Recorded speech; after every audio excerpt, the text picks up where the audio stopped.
Hi, everyone. Welcome to the third day of the 21st Century Guitar Conference. Amy Brandon was supposed to chair this session, but her internet connection is down, so I'm jumping in for her. Our first presenter is Libby Myers, an Australian guitarist and a doctoral researcher at Queensland Conservatorium. She will talk about, in her pre-recorded lecture reciter, about practice-based research centered on musical identity. Welcome, Libby. Thanks for having me. Hi, my name is Libby Myers. I'm a doctoral student at the Queensland Conservatorium, Griffith University in Brisbane, Australia. Thanks for tuning in, and thank you to the 21st Century Guitar Conference for having me speak today, or seeing as I'm speaking to you from the pre-recorded past, whenever it is that you're listening to this. In this session, I'll talk about my doctoral research, which is a commissioning and performance project about identity. And you'll hear one of the works that I commissioned for it, called I Felt Unfettered and Alive by composer Chris Perrin. Since this talk is all about identities, which are complex in and of themselves, they don't follow a particularly linear formula. Please bear with me if I jump around a little in this talk. I'll start off with why I felt the need to do a project about performing identity. Essentially, it began with my own quarter-life musical identity crisis. Who am I? What am I doing? And does who I am matter for what I do? Well, I studied classical guitar music, Western classical music in Australia and in Spain. I've been freelance performing and teaching for about 10 years, all the while consuming pop music and pop culture. And I guess I reached a point where I was just not really sure what kind of music I really liked and what music I wanted to make. Could I really call myself a classical guitarist? And if I take on that identity, what kind of music am I supposed to play? So I've turned this crisis into research by commissioning music based on these questions that sit in the foreground and exploring those narratives that lie around them in the background.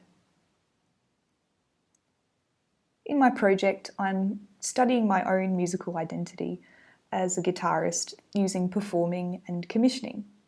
I've commissioned 5 composers to write new music for me based on narratives and things that I think constitute my identity. And next up, you'll hear a performance of one of these commissions as an example of this experiment. And while it's playing, there'll be some writing up to read along to. This is from Nick Cave's blog, The Red Hand Files, which is a newsletter that he uses to communicate with his fans. And I think this issue contains some questions which I really like and really sum up this project quite well. So please enjoy reading and listening along to I Felt Unfettered and Alive.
So jumping back a bit now, just to frame this within the week's theme of unconventional approaches, let's consider what conventional research does.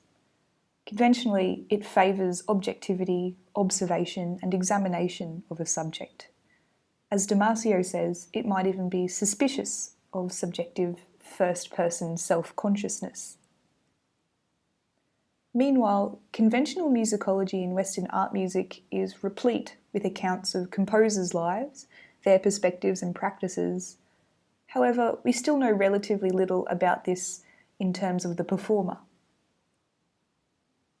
In fact, it seems the performer has been historically silenced, rendered inaudible, and asked to not impose their identities on a work in order to remain authentic to a particular style or tradition.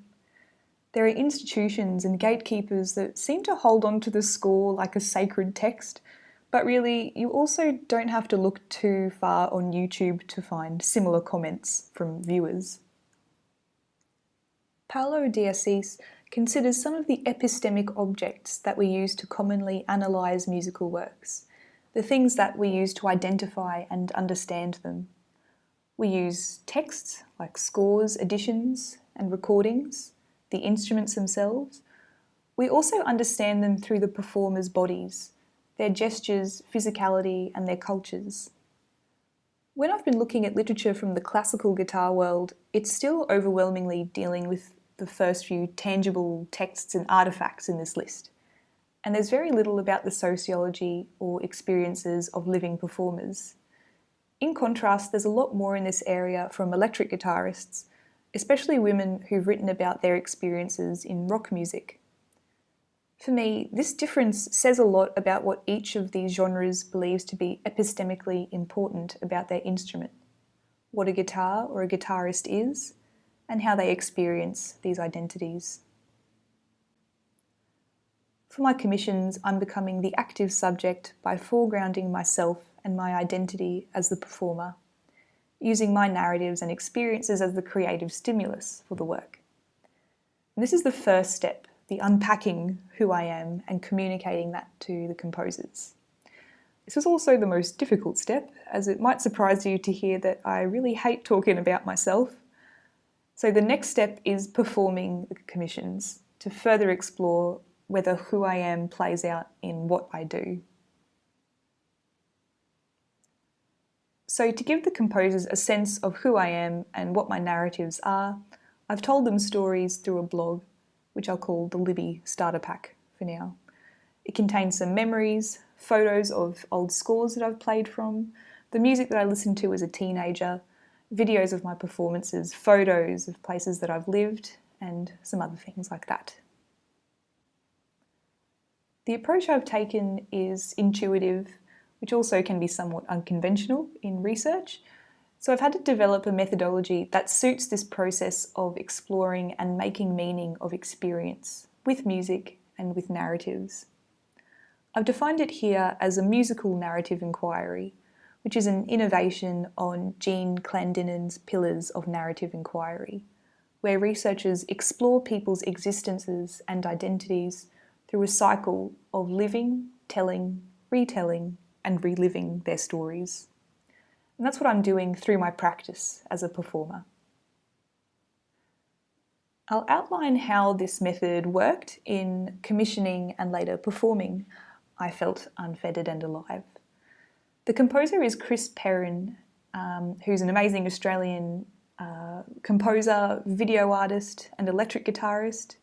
He has a background in writing indie classical chamber music, math rock bands and electronic music, and audiovisual works. And although he's a guitarist himself, he's not written for solo guitar before. And we've had a lot of really interesting conversations about our different backgrounds and identities in classical versus rock guitar.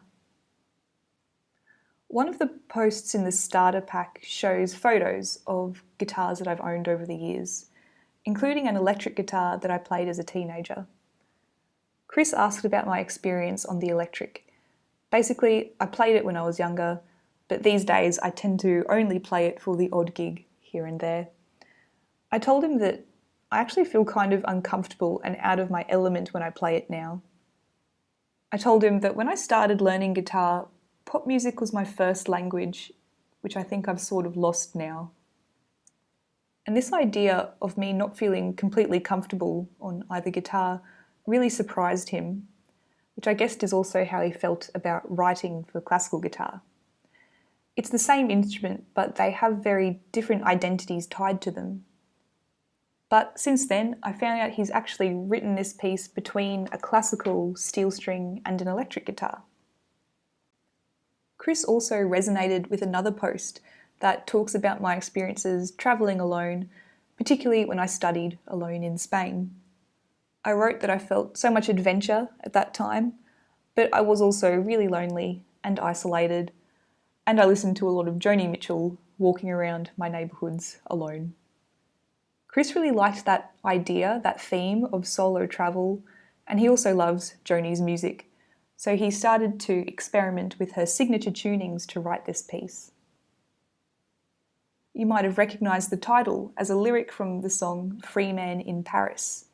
I felt unfettered and alive, nobody calling me up for favours and no one's future to decide. And honestly, that's how I felt at that time when I was in Spain.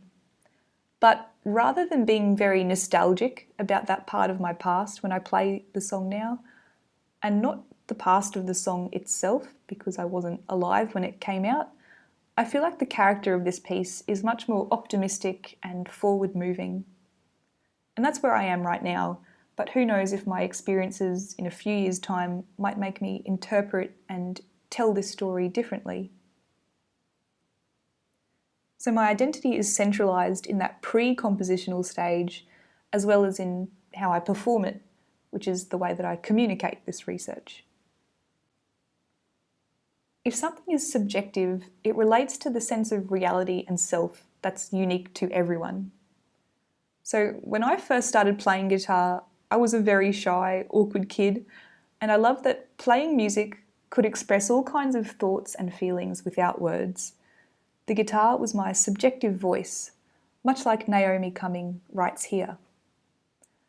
But as we start becoming professional musicians, we detach ourselves from that voice and observe it from a distance, critiquing it and policing it. I love performing live, far more than recording. This performance today was really unusual for me. It was my first virtual recorded lecture recital, still not quite sure what to call it, and objectively listening to and editing myself is a real pain. But it is what we've all had to do to adapt to these unprecedented times, so to say, over the last year. I kept it pretty raw to ring true to a live performance. But on the other hand, I am glad that I could hide in some other ways. I didn't have to worry about interacting with a live audience, and as odd as it sounds, whether my clothing was appropriate for the environment, whether I stood out or blended in. Wearing black in a concert hall might identify me with classical music. Wearing a long dress and makeup might identify me as a woman, or what people might think of as a woman. I want to look like a serious, mature musician, but I also love all kinds of clothes that express how I feel and where I am in my life. So if I don't wear those musician clothes, are my musical choices interpreted differently? And this idea has foundations in Judith Butler's theory of identity performativity, that our words and our actions not only describe us, but reinforce the notions of those identities. Clearly, it's not just our subjective voices that we have to think about on stage. In Barbara Fredrickson's objectification theory, she writes that from a young age, women and girls are socialised to view their bodies objectively at the cost of their ability for internal self-awareness. So surely then, women instrumentalists are in a peculiar bind. They're socialised to detach themselves from their subjective voices as musicians, as well as their bodies as women. And to finish up, some more questions. Sorry. So what? In the context of the big stories that I've touched on today, my commissions are just a small story, but they've resulted in a kind of music that I don't think I've ever played before, one that blends my subjective voice and the composer's voices against the backdrop of those big narratives, and that makes them really special and meaningful. But also, let's be honest, I don't think I'm that interesting or unique, so I hope that by sharing my process, some of you might relate. This process also lets me consider the big story of whether what we do as classical guitarists matters for how we continue in the 21st century. The ways different players previously left imprints of their identities on music, through commissions, recordings and editions, set the tone for what we think of as classical guitar music today, what we study and perform. Now it's up to us as gatekeepers to think more critically about how we teach those narratives, why some kinds of music get heard and some don't. Thank you for coming along this ride with me, and please get in touch if you have any questions or comments or anything to discuss further. Thank you.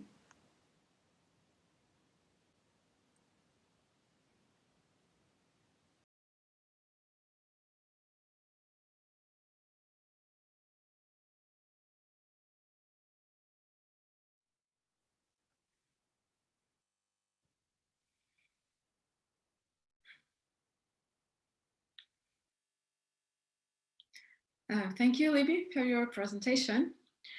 I'm going to check if there are any questions in Facebook. Not for now. Participants, do you have questions? Just turn on your video. Okay, Michael Ibsen, please. Hi, thank you, Libby. That was really wonderful, and I really loved your presentation and the playing. I'm curious what you think about how we teach classical music in the sense of like sort of finding a personal artistic identity, because it's something that I've sort of been noticing since I finished a master's recently, and it was actually my second master's, is that sometimes there's this focus on being what we think of as a classical guitarist or whatever instrument you play, rather than like fostering an environment where students think about like who am I, where I can express my unique artistic vision as like a unique individual, which would actually be a better move artistically and in terms of having success after school. So I'm just curious if that ties into what you've looked at and what your thoughts are on that. Oh, sorry, I think your mic's muted. Every time. No, absolutely. I think there's some of those things where we're sort of developing our own voice as we're learning music. That is something I thought it was interesting that I'm grouped in the collaboration segment today, just that it is something that develops through collaboration. You're sort of sharing your subjectivities and you're sharing identities with lots of external roles and people, and perhaps with a tradition. Whereas maybe when we're sort of taught in that kind of teacher-student, really sort of didactic roles, we sort of just take for granted like what we're told. So yeah, I think being able to just sort of share our identities and share subjectivities, I think that's a really good way to probably develop our individual voices. Mm-hmm. Takes a village, in a sense. Mm-hmm. Does that sort of answer? Yeah, that makes sense. Thank you. Yeah. I really appreciated the way that you tied your story into how you collaborated with the composer also. I thought that was really meaningful. And I think that also makes for a piece that audiences can connect with better, right? So Yeah. that's really wonderful. Thank you. Oh, thank you very much. Thanks. Okay, do we have more questions from participants? Just open your video and your mic. Martin Della Vecchia, please. Actually, it's not a question. It's just an observation. I just wanted to thank you, Libby, for opening up and making such a great personal recount of your story, but feeding that up with research and with a deep reflection. I truly enjoy that. So I just want to just thank you for that. Thank you so much. Thank you everyone for listening to all my deep, dark secrets, you know. I think that's something we're not quite used to as performers. So yeah, thank you. And certainly like something I'm not quite used to either. I suppose it's with this Zoom meetings, it's very unusual way to feel quite connected. At least that's the way that I felt with your presentation. Yeah. Oh, I really appreciate it. oh, good. Oh, thank you. Thank you. Hey, Libby, we have a question from Kate Lewis. So some really great questions you raised, Libby. Where do you go next with your research? Well, certainly at the very core of the whole project is artistic practice and playing guitar. So certainly I am keen to play more guitar, especially this year now. Well, as things are easing, as restrictions ease, we have that to look forward to. But I think there's still a lot of fertile ground for researching subjectivity in music performance, or even in just, you know, communication and yeah, the different ways that we communicate things, whether we're from particular genres, and if that does make a big difference. Yeah, that's sort of where I'm seeing it going. There's lots of options. Okay. Any more questions from participants? We do not have questions in Facebook. Or more questions?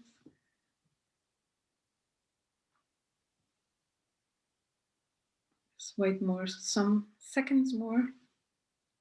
See if someone jumps in.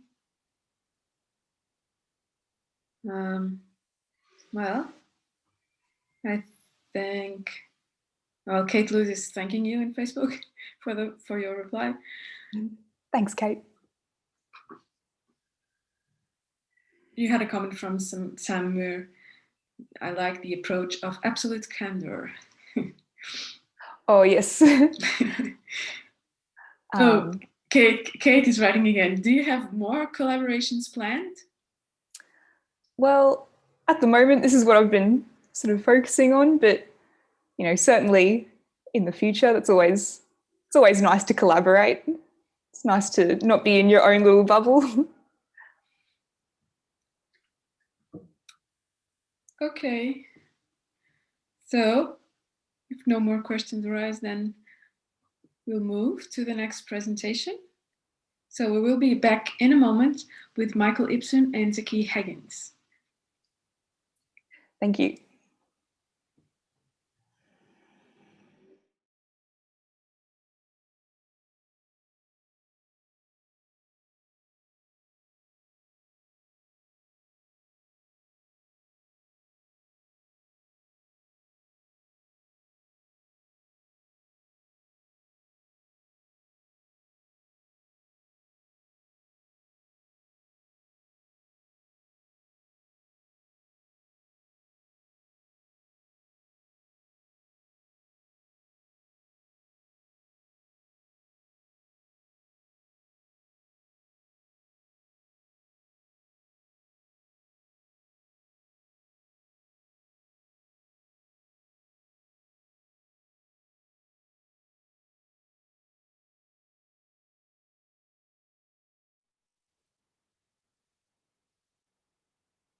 Hi, welcome back. Our next presentation is by Michael Ibsen, a guitarist from Canada, based in Canada and the Netherlands, and Zaki Haggins from the USA. Zaki is here in the role of the composer, but he's also a violist. He's based in Canada. They will be dialoguing live on their collaborative experience. Welcome both. Thank you. Hi, everyone. As Rita said, I'm Michael Ibsen, and I'm here with Zaki Haggins. Just a quick correction. Zaki is actually based right now in the Netherlands, although he is from the USA. And before I let him talk a bit about the piece here, I just want to introduce the topic and give it some context. So I met Zaki when we were both studying in Conservatoire in Maastricht in the Netherlands here, although he's still studying there. I finished last year. And I was doing a research project on the topic of how guitarists and composers collaborate. And as part of that research project, I commissioned a few pieces, one of them which is from Zaki. And the reason I commissioned was Zaki, besides our friendship and knowing that he's a great composer, was that he doesn't play the guitar and had never written for classical guitar before. So, or well, he doesn't play the classical guitar and hadn't written for classical guitar. So it was a case study for me of working with a composer who was fresh to the instrument as part of that research. And the other part of the research was interviewing about 19 people in various roles within the topic. So, but this presentation here is going to be very much a case study on me as a guitarist working with a composer who hadn't written for guitar before, and us having like a personal collaborative relationship. So, yeah, so that's a bit of the context about the piece. And I'm gonna let Zaki take over in a second here to tell you a bit more about our meeting and the piece itself. Oh, actually, he's got a bit of an alarm situation there. So just really quickly to move on with. All Is good it now, done now? thank you. Yeah, Okay. all perfect. Sorry Yeah, about that. no worries. Okay, so anyways, I'm gonna hand it over to you now, Zaki, to talk about the piece, and then I'll share the piece with people after that. Yes, so I conceptualize the piece as a set of variations on the Ravel piece, the Trois Beaux Oiseaux du Paradis. Ravel was actually one of the first composers who I was introduced to whom I was introduced when I started playing viola, and my brother ended up singing this music when he studied at Penn State University, and so when I was studying at Conservatorium, I was also studying, finally being in the same role as my brother was. This piece started just repeating in my head over and over again. And so it kind of just led to that, particularly after knowing Michael. And at the time, he was also working on a lot of music that was based on the Impressionist era. And so just based on that and our mutual love for that type of music, this piece kind of just came together. And yeah, so it's a set of variations and kind of modeled on my history as a street performer. I used to perform music, and what I would do kind of improvising as I was street performing based on just one single melody. And so, yeah, that's the piece that I created it. Thank you, Zaki. Yeah, and so it really did come out of sort of our shared mutual love for this music and our relationship as friends first. I'm going to share now a video I made of the piece so you can all hear it through, and then we're going to talk about our experience working on it as it relates to the topic of collaboration. So I'm just going to share this here, put it in full screen. Screen 2, optimize. Okay, here we go.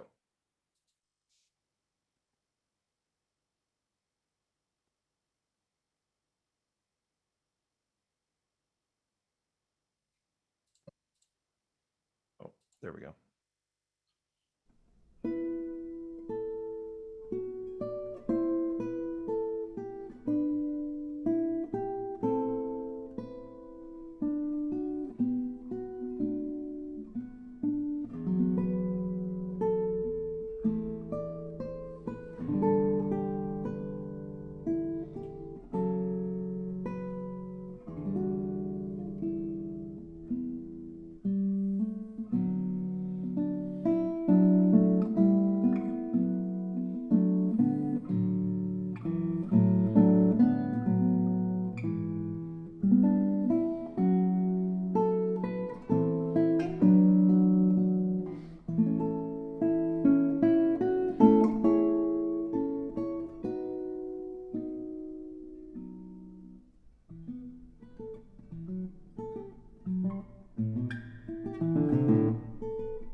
Yeah, so that was the piece. Thank you all for listening. Um, we're going to go through now and talk a little bit about various points in the piece where our collaboration came into, yeah, the foreground. And this is just, I'm going to just quickly list here the points we're going to cover before Zaki starts. And they're all things that came up within my research, but they're ones that are the most relevant to this case study. So the first theme, which was a big part of a lot of the interviews I did with various people, was personal connection with the composer. So Zaki already talked about that a little bit with the organic formation of the piece, but he'll elaborate on that.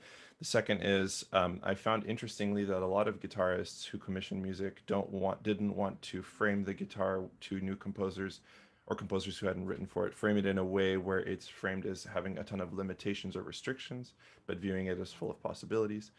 Then there's also, third topic is overcoming problems of visualization of musical ideas on an instrument you don't play, so physical aspects. The fourth topic, which is one of the biggest ones, is issues of notation and viewing the performer as sort of translation tool between composers and future performers who are going to play the piece through the score, which, as we all know, is a bit of a blunt instrument. And then the last topic is the piece working on a visceral level, like a physical, just wanting to get the musical ideas or impetus across on that kind of visceral level to an audience and composers. This was something that a lot of the composers who were not guitarists themselves who I interviewed were sort of concerned about. So yeah, that's a quick summary of the topics, but I'll let Zaki, why don't you go ahead and talk a little more about the first topic of the personal connection we had. Yeah, exactly. So as I mentioned before, when I first started conservatory, Michael was one of the first people that I actually became friends with. So we had a personal connection there. And so when I found out that he was looking for that for his research project, he was actually looking to work on collaborations, I really jumped on the opportunity. And so, you know, it just kind of really led from there. So I knew I was planning on writing a piece for him, and just hearing from discussions I would have, I would often hear about how he was working on I think it was a piece that was based on a Debussy piece that he was working on, and just multiple pieces similar to that were all from the Impressionist era. And for me, the Impressionism was a really, really major influence for me creating music. So that really loved that love for I really loved I really loved Ravel in general. And then, so as I mentioned before, my brother, he studied at Penn State University, and as part of the concert choir there, he performed the Trois Chansons, which is the Trois Beaux Oiseaux de Paradis is the second movement from this cycle of songs for choir. And just hearing about this piece, my brother singing it all the time, and just I really fell in love with the beautiful melody. And so when we met later, I played the melody for Michael and told him that I think this would be a really good melody on which to base a set of variations. And that's really how the piece just kind of came just from our connection. Yeah, it was really amazing to see actually how you did so much work as a composer to sort of and I didn't want to put too many restrictions because this is something that came up in the research too, is that you don't really want to tell a composer exactly what to do, right? But just because of our relationship and the nature of what we discussed musically and together in terms of like, you know, what we think of this kind of music, it sort of came about organically, which was a really nice touch. So it was really special that you came up with an idea that fit so perfectly my program at the time too. It doesn't always work that way, but it was awesome for that to happen that way. So like moving on to the next topic, it did interest me that a lot of guitarists said they don't want to frame the guitar to composers who haven't written before as having a ton of limitations. And I think that that's probably because we don't want composers to feel like our instrument is impossible to write for. You know, I think some composers view it as intimidating. But yeah, that like I also didn't want to do that with you. So one thing that we did early on, which what was I think useful for both of us, is that me and another guitarist friend who were studying in Maastricht had you over for some drinks, and we played some pieces for you from our program, and we showed you some examples we thought from the guitar repertoire that showed like a lot of interesting ways to use the guitar texturally, in terms of techniques, in terms of texture and stuff. And we were just sort of trying to give you an idea of all these different possibilities instead of starting from a point of like, here are all the things you shouldn't do on the instrument. And actually in the end, like, I don't know, you had such a good way of working within this issue of restrictions and possibilities that the piece didn't require that many changes to the notes. But yeah, what was your experience of that part of the collaboration, like viewing the instrument that way? I mean, for me, it was just a really fun evening in general, just learning more about the instrument and learning about the possibilities of sounds that could be created. And even like, it was funny that that you think about them as restrictions, because I really don't think of them in that sense. I mean, I think with any instrument, there are certain things that you can and cannot do. And I think it's really just a matter of working with the instrument and just, hearing, like just thinking, okay, here are the parameters within which you have to work, so if I want to create a certain sound, knowing that these are the possibilities of this instrument, okay, how can I use this instrument to the best of my ability to create this sound? Just knowing that these are the possibilities that are there. And so I don't really like to think of them. I don't like to think of them as a restriction, because that almost sounds limiting, and I don't want to think of it as a limitation. It's just, it's just a Yeah. rule that you can just a certain these are the possibilities. Yeah, And yeah. Sorry, go ahead. I think that really leads very well into the next point of overcoming like the issues of visualization, trying to visualize how to make these musical ideas work on an instrument that has these limitations, like, for example, the size of your hand.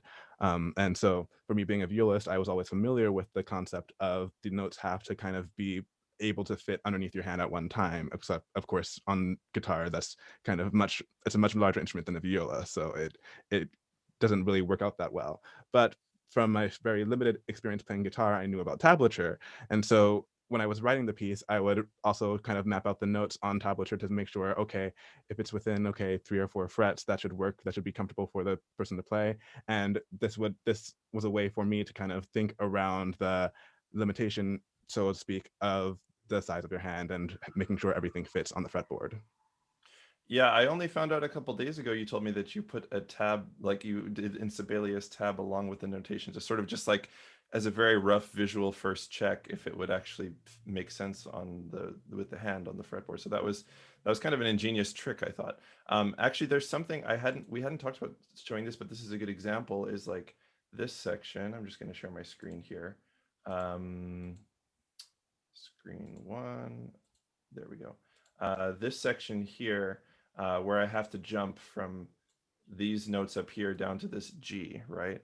That's a big jump for the Yes. left hand. And you know, I just immediately said, well, can we do this as a harmonic, this B, which ended up being what it was. And the harmonic texture worked very nicely anyways. But that's an example of like, you know, something like that came up and all I had to do was clarify with you. So the fact that we had this personal connection made it much easier to immediately do that.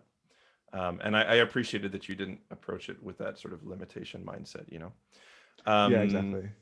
yeah, so going on to notational issues now that we're kind of in the notation thing here, we had like a couple, I'll share my screen again. Actually, I shouldn't have closed it.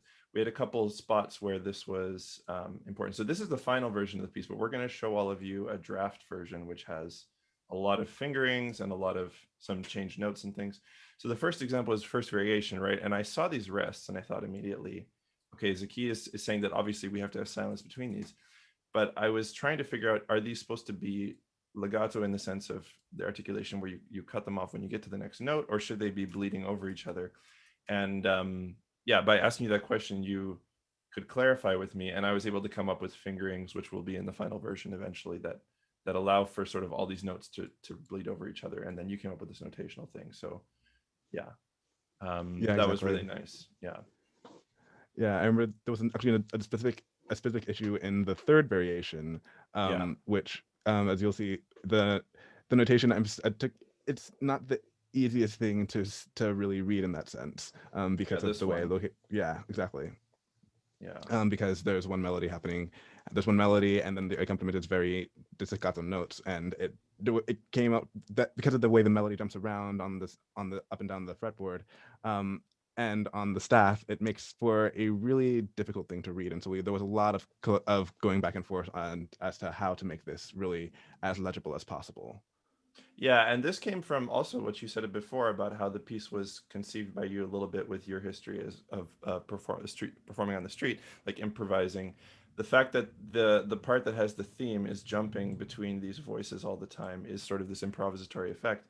But you know, as a player, I kind of looked at that, especially as a guitarist, and I was like, this is kind of a nightmare to read. And then we came up with this solution actually not that long ago, which was really nice, where you were able to make the note like that this is the version we have now. It still needs to be worked on a bit, maybe with some spacing stuff, but you made the note head smaller on the staccato notes that are not the part of the main theme, so that it's very clear to the player, okay, here's the actual thematic material, right? So you know, that was another situation where sort of our two different perspectives had to come together to find a solution. Yeah, um precisely. yeah.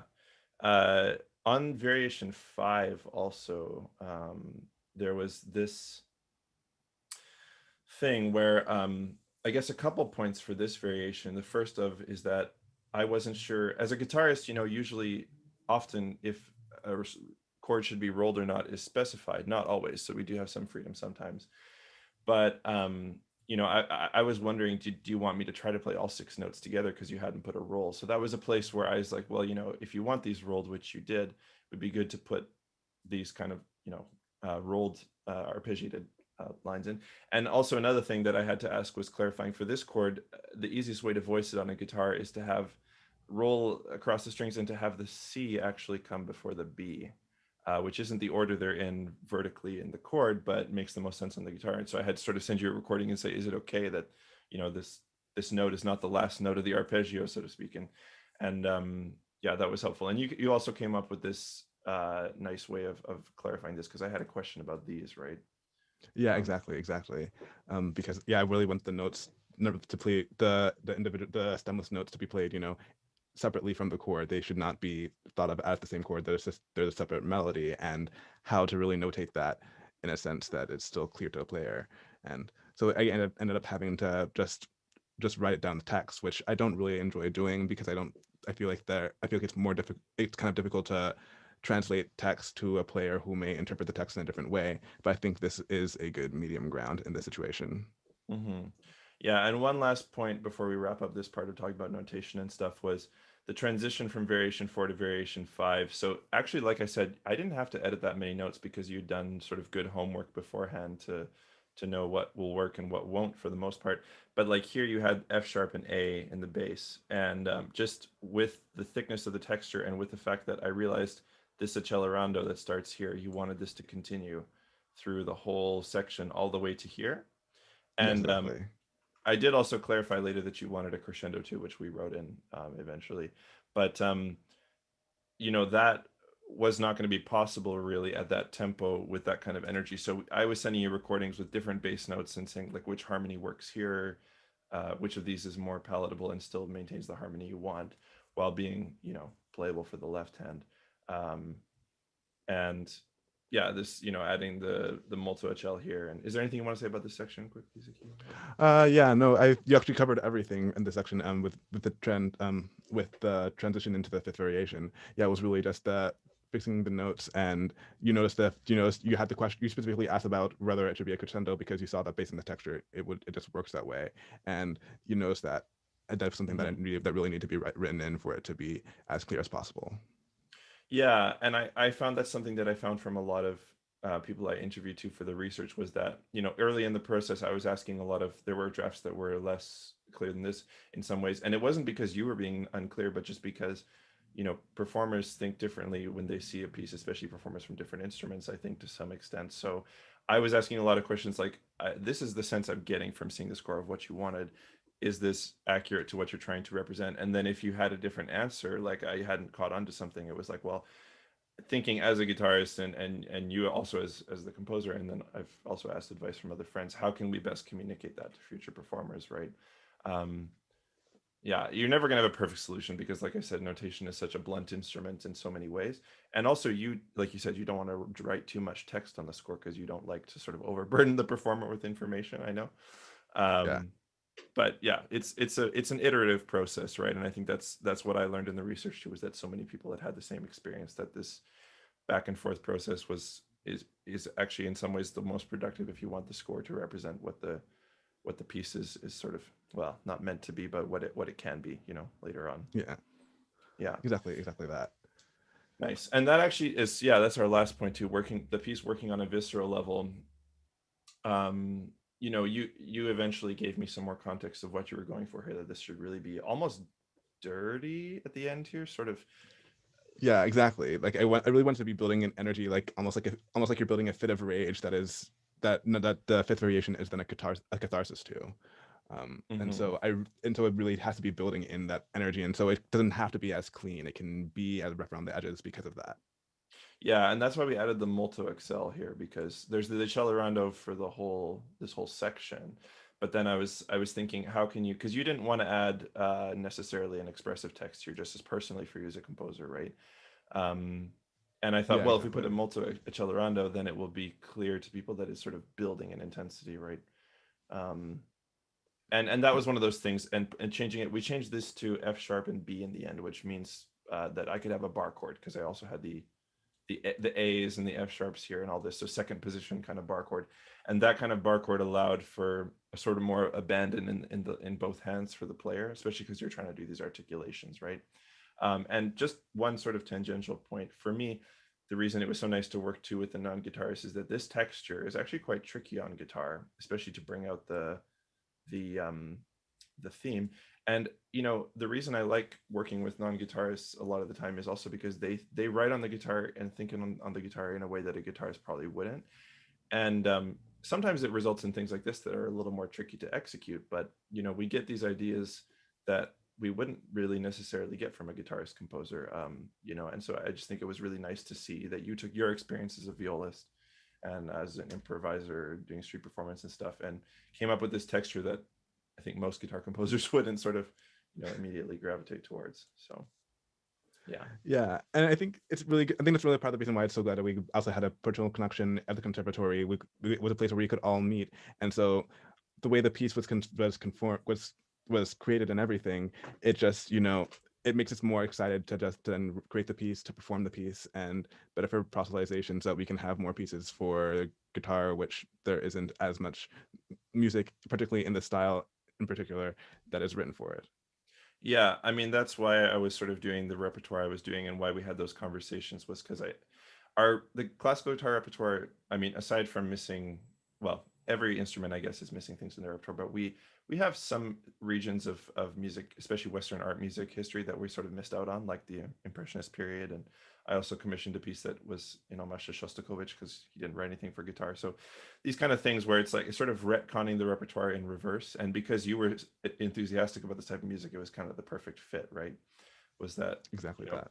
yeah, and another thing too. Sorry, just one last point before we go to the Q&A. I know it's soon. Is in the research I did, a lot of guitarists mentioned the desire to be useful to composers, to proselytize their music, which I think is a responsibility of instrumentalists if you play new music, and if you collaborate with someone in this way, where you can both come to creating something that fits both of your artistic visions, it makes it easier for you to proselytize the piece and get it heard, and share it with others, right? And so I think that this kind of collaborative process also fosters yeah, a, a result where the piece will get heard more and more, which is the goal, I think, right? So Exactly. Yeah. That's really was let the music be heard. yeah, exactly. Okay, well, thank you, Zaki, and thank you everyone for listening. I guess we have the Q&A starting here now in a moment.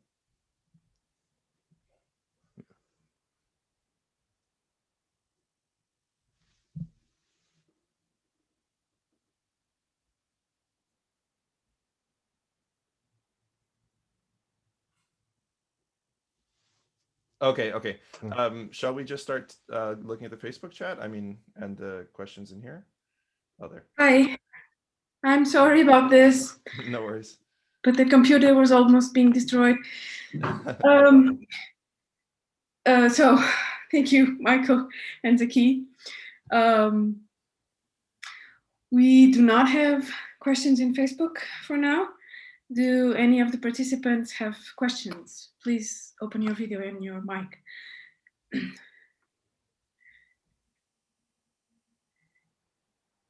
Okay, Ansel McDonald. Hi there, can you hear me okay? Zaki, a question for you. Just about, I guess, the Impressionism.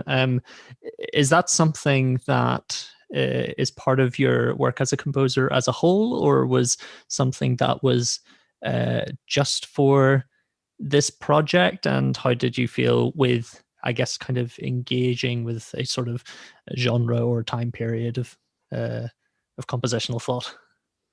Yeah.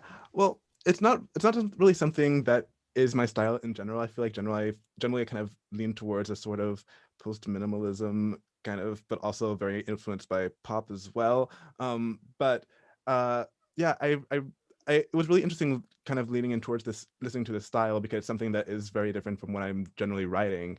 And yeah, I just really, for me writing this piece, it really wasn't thinking so much about what style I'm writing in so much as where is it going to lead just organically from that. So I would think, so for example, from the first variation to the second variation, it was a matter of, okay, these lines are gradually getting longer, so therefore the second variation should just have these longer lines, just where it's leading. And so yeah, I really wasn't thinking about working within a specific style or time period so much as just working within the piece itself based on a melody that is from a specific time period. Thanks. It was a really beautiful piece. Thank you. Thank you very much. I'm really glad to hear it. Any more questions from participants? I see a question in the Zoom chat. I don't know if that's meant for this question answer period from Martin. He said, what did you say was your inspiration? Go ahead, I do not see it. Okay, he said in our Zoom chat, many thanks to Zaki and Michael. What did you say was your inspiration / style that you both love and share for this piece? I guess you kind of addressed that, Zaki, just now. Do you have anything more to add? Yeah, I mean, for this piece particularly, I mean, I heard my brother sing this melody all the time. I have a twin brother, and so when he was in university and sang in the choir and sang this piece in the choir, yeah, I just heard the melody all the time, and so eventually it just became something that would sometimes just spring up into my head. And yeah, particularly after hearing the story of the piece and how the movements of the Trois Chansons all relate to the First World War, where Ravel lost a lot of his friends and had a lot of experience in. It was something that I found really quite moving, particularly the lyrics of the original song as well. So yeah, I just really love the piece in general. Yeah, And I mean, I already described, it's just, I was playing this piece by Tilman Hopstock, which is a variations on a theme by Debussy, a very simple theme. And so when you showed me this theme, it was just like perfect. I was like, well, I didn't want to tell you you have to use this theme, but you showed it to me and I was like, this is amazing. If you use this, I would be super happy, you know? Yeah, and it worked out really nice. And like I said before, I just really appreciated the way that you use texture on the guitar. And yeah, it's so nice to play a piece by someone who hasn't written for the instrument before and to see how they think on that instrument, you know, and to be the one who gets to try to realize it and try to help the score form and everything. It was really special. So yeah, thank you. I just really love the experience in general. yeah. We have a question in Facebook from Yuri Marchese. Hello, have you guys tried to write the piece in two steps? We actually did discuss that, didn't we, Zaki? Yeah, we did discuss that for the third movement because of how cluttered and how difficult it is to read. But yeah, we did consider two staves, but like me as a violist, I know I hate reading in two staves, and you also told me that you don't really enjoy reading in two staves either. So we decided not to do that for that specific variation. Personally, I would rather have it a bit cluttered and then have to write some very careful fingerings and be able to read from that than have to read from two staves. But maybe that's a personal choice. Maybe we should survey some more guitarists about it. Maybe. Sorry, Libby, did you have a question? I think Libby showed up for a second. Libby had a question. I just want to say that was beautiful. Thank you. And just wanted to say, I thought it was really interesting. I was really happy to see, Zaki, that you sort of cross-checked the playability by putting it into tab. Thank you very much. I've certainly worked with some non-guitarist composers and I wish they did that. But yeah, I think it's a really it's kind of a juxtaposition for me as well, a little bit of thinking of that style of music, Ravel's music. I don't associate that with tab. I mean, there's like, for me, tab's fine, I like it. But I was wondering if, you know, did that sort of have any effect on how you thought about writing the piece? Not really. I mean, I would think of the musical line first and then just copy paste it using Sibelius because it has like the tab with the rhythm as well. So I just copy pasted it there and adjusted it so it would actually be on different strings, because when you automatically copy and paste it, they all paste it onto the same string, which makes no sense. But so I would just edit it to make sure it would work and just see if it would fit under one hand. Yeah, and just as a sidebar, like the tablature was actually the first music that I learned how to read. I tried learning guitar when I was younger and ended up learning tablature before I ended up learning actually how to read notes. So I think that's really part of the reason why I thought of that so quickly, because it just made sense for me at the time. Yeah, I think that makes sense. Yeah. I don't use Sibelius as much anymore. I use Guitar Pro because it kind of like it puts in both automatically. Mm-hmm. Yeah. Nice. I will consider that. That makes it pretty easy. Mm-hmm. But yeah, thank you. Yeah, no problem. I'm really glad to have been able to be part of this. Are there more questions from participants? We do not have questions in Facebook. Anton. Yeah, one for both of you, I guess, but slightly more for Michael.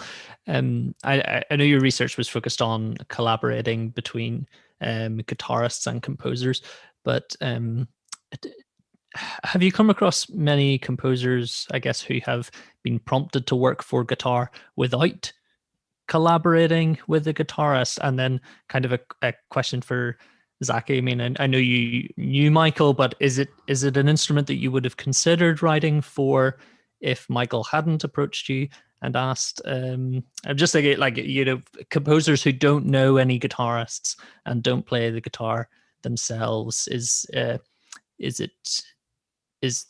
it too intimidating an instrument for them to kind of jump in and write for? Do you have any thoughts on that, Zaki, on your experience with it? Yeah, I mean, I think it's hard to say whether I would have ended up writing for it had I not known you, Michael. But I think it's just something. Yeah, I mean, it's not really an instrument that I had much exposition to before I came to Maastricht, because I mean here we have a huge classical guitar program, and so we're surrounded by the music itself, and so I think being exposed to it and seeing the instrument, thinking, "Wow, this is actually a lot," and seeing how much potential there is there in the instrument, got me excited to write for it. I don't think it was really a matter of intimidation. I think for me, the number one instrument I've been most intimidated by was the harp the harp, and so in comparison, guitar seemed a little bit easier to me to write for than any others, at least. Hmm. I guess I can't speak for how many composers have written without any collaborative effort. I mean, I'm not even thinking of any examples without at least sending it to someone to edit the score to some degree. I mean, yeah, I don't know. I mean, I know that this is an issue for guitar in some capacity, especially because where I'm from in Canada, there's actually a whole program started by Rob McDonald, which is amazing, called Class Acts, where he collects young collects he recruits young guitarists who want to work with composers, and then puts calls out for scores from composers who want to write for guitar for the first time, and he pairs them up and he has them work together in this way, and then they premiere the pieces all across Canada in different cities, and they have different guitarists lined up to play in each city who live there, which is a really cool initiative. But that's an example of, like, I kind of wonder sometimes if the new music for classical guitar in Canada wouldn't be so vibrant if it wasn't for projects like that, because of just the challenges our instrument has. And that I did hear in my research that a lot of composers felt intimidated by it. So, I hope that we can help demystify it a bit for people. Yeah, and it's interesting in the context of this discussion about collaboration that actually Yeah. the guitar kind of lends itself very easily to collaboration, because composers very often will collaborate with the guitars for those purposes. All right, Mhm. thank you both so much. Thank you. Thank you. Thank you. Are there more questions? Not in Facebook. Participants. Okay, maybe we can proceed to the next presentation. Wait. Martin Delavecchia is writing, I suppose it will be important to define what we mean by collaboration, because there are many degrees of mutual help. In a loose way, you could argue that absolutely everything is collaboration. But then, does that help the conversation of what collaboration is? Yeah, terminology breaks down at some point, I guess. Yeah. I think it's hard to say what point it becomes a collaboration, but I think, once you become working together at this piece at this level and constantly just going back and forth to seeing, how the piece works, I think it can be considered a collaboration, which is why I also mentioned you in the piece. Yeah, and in my research, it was also an issue of trying to define that term. I mean, there were people who were saying, some people considered, just basic edits as collaboration. Some people considered suggesting ideas as collaboration, which I think was more our case. I made some suggestions of things. And some people would say that there are more collaborative experiences where things where, like, they were improvising on the piece together in the same room, or the performer was actually coming up with musical content. So I think there's a wide spectrum there of what collaboration is. And it's, yeah, I guess it could mean different things. Okay. Yes. Okay. I think we can now finish this Okay. part. Thank you, Rita. Thank you, Zaki. Thank you, Michael and Vicky. Thank you. Everyone. And we will be back in a moment with Ansel McDonald and Martin Delavecchia, who have been here making questions. See you in a moment. Thank you.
Hi, welcome back.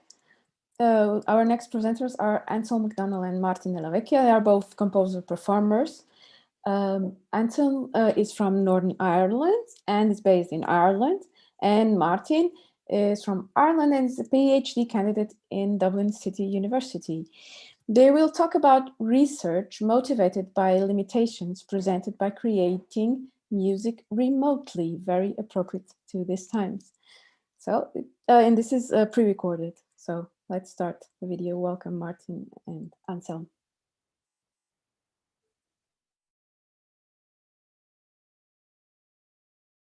Up to the beginning of 2020, I worked with my music ensemble Panic to create collaborative pieces that derive from a series of distilled improvisations. The collaborative endeavors employed in the ensemble required in-person interaction because of the highly engaged, responsive style of improvisation we were doing. It was imperative that the performers, composers were present in the same room and at the same time. But in March 2020, the COVID-19 pandemic made this level of in-person interaction impossible.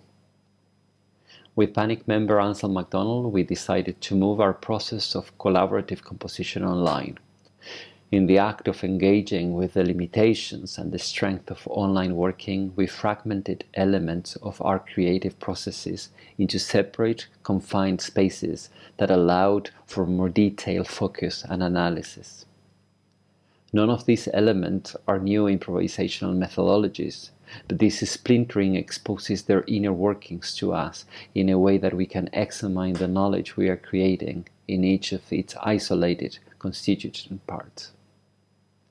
The various aspects of improvisations we find important were spread across several softwares.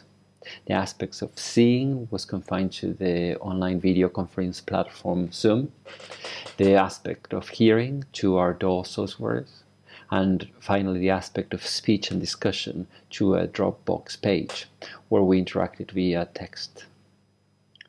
Each of these elements also serve as an archive to document and analyze the parts of our process contained within them, and together constitute the building blocks of how we work through our own collaborative interactions.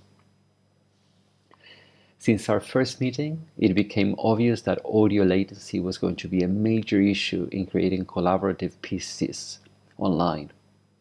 In an in-person situation, the performers received oral and visual feedback by just glancing at each other. But in contrast, in an online situation, the audio generated by one performer is received by the other performers much later, a couple of milliseconds after the event took place. This audio latency, coupled with the poor audio quality of the online meetings, made real-time interaction difficult, almost impossible. Therefore, we decided to remove any audio stimuli from subsequent online interactions by muting each other's audio. The visual feedback is also constrained in an online situation to the camera and to the frame that the camera is capturing. And this can also suffer from its own latency.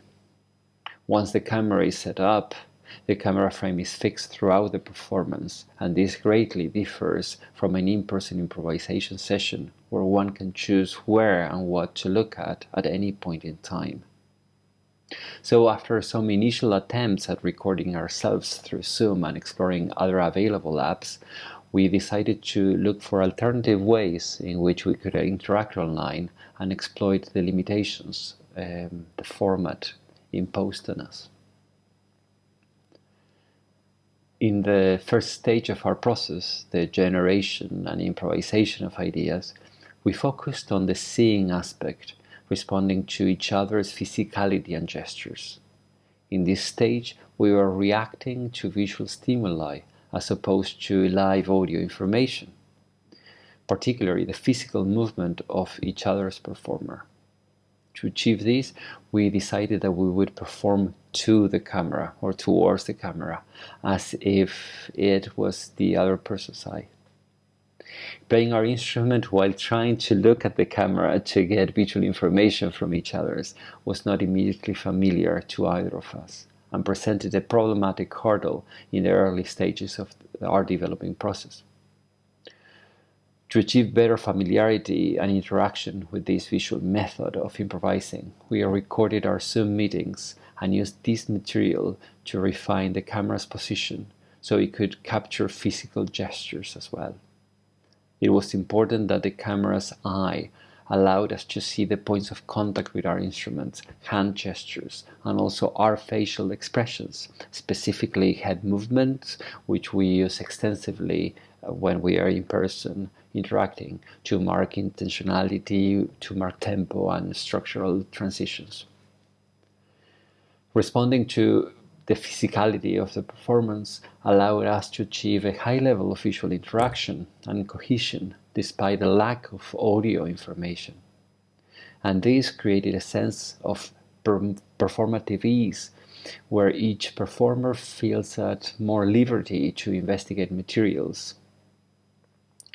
But in some way, it was still interacting in a tangible way. So although we were not listening to each other's while playing, each of us recorded our own audio output from our live improvisations. To achieve a synchronicity from these audio files, after we recorded ourselves, we started and we stopped the recording at the same time. While we were muted, we indicated the starting and the stopping point in the recording with a hand gesture. And stopwatches, as well, we had stopwatches linked to our recording devices, which provided a means of aligning audio from each performer together later on in the process.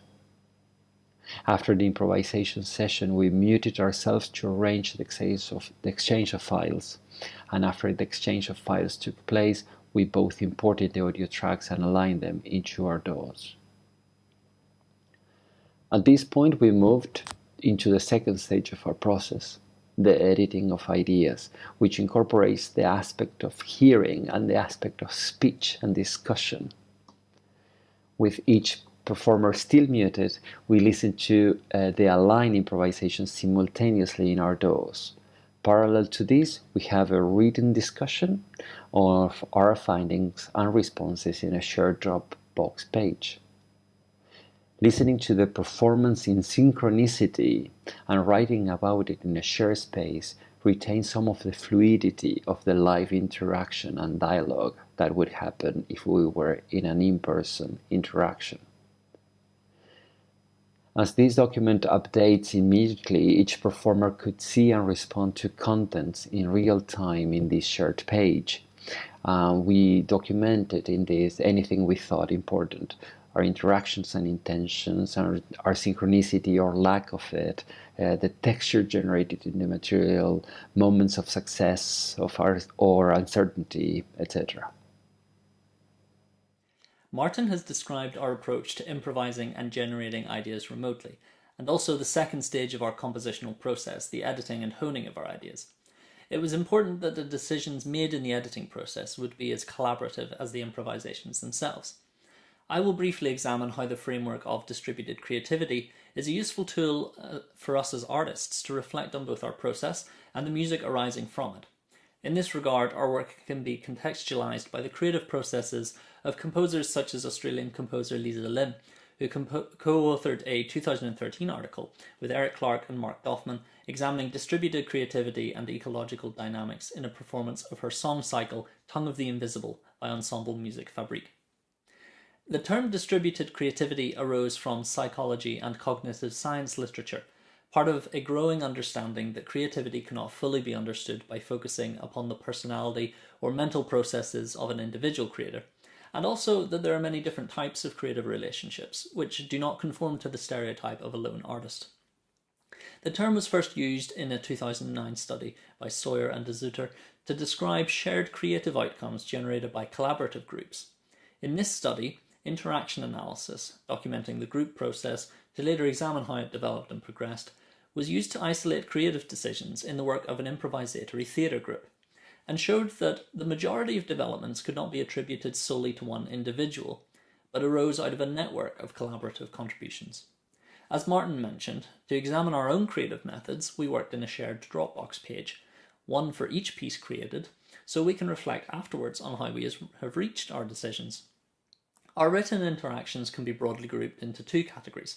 Firstly, documenting our conversation as we generate and share ideas and concepts, and secondly, a listening and editing step, where we listen to the audio file of our combined improvisations and make comments in real time during this. This makes the inner creative process visible for examination in a way that an individual's imaginative decisions cannot be. As Moran and John Steiner comment in their 2004 article on identity and motivation in collaborative work, quote, because collaborators must communicate with each other, collaborators' inner speech, their condensed stream of thought that generates creative associations, must be shared, end quote. The sharing of this inner speech results in an observable process.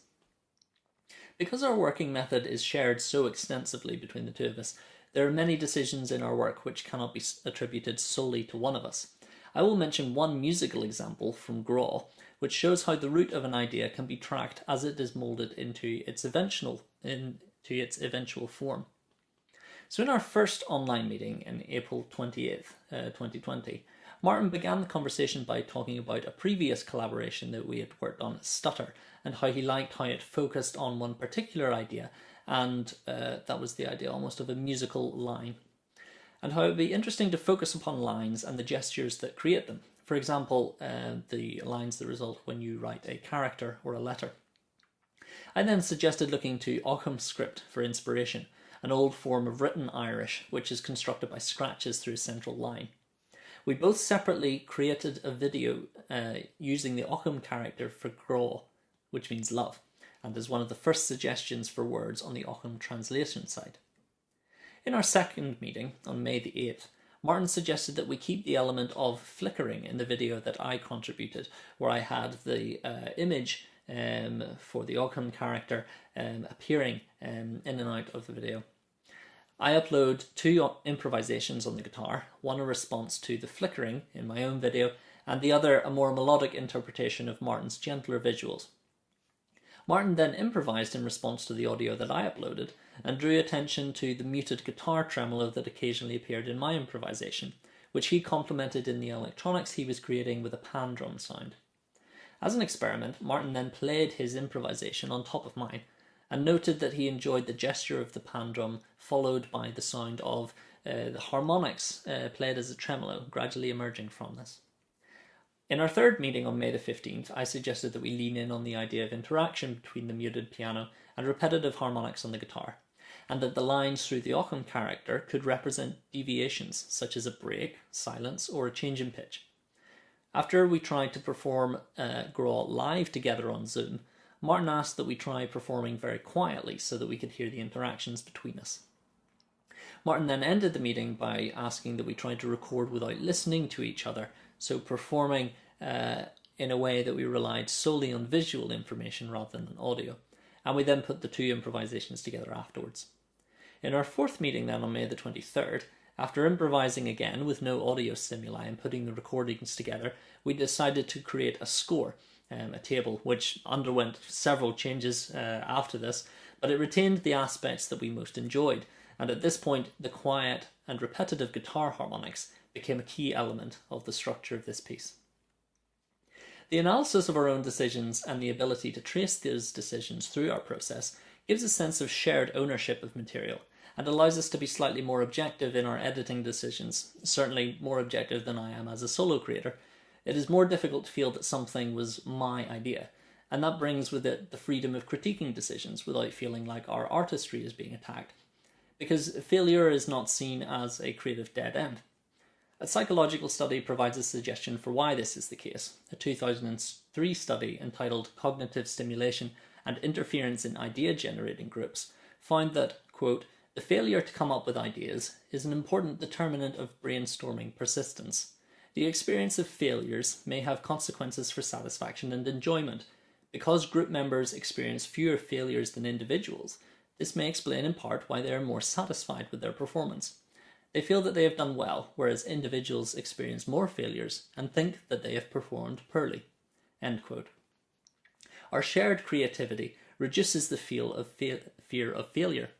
By exploring this creative relationship online, we've opened out the building blocks of our creative process, the aspects of seeing, of hearing, of speech and discussion, and we open them to detailed reflection and questioning.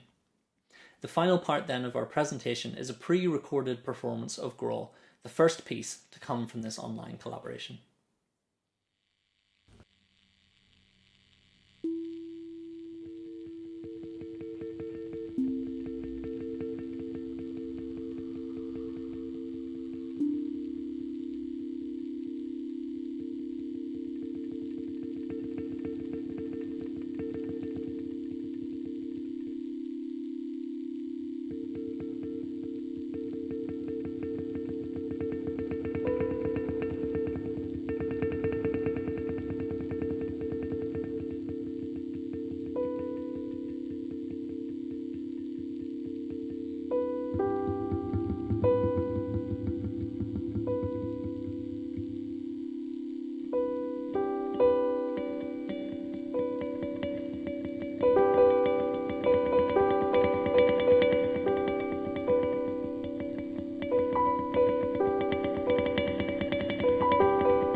Thank you, Martin and Anselm, for your presentation. Let's see if we have questions from our participants or Facebook viewers. Participants, you just need to open your video and your mic. And Facebook, just write in comments. Okay, Aaron Largit Kaplan, who's our next presenter, please. Large, but yes, I wanted to ask, I was in and out due to some technical difficulties. Balancing the two instruments, how did you two approach that? Or was that not an issue with amplification? Well, I realized I should have specified I was playing electric guitar rather than classical guitar. So yeah, that wasn't too much of an issue. I mean, everything got sent over to Martin, who did any balancing in post-production, and then he was working with electronics as well. So I think we were able to manipulate most things. I've actually discovered that I now have a slightly better recording setup than I initially did when we recorded this. So there's like a hiss from my amplifier most of the way through the piece. So there were some tech issues that I kind of had to deal with in that sense. Nice. Is there a plan to do this live? Yes, we do plan to at some point. I mean, Martin is actually based in Malta at the moment, so we haven't been able to get together to rehearse. So Graw is the first of I think we're now in 4 pieces, maybe 5 pieces that we've developed through this method, and our plan is to kind of put them together eventually into a live performance and also an album. Nice. Thank you very much. Quite lovely. Thank you. Aaron, when I just want to expand or just say my point of view on that. When you say, Aaron, to play this live, do you mean by performing live or like on stage with the yes, electronics right. and the guitar? Yes, we do. Together with lots of wires. Yeah. And talking about balancing, I have although it was very, very little tweak that I don't remember doing any post-production tweak in the balancing. I think that that is perhaps the strength, or what I consider the strength of the collaboration, which is something that is in between the conversations that we are having. Perhaps we don't use the word balance. So from a preconception, if you need to write a piece for piano and guitar, the first thing that I would consider is balance. But this collaboration is not starting from that preconceived ideas about what instrumentation and these two more traditional instruments could do, but doing it, and after doing it, reflecting upon the process and then refining that balancing didn't require. It was like an organic process that it was balanced through that process, never saying, oh, we need to find a balance. Okay. So in some way, perhaps we are tackling I just wanted to say that. Thank you. Thank you. Okay, we have here a question from Francesca Neibel, who was with us yesterday. Sorry, shall we take Michael's question first? Michael's had this video on for a few minutes. Okay. Then, sorry, I didn't see it. Michael, please. Oh, no worries. No problem. I guess maybe this is slightly related to the last question, but I think I'm correct in understanding that there was, quite a bit of improvisation in the process of putting the piece together. So I'm wondering if you could expand a little bit, maybe you already addressed it some, but on how recording improvisations affected the way that you approached improvising, right? There's a video tonight in the conference of a performance of me playing an aleatoric piece, and I found obviously the act of recording changed a lot how I viewed improvising itself in that. So if you could expand maybe just a little bit on like how that was as maybe a first time doing it, or maybe you've done it before. So yeah. Well, from my perspective, like the work that I've done with, as Martin said before, we were part of an improvising ensemble, and actually we worked in kind of a similar way, that it was always we always recorded our improvisations so that we would reflect on them. So and I'm trained as a classical guitarist, and I work as a composer, and I write fully notated music, and that's what I do kind of normally most of the time. So actually, in a way, this is my first experience of improvisation. So I haven't really experienced improvisation outside of the context of recording it and reflecting on it and then honing it. And for me, that was, I guess, a nice segue into something that was a little intimidating for me to kind of let go of that thing, because then there were still some aspects of the compositional process that I was familiar with, of kind of listening back to it and then editing it and changing it. But Martin might have a different perspective on this. So. No, it's just thank you so much, Anselm. It's just like perhaps I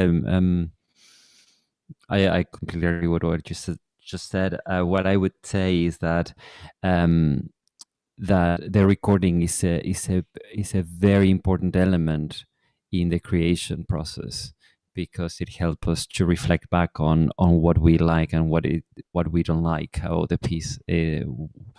One term that we started using is this distillation process. So improvisation and recording as a distillation process. So you play, you just, with just an idea with very few parameters. So what we do as a starting point is to have as little parameters as we can to improvise.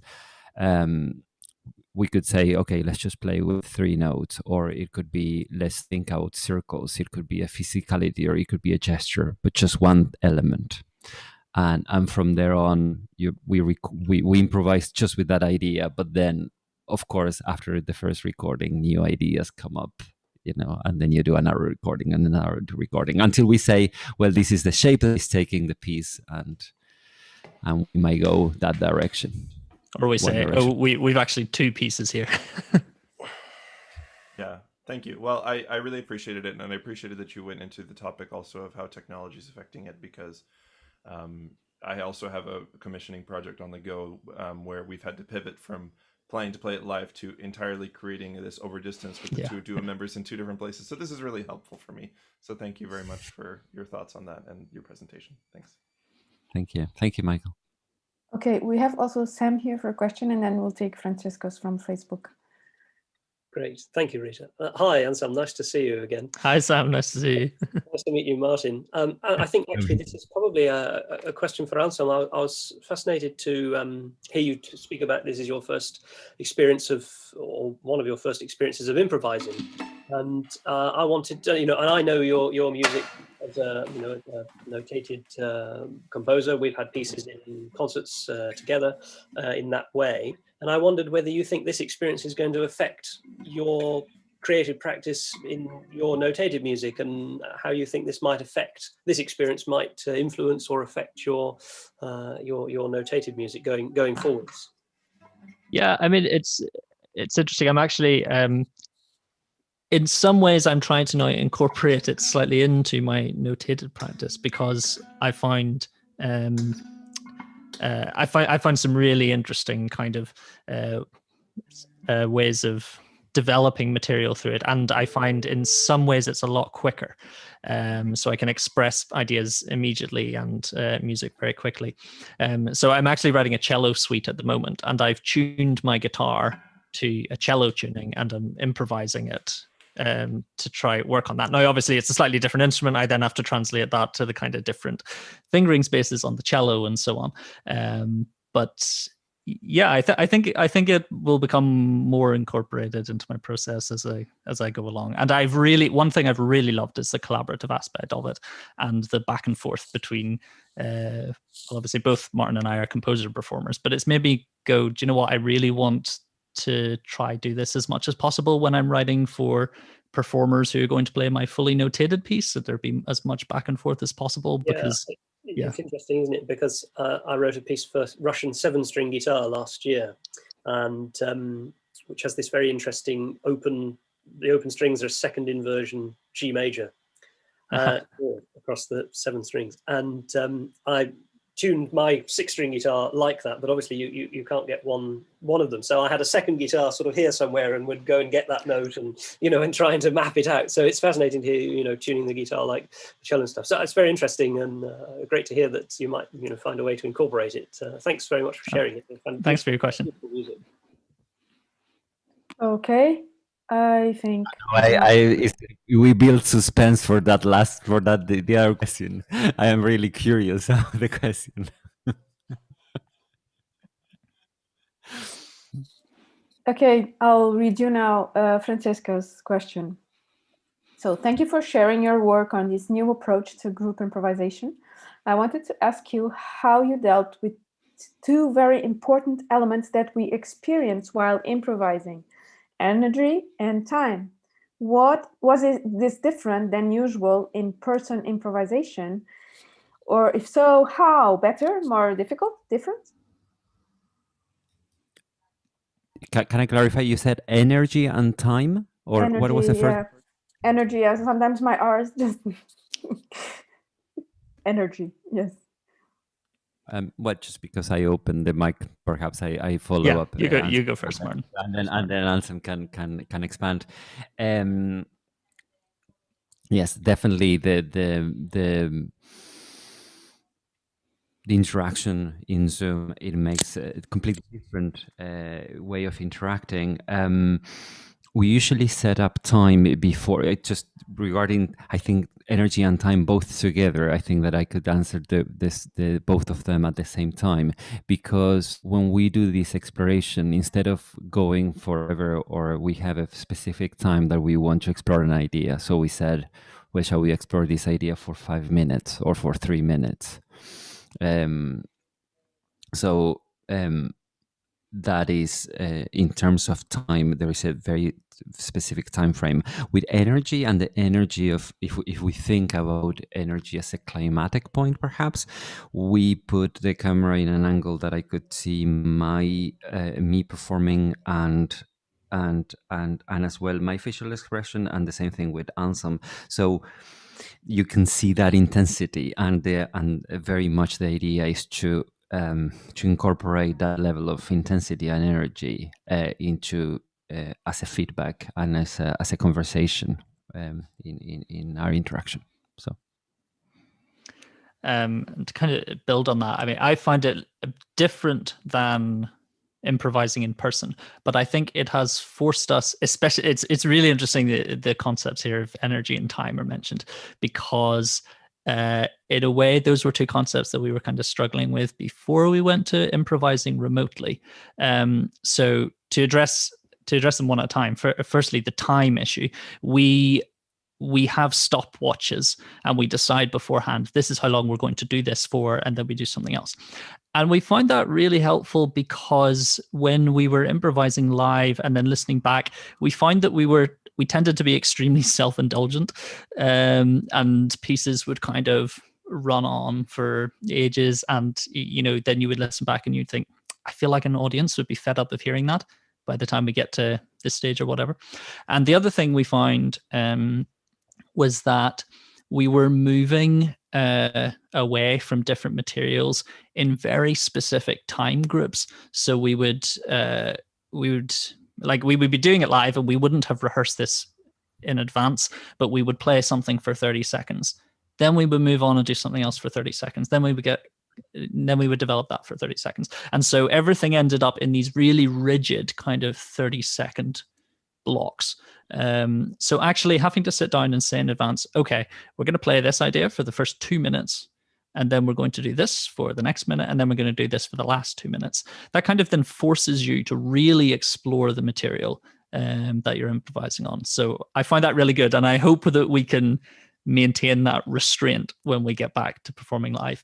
The energy issue I find slightly difficult, because you see so much less of the person. With Martin, I generally can't, I can maybe see some of his face and then his fingers and what he's doing on the piano, and he can see my hands and what I'm doing, but you don't get the full body motion and experience that you would in performing live or in the room with each other. So I think that's something I miss. But at the same time, a strength of it is it has forced us to explore materials that are much less energetic and unfold over longer periods of time, rather than stuff which just does the kind of typical kind of thing that some improvising ensembles can fall into, where you just kind of expand and then back and then expand and then back and expand and back, which is kind of a trope that's very easy to fall into. Okay, thank you. We do not have more Facebook questions, and actually we have run out of time. So I thank you again, Martin and Anselm, for your presentation. Thank you so much. Thank you. And we will be back in a moment with Aaron Largett Kaplan.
Hi, welcome back. Our next presenter is not Aaron Largit Kaplan, but Aaron Largit Kaplan. I'm sorry for this mistake previously. Aaron teaches at the University of Massachusetts, Boston, and he will be talking live on a commissioning project centered on lullabies. Welcome, Aaron. Thank you very much. It's a pleasure to be here. Thank you, Rita. Thank you, Amy and Michelle, and everyone who makes this 21st Century Guitar Conference possible. Again, my name is Aaron Largit Kaplan. I'm a performer, arranger, and educator based in Boston, Massachusetts. I'm originally from Colorado, and that's why I don't have some funny accent thing. I'm going to share my screen here and start my lecture right now. This is Nights Transfigured, using the lullaby to explore 21st century musical languages. This is a project I started in 2006. At the end of 2006, I requested the first lullaby and premiered the first one in 2007. And that takes us, there it is. Thank you. So what is the New Lullaby Project? The New Lullaby Project is a commissioning, performing, recording, and now publishing endeavor that asks composers to reimagine the lullaby in a 3 to 5 minute solo. 63 premieres to date, and number 64 will be recorded this weekend and premiere on April 11th in Arlington, Massachusetts, actually online. So you could all take part if you so desire. Here are some websites, including the official website of the New Lullaby Project. There's a Facebook group, which is full of excitement, as you can imagine, for such an endeavor, a YouTube channel playlist, a Patreon for finding out the latest and how you can take part, and links to albums on Bandcamp and other downloads. All albums will be available for streaming this summer, and I'll get into what albums there are in a minute. Why lullabies? Well, who's afraid of a lullaby? I found that non-guitar playing composers to be reticent and at times quite intimidated with the prospect of writing for the guitar. I also found that most audiences, musically trained or not, did not really care to hear contemporary music, yet they loved hearing the sweet sounds of the guitar, especially a couple of lullabies, which I'll point out later. Looking to share my love of new music and wanting to make a living performing for the public as opposed to just in academic or guitar circles, which I do love, but it's not quite enough, I came upon the phrase of who's afraid of a lullaby. The composer has the challenge of writing a composition whose main focus is beauty, and the audience has an idea that they can easily grasp and relate to, even when the approach taken by the composer surprises them or makes them question if they would consider the composition a lullaby. What is a lullaby? Well, I let each composer define what they consider a lullaby to be and their approach to it. Some take it literally as a piece for a child to fall asleep to. Others see it as a piece of music between two realities, awake versus sleep. A few approach it from a psychological standpoint. Some plead to or reflect humanity, while others testify to a memory, an affirmation of a time passed by. There are lullabies born of an improvisation, patience and hope and love, a nod to Francisco Tárrega, and even Sleeping Beauty. One was written during a lecture I gave on writing for guitar, and others inspired by a nodding head and a dancing baby. Some tell us to let the day be, others acknowledge the troubles that await outside of our dream world, and then we hear a prayer and a plea in touches of love and friendship. I have Adam and Eve's first lullaby, and a lullaby inspired by a leaky roof, and a lullaby you shouldn't hear the end of because you should be asleep. A lullaby where the composer imagines an apartment with the television gone to snow. So there's actually white noise. And we did this as a performance at UNLV, where we had one of the college students on a couch with a television and a beer can on top of the television, sleeping while I played the lullaby. It was actually quite a lot of fun. Yes, performance art. Characteristics of a lullaby. Well, the length, as I mentioned, is 3 to 5. The longest I have is a 7-minute, and I think the shortest I have is about just 2 minutes. The scordatura, I do require that after I received a couple that asked for 3-string scordatura, which is way too much for a 3-minute lullaby, that they be limited to 2-string scordatura. Most are in standard tuning, though I have quite a few with G sharp, C sharp, drop D, of course, a couple of G tunings, and some other quarter tone tunings, 1-string quarter tone tuned. I have a couple D sharp. I could talk all about tuning later. The other requirement is it had to be beautiful. It could not be a dance, but it had to be beautiful. Characteristics of a lullaby. Some look at the harmonic relationship of a tonic and dominant relationship, and they'll use that as they move through their pieces. Others use characteristics that are more rhythmic, flowing or rocking. Typically, they tend to be slower in their movement, though I have quite a few quite active pieces that move quite through rhythmically. There's one lullaby where the composer imagined that moment when you fall asleep and then you have the, oh my God, I forgot to do something. And that's in the music. And I can tell you that is not a slow little melodic ha. No, it's a crashing. It's quite big. Repetition is beautiful. I have repetition of melody, rhythmic figures, complete measures, some pieces that have no end point because it's up to me or the performer to decide how long the piece should be, or do you wait until whoever you're playing it for falls asleep. On this page are 2 pieces, samples from Thomas Reid and Thomas Schuttenhelm. Thomas Reid, as you can see, uses a rhythmic figure that slight modifies, but is found throughout the piece, and the melody shifts, and you get lost in where we are amongst the beat. Thomas Schuttenhelm's, this is one small section of a much larger piece, of course, and I just love how these notes are ringing out, and this 3/8, 4/8 movement of this push and pull. It's quite lovely. What I did find is I got a lot of harmonics. Composers really dig harmonics, and I'm cool with that. So, who are these composers who've written these crazy lullabies? 55 composers from 11 countries: Afghanistan, Argentina, Australia, Czech Republic, France, Japan, Poland, Russia, Spain, Thailand, United States. Student composers, I've done quite a few projects in universities and conservatories, reading projects, as well as both performing of the pieces. So Boston Conservatory at Berkeley, Wheaton College, Tufts University, to name a few. And a couple of those student pieces have actually later been adapted and been recorded. Very cool, and very happy to be a part of these young composers' introduction to guitar. 32 have been recorded, and 15 are featured in the first volume of a multi-volume anthology published by the American Composers Alliance. This is a list of composers and their compositions which have been premiered. Those with an asterisk are recorded. Those, though some won't be available until the next album is released on June 4th. That is coming up, so mark your calendar. Those composers and pieces in red denote those who would be considered guitar composers. I define that as someone who studied the instrument or in college or performs with it currently.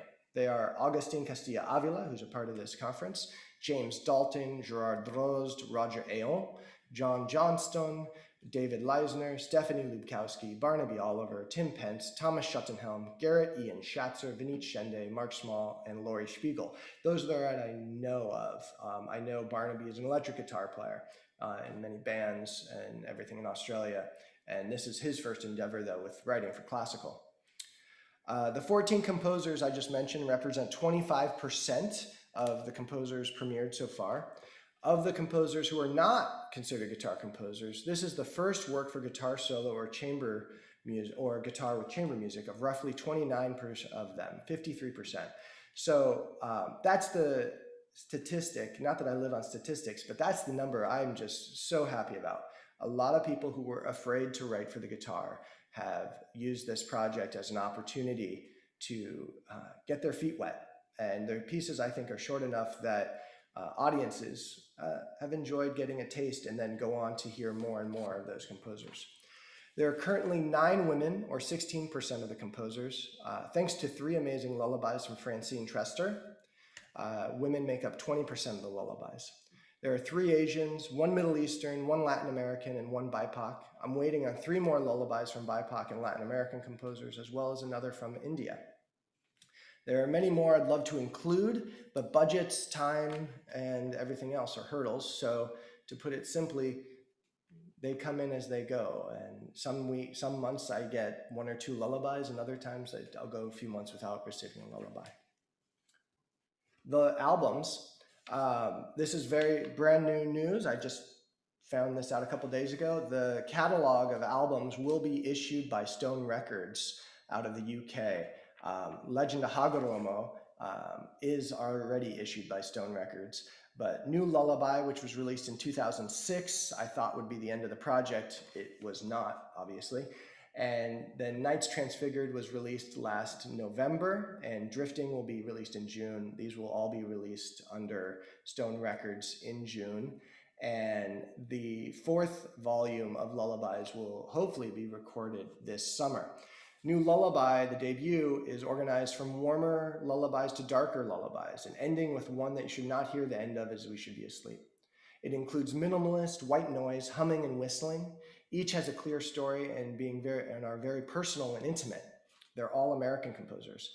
The Legend of Hagoromo is an album built around the title track that was written for David Russell, which ironically is based on a lullaby of a 13th century legend. 2 new lullabies are featured on this album, Ken Ueno's Ede Subito Sera, which will be featured on a concert later today, and Kota Nakamura's Tsuyo, which means ephemeral.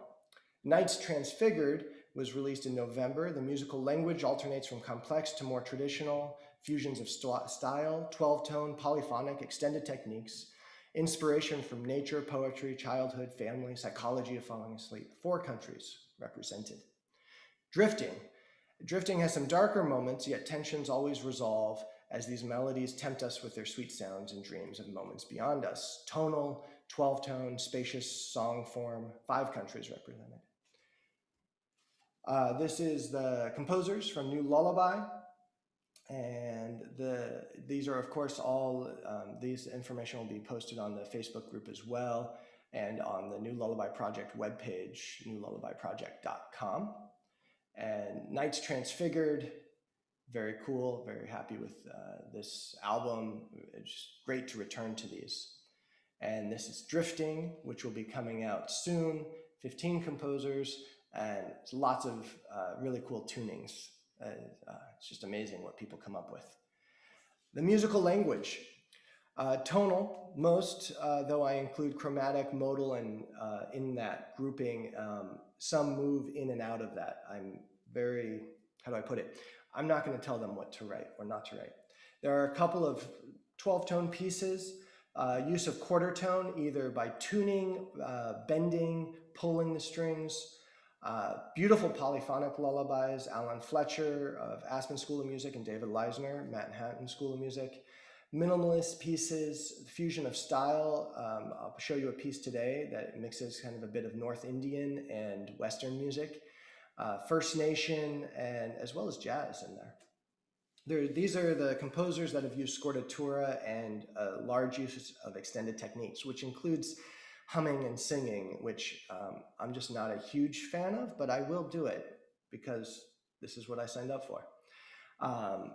Exploration of timbres composed through folk songs, and then you can start breaking them into spacious versus active, improvisational elements, those based on poetry, those that tell a story.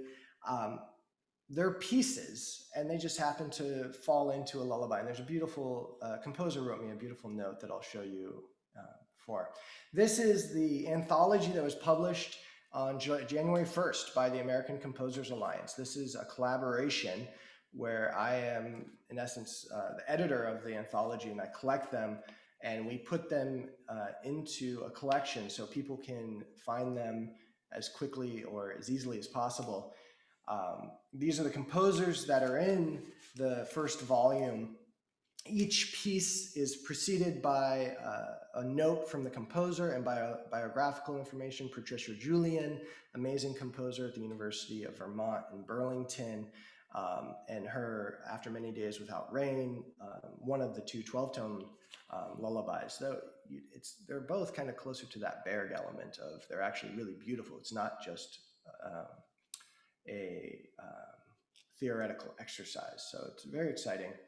And then this quote I wanted to show you. This is from Martin Max Schreiner. With such diversity of composers and ideas represented in this one small form of a lullaby, the new lullaby project will be like a set of core samples of musical earth. With the range and diversity of so many pieces collected together, we all will be able to see a stylistically unbiased horizontal view of the breadth of ideas and possibility that exists in the rich soil of our daily musical lives as musicians. He sent that to me this last couple days ago, and I just think he nails it on the head. I did not set out to premiere 60 or 100 or 50 or 10. I did 10. It just, people keep sending me lullabies, and I'm very interested in representing as best as I can the guitar and understanding how these people put dots on a page and what they can sound like on the guitar. Using the timbres, I find that many of the composers are intimidated by the fact that we're tuned fourths and a third. Frets are very unusual to many of them. And the idea of timbre. Wonderful composer, young composer Kincaid Rabb was talking about his piece in the roundtable after I premiered it. He didn't realize there were so many ways to play a single note, and he's used to wind instruments. And here's the note, this is what it sounds like, here's the timbre, that's it. And so that experience, at least in the US, is not given to a lot of composers outside of certain conservatories, universities. So hopefully we can take it upon ourselves to spread the love of the guitar in as many forms as possible.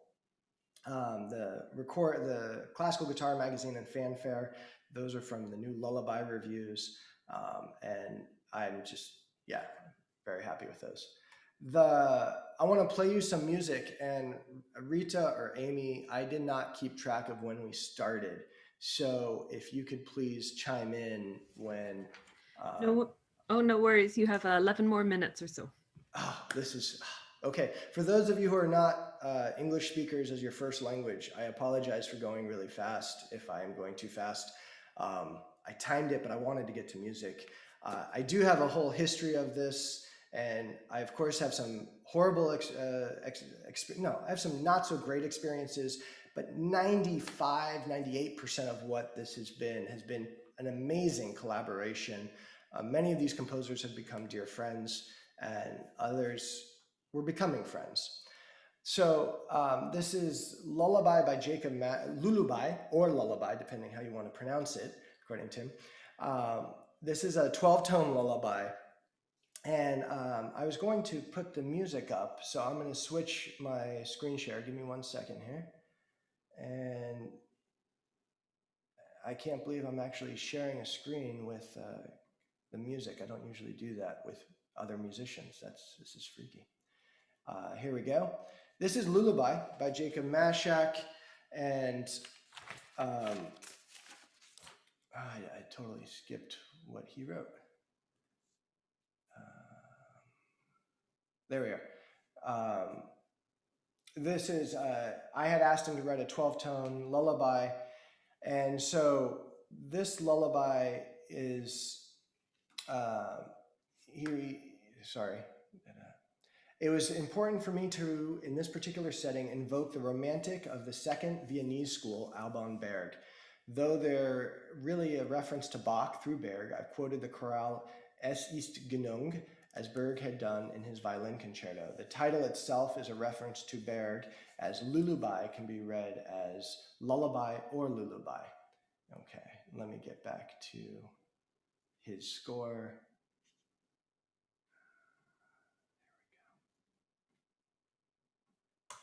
This will be one of the few pieces I actually play the complete of, and then we'll jump into some others.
That was Lullaby by Jacob Mashak.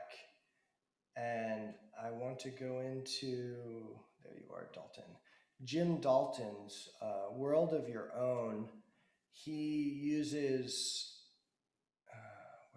I want to read you what he wrote. Sorry. We're going to come back to Revas because it's awesome.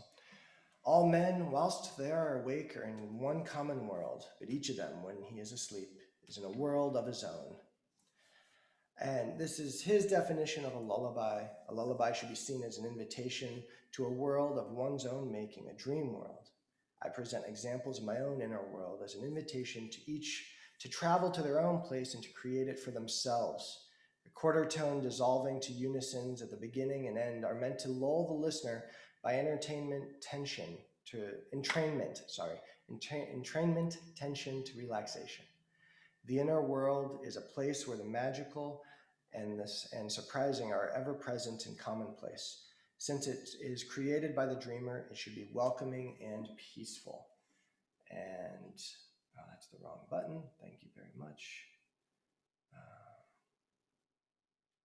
There we go. World of Your Own. That's not it. Sorry. There we go. So here, this is an example of quarter tone. Let me get.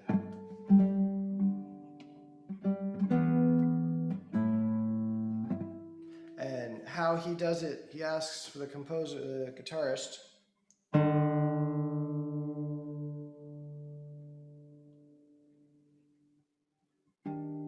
So I pull the string,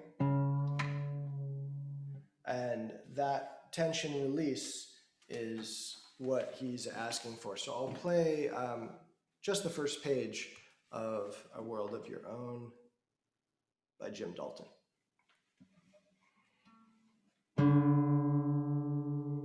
Oh, sorry. It's 8:45. My guitar's not awake yet.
that point, the piece goes elsewhere. And so that's a stopping point. A World of Your Own. And then we'll get into Shende, who I skipped earlier. His piece is a scordatura tuning. And he writes about it. There it is.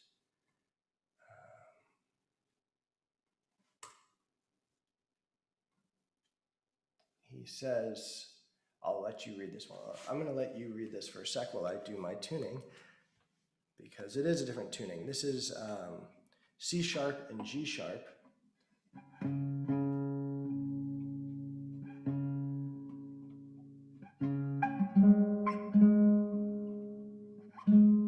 So Shende is mixing North Indian in the melodic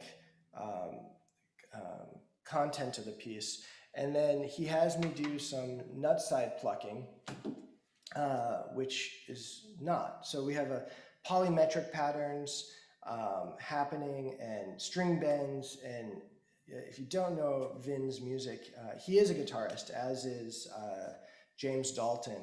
And as you can see, both of them are using unique aspects of the guitar, which I would consider extended techniques.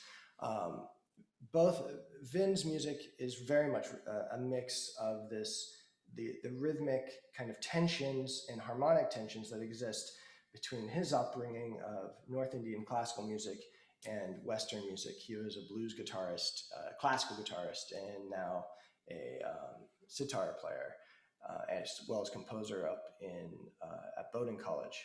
So this is the Shende, and that full screen. And I'm going to play the first page for you. And yeah, then we'll go on from there.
I feel a bit mean stopping on such places, but that's how it has to be right now. I am sorry. And so I want to, that was the Shende. I'm going to fix that tuning.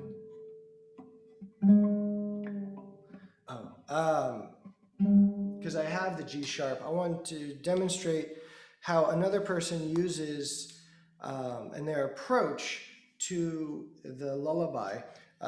Anthony Green is a composer, American composer living in the Netherlands, and his piece uses G sharp, so it's actually really nice to be able to show this to you right after. And I love the lulling of this piece. Rhythmically, as he says, it's kind of like one is nodding off. I'll play without repeats, and we'll see. It's only a couple minutes without the repeats.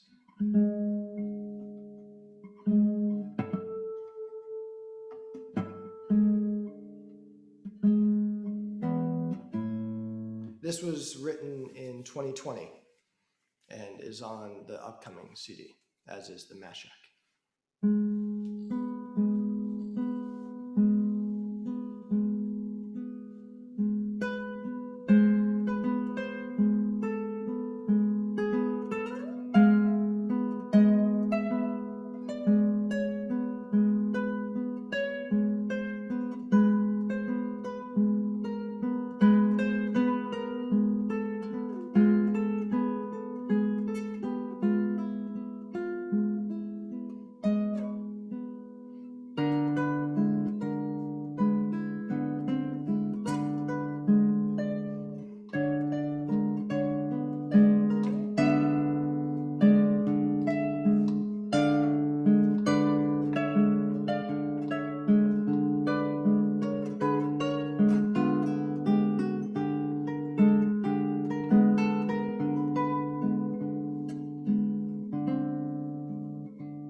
A very abbreviated version of Counting Backwards.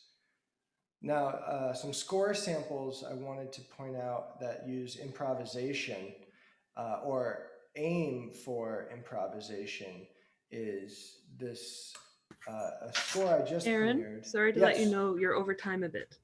Oh, I am. Okay. I'm sorry. I will post video of This Is a Lullaby I just premiered by Curtis Hughes. And the idea of improvisation through notation, where it's supposed to come across as if it's notated. So I think, sorry about that. No worries, we just want to have time for questions. You already have 2. Oh, I already have 2. Cool. Well then, without further ado, that's the end of my lecture. Thank you so much, Aaron. That was beautiful, and the pieces are incredible. I'm actually very astounded by how many pieces that you've collected for this project. You said it was 55 or in the 60s now? Yeah, 63 pieces have been premiered. I've probably received about 75-ish, but the 55 composers, and people keep writing them, and I'm honestly not, I can't say any of them sound the same, even by the same composer, which is amazing because you'd think, okay, there's a point where something would be similar, but no. I mean, there are similarities, but they're all, people are amazing. They are. So we have a couple questions for you. The first question is from Jacob Mashek, who I think you just performed his piece, right? Yes. Hey, Jacob. So Aaron, do you find any broad differences in the works by guitarists and non-guitarists, or characteristics that tend to show up in the non-guitarist composer's works? Maybe unplayable naivety or something like that, or revolutionary novelty. Oh, I love you, Jacob. The non-guitarists, some of the things that they have found is, of course, some of the chord voicings I've had to adjust. I'll say, look, we can't do it that way, but I can flip the voicing and we can make it work. The idea of resonance, that open strings versus closed strings resonate differently. And quite a few composers want notes to ring. And it's a challenge to, one, demonstrate how sometimes that can't happen, or to find a solution to it. So resonance is very important. I remember Scott Wheeler and I, a wonderful composer, he wrote Nachtlied. There's an opening where I have E and A resonating over a melody, under a melody, and then it changes key. And he's like, that has to resonate like the opening. And it was a challenge for me, and it made my level rise to meet that challenge. And we had to both kind of compromise on exactly what that meant. Harmonics. A lot of composers don't realize that repetition can be done differently on the guitar. So there are numerous times where I've said, hey, I could do it on harmonics, and I totally throw myself into a trap of having to now learn this piece 5 or 6 different ways. Guitarists tend to, like Vin or Jim, they write challenging things. Scordatures tend to come from the guitarists. A couple of guitarists have said, this is how it has to be played, and I don't like fingering, my hands are different than others. So some of the tensions have been with other guitarists as opposed to composers. Very interesting. There's also an online question from Jordy Haley. He says he loves the notes behind the fretted notes. I'm assuming he meant the nut side picking. Is there a term for that that the composers are using? Crazy. No, I think what Vin called it is nut side plucking. I don't know if someone else has an official term for that. You can let me know. He was the first one that I had to actually learn how to do that with. There's also a question from somebody here in Zoom, Anselm. Hi, Aaron. Fantastic presentation. Really loved it. I'm afraid I have a really boring question, which is just about the scordatura. And when you're performing it live, I guess, do you find this affects, especially because some of the pieces are so short, so that the strings don't have time to settle? Do you have to group things together in different tunings? Do you play them with multiple guitars? What's your kind of approach to kind of dealing with that? I would love multiple guitars. I have a Patreon if anyone wants to contribute to that. I have one guitar. I know that's unheard of in a guitar circle, but I just have one. I like it a lot. Programming. I very much, when live, I group them based on tuning, as I do for Bach when I do my Bach arrangements.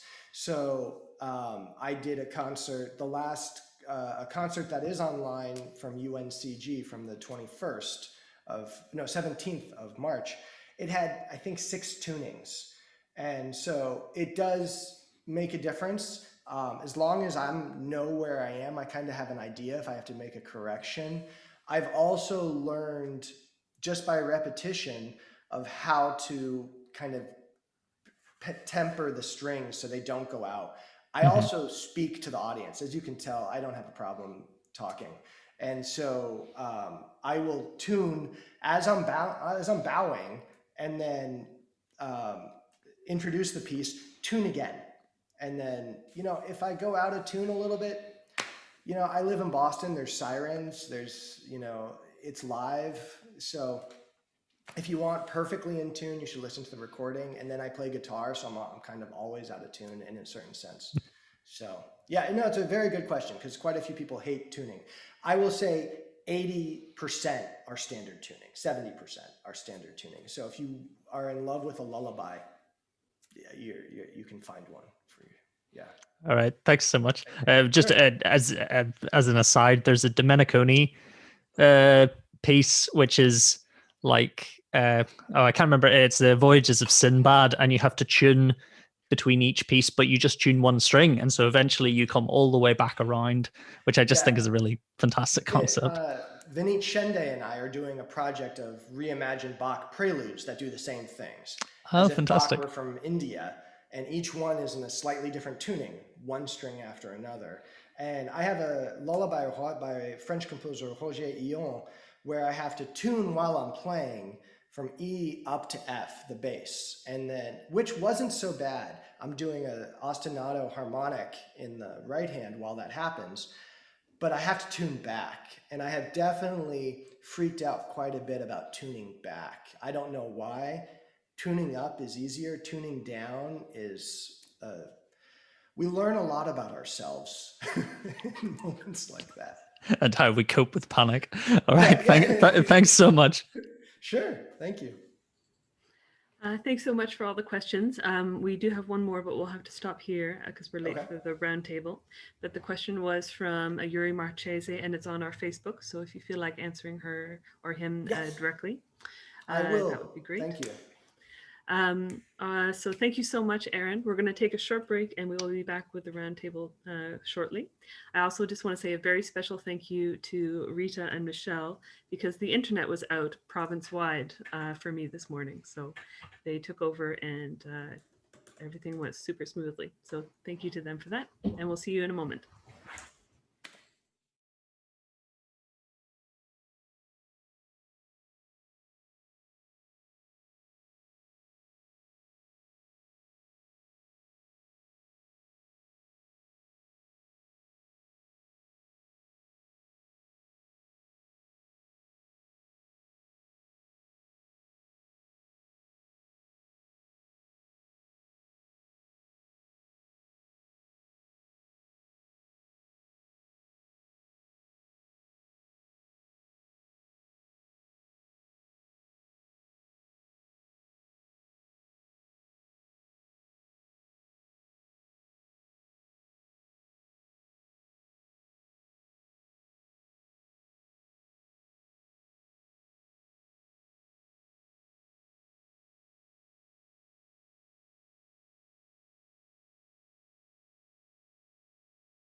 Welcome back. So it's my great pleasure to introduce this roundtable on collaboration.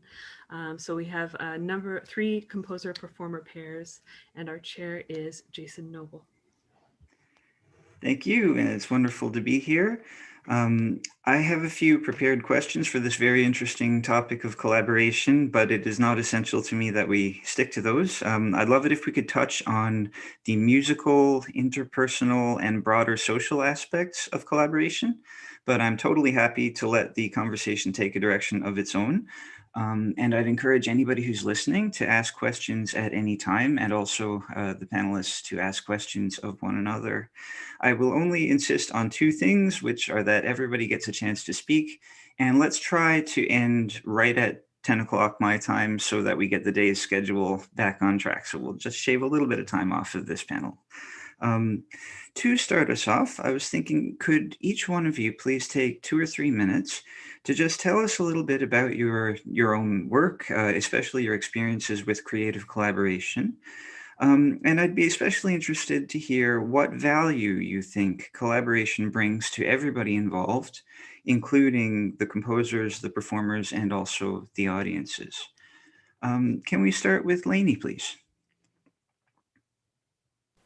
Hi, Those are great questions. I'm Lainey. What?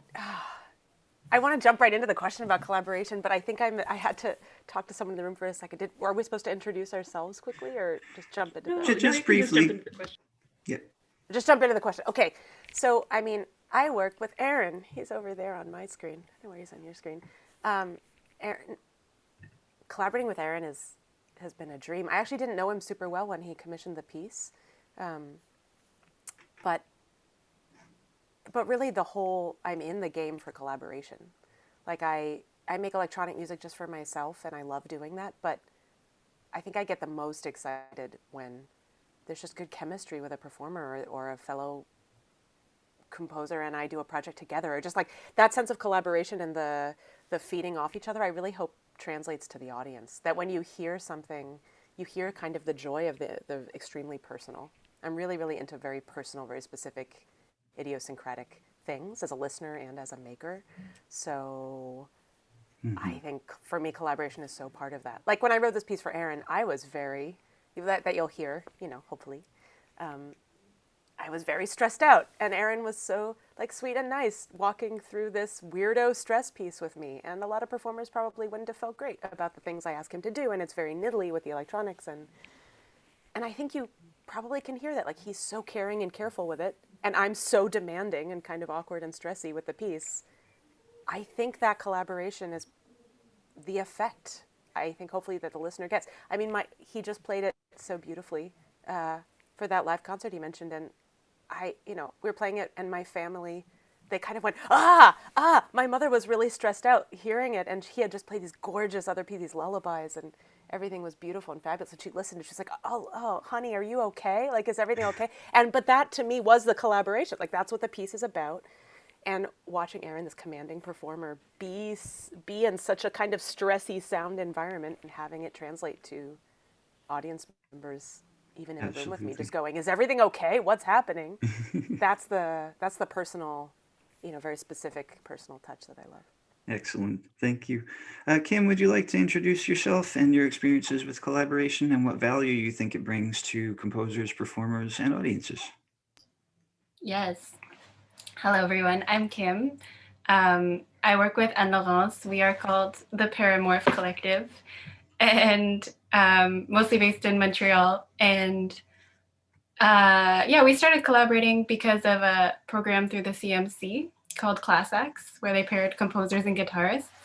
That was kind of our first project together.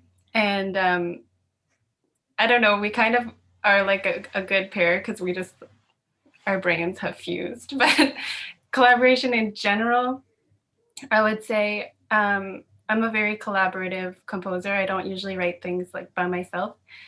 And I think it's because I was talking to my sister about this the other day because she's an educator, and I was getting ready for a rehearsal and I was a little nervous because we don't have very much time. And I was like, oh, how do I help someone with improv or something if they're not comfortable? And we were talking about like how you can pose questions, and like if you don't necessarily have all the answers, like if you have an idea but you're not sure how it's going to go, then someone else can give their input. And I think that's I think that's very valuable in helping things to grow and discover new, I don't know, just to help something change and be more interesting than if you just do it by yourself. It's just a conversation. It's like we're all here to meet other people and discover things. So learning. Absolutely. Thank you. Aaron, would you like to go next? I think the mic's off. Yeah, this is my first Zoom. Yeah. Hello, it's wonderful to be here with everyone. I'm Aaron Larger-Kaplan in Boston. I just presented about the new Lullaby project. I started collaborating as a conservatory student. I remember I asked Liorna Volk to write me a short dance, who was a doctoral composer when I was an undergrad. And I always enjoyed going to concerts and just got a thrill out of seeing the composer. I didn't grow up in a musical family in the sense of going to classical music. I grew up with Styx and Billy Joel. And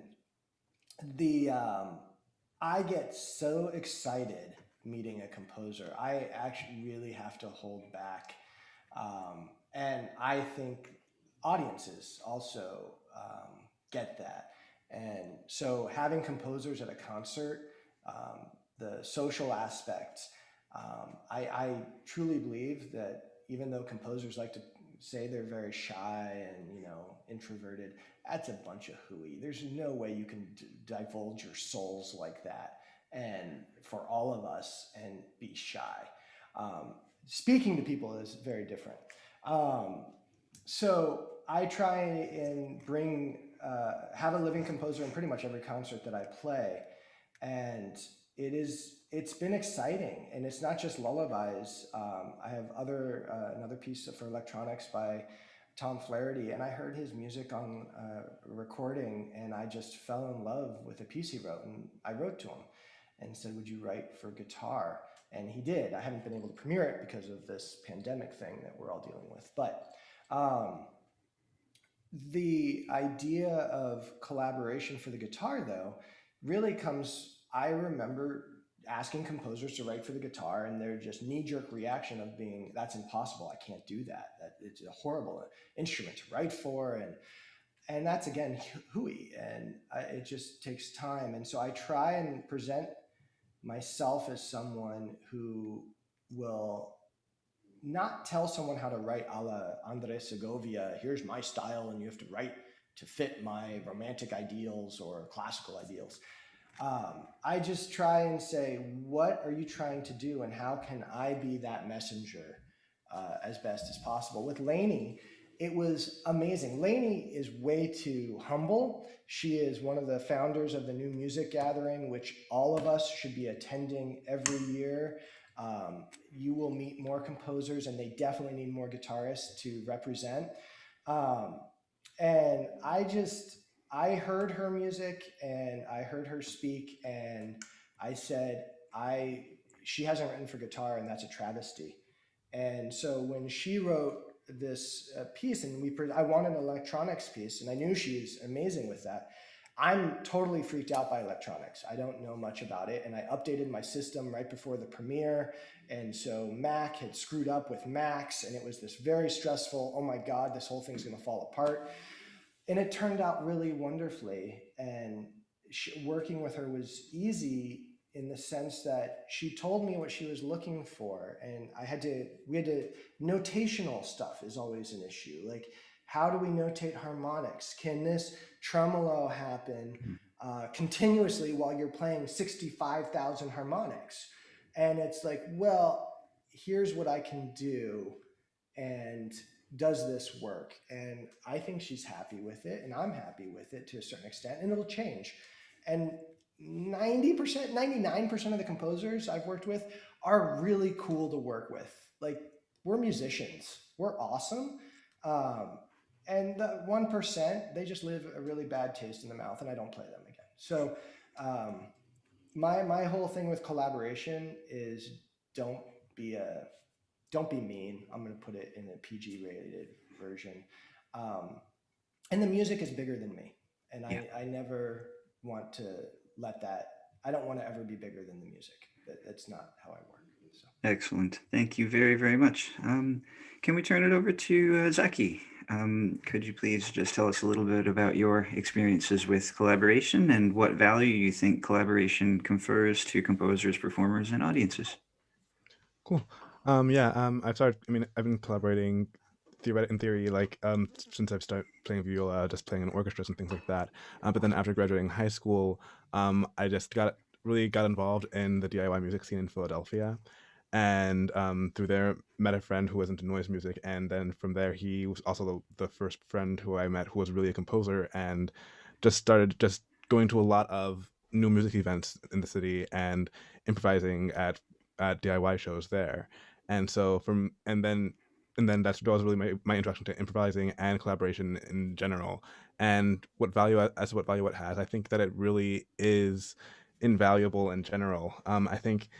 I think collaboration is, for me at least, where I get the most creativity, just because of the interaction that I get with other musicians. And I think that when everyone has something to bring to the table, I think it just the music that comes out of it ends up having so much more soul, and it just ends up in general just a more enjoyable experience. Fantastic, thank you. And Laurence, can we turn it over to you? Hello, good morning. It's morning for us, I guess most of us here.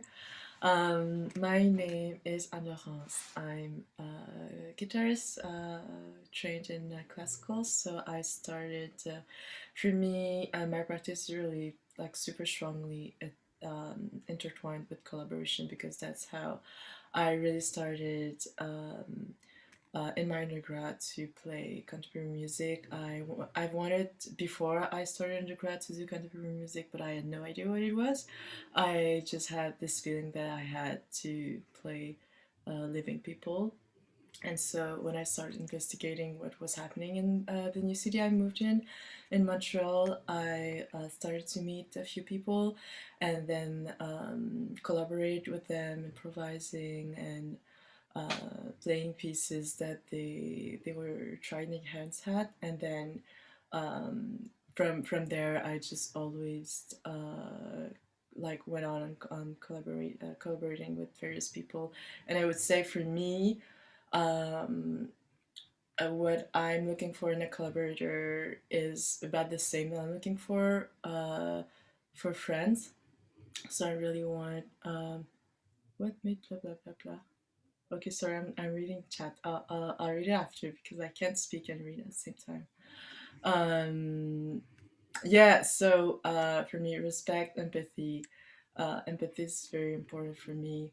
And then just having, this relationship of being able to speak ideas, and not having people that are like, I really want this thing and I don't want to change. And I would rather, I think I've been very spoiled with the collaborators I've been working with, where they really ask my input like all the time, and we work on it like real together. And I really feel, for me, this piece is part of us both. So I would say that when I happened to work with collaborators that were very strict and very like kind of gelled in their ideas, I was kind of turned off and I didn't want to work with them again. So that's that. Yeah, for me, that's what I think collaboration is about. It's about like really making a relationship, rather than they really wanted to have a result at the end. Because for me, the result is also encompasses like the whole process and the whole relationship that you've built with the person. And what I can, oh, I'm gonna read Lainey.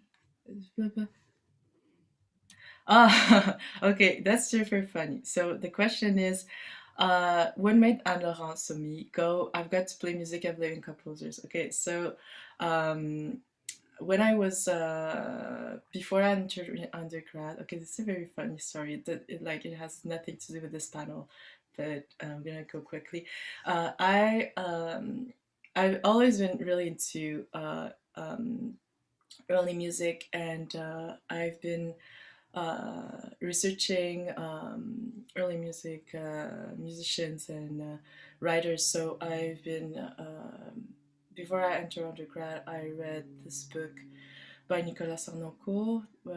He has two very similar titles, and I never remember which one I read. I think it's Discours Musical.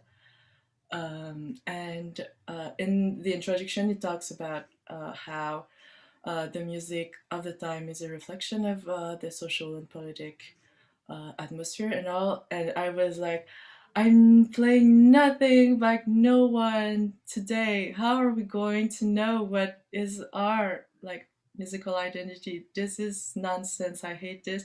I'm gonna play living composer music, but I had no idea. So it was so hard for me because I was also living in Quebec, and the scene there is much smaller. So that's it. So it was an early music person gave me the idea of playing new music. Very interesting. Thank you. And Mike Ibsen, let's turn it over to you. Just like to hear about your experiences with collaboration and what value you think it brings to composers, performers, and audiences. Thank you, Jason. Yeah, so I guess oddly, my experience with collaboration was sort of driven forward by playing the traditional classical guitar repertoire because that's my background and training.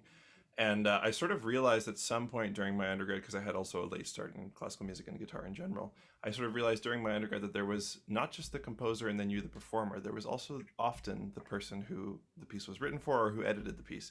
In my case, it was often Segovia because, you know, he's kind of a monolithic figure in our realm. And I realized that, you know, once people started being like, oh, well, have you seen the manuscript for this piece? Or, oh, did you know he cut this entire variation out or whatever? I started realizing that there was this whole other element that I didn't know was a part of how this music came to be. And that as a performer and for the audience, it could provide a lot more context. So, and then it was also seeing people lead by example, like Steve Cowan, who played your piece, Jason, which I now play, Shadow Prism, and hearing the stories around how those pieces came to be. So by the time I, 8 years later or so, came to the Netherlands and Metzeke and Maastricht, I was, planning this whole research project around that topic.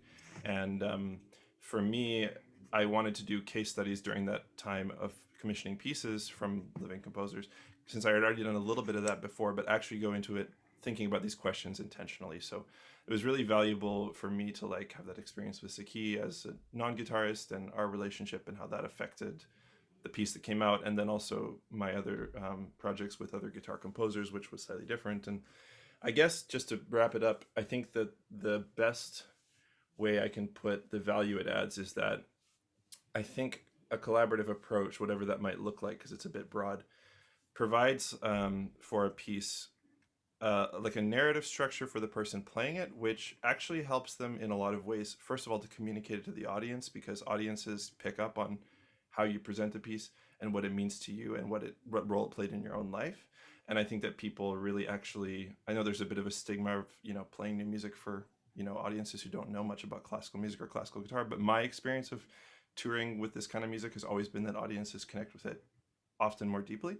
And then further than that, for a player, it's really nice that we end up with pieces like me and Zaki were talking about earlier that represent sort of our relationship, what we both love, and came organically out of that. It helps me have more of an impetus to record it or share it or proselytize and promote that piece of music. And I think I don't see the downside personally. I think it's there's so many upsides to that approach. So that's been my experience. Fantastic. So I see that a question has come in, and I'm going to get to that in 1 second. As I mentioned, I'd love it if we could touch on the interpersonal aspect, the musical aspect, and the broader social aspect of collaboration during this talk. And this question is just perfectly relevant to the musical question I wanted to ask you all.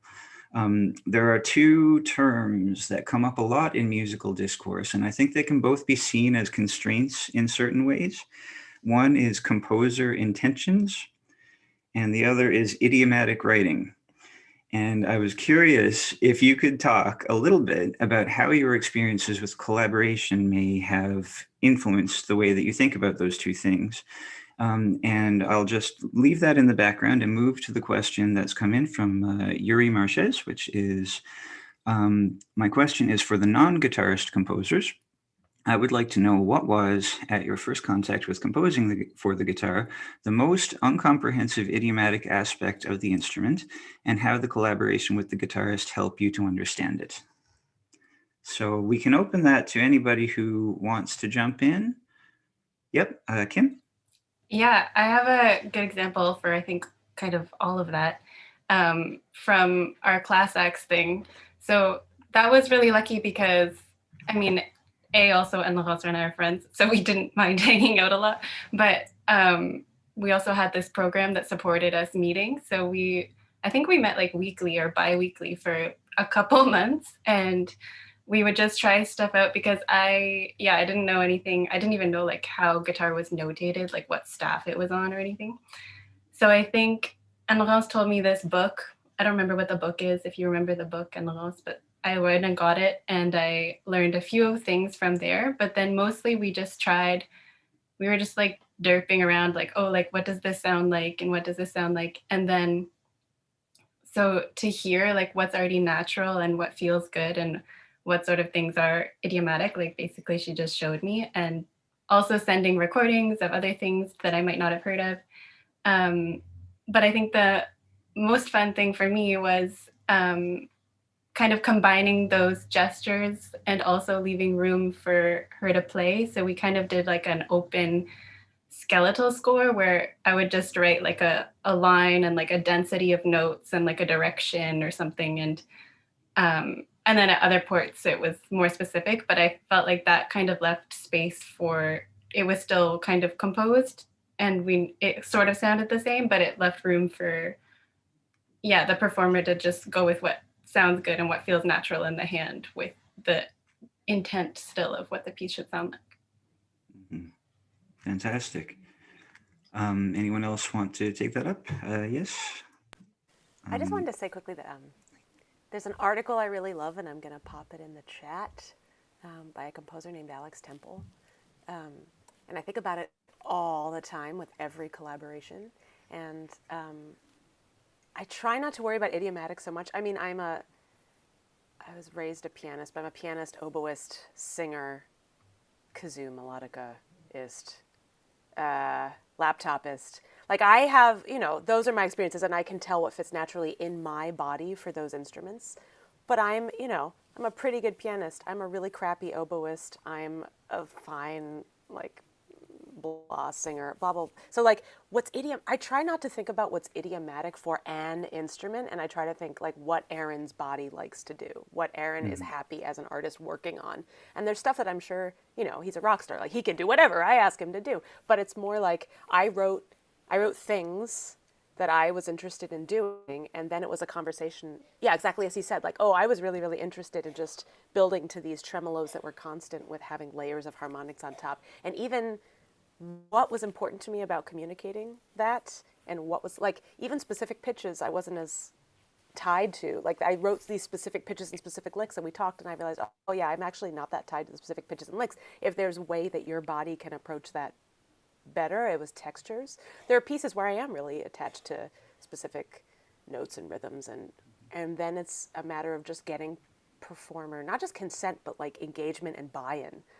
Even if this is I've written high D, above the treble staff for a bass clarinet. That's stupid, and you shouldn't do that. But the clarinetist that I wrote that for, she was like, yeah, I love playing high. This is so great. I get to squonk and squeak. But I wouldn't write, I'm in the lucky situation of, this isn't going around the world being played by a million people. I'm writing for specific people. So instead of worrying about, I'm not a guitarist, I would do a bad job of writing super smooth idiomatic for guitar. But what I love about the collaboration is I get to call Aaron and text him a billion times going, hey, I wrote this thing, and how does this fit in your body? Do you like this? Here's a label, blah, blah, blah. And then I just worry about pleasing Aaron. I don't worry about the larger world of guitarists at large. Very good. Zeki, did I understand correctly that you are also a non-guitarist composer? Yes, that is true. Yes, I'm a violist, though. So I have a lot of experience with string instruments, but not the guitar specifically. And so for me, I also didn't really think of it in terms of what is idiomatic. I really thought more so in terms of what sound do I want to create and what's the best way to create that with this instrument. So yeah, so that's why if you saw our presentation, I really, when I was writing the piece, I did a lot of writing on tablature just to make sure that, okay, can this fit underneath one's hand? And so that was really the most important thing, was making sure, is this possible to play, and not really, is it something that really comes necessarily, is it something that's idiomatic to the instrument? Not really. That wasn't really my concern. Yeah, excellent. I see Aaron's hand. I have this conversation all the time with composers, and one of the things I ask is, are you looking for this piece to be played by the general public or by professional guitarists? Because I don't actually like the term idiomatic. So much guitar writing, I can tell you that what scores a lot of composers have studied, what Villalobos etude, it got to the point where everything was sounding the same, and so I was hesitant. And so when, like Zaki was just saying, under the hand, I'm like, I can do this. Here's my stretch. I don't know how many people are willing to work on this chord for a month to make that natural. And that's up to the composer to decide, okay, here's how we go. I don't want to do that. I do want to do that. And there are pieces in this lullaby project which there are probably, okay, I'll be very nice, 100 guitarists who can play it. And I have students who go, I want to play that piece. I'm like, you are not playing that piece because you will quit guitar before you finish that piece. So the idea of, as a publisher, I have arrangements published. I have to sit there and go, is this playable by the general public? But the publisher wants to sell these. Mm-hmm. And so I think it really depends. Like Lainey's she's writing for me. And I want her to write for me, but I also want other people to be able to approach it. So we did talk a lot about, okay, if you want this to be communicated as improv, you need to write, this is what can be done.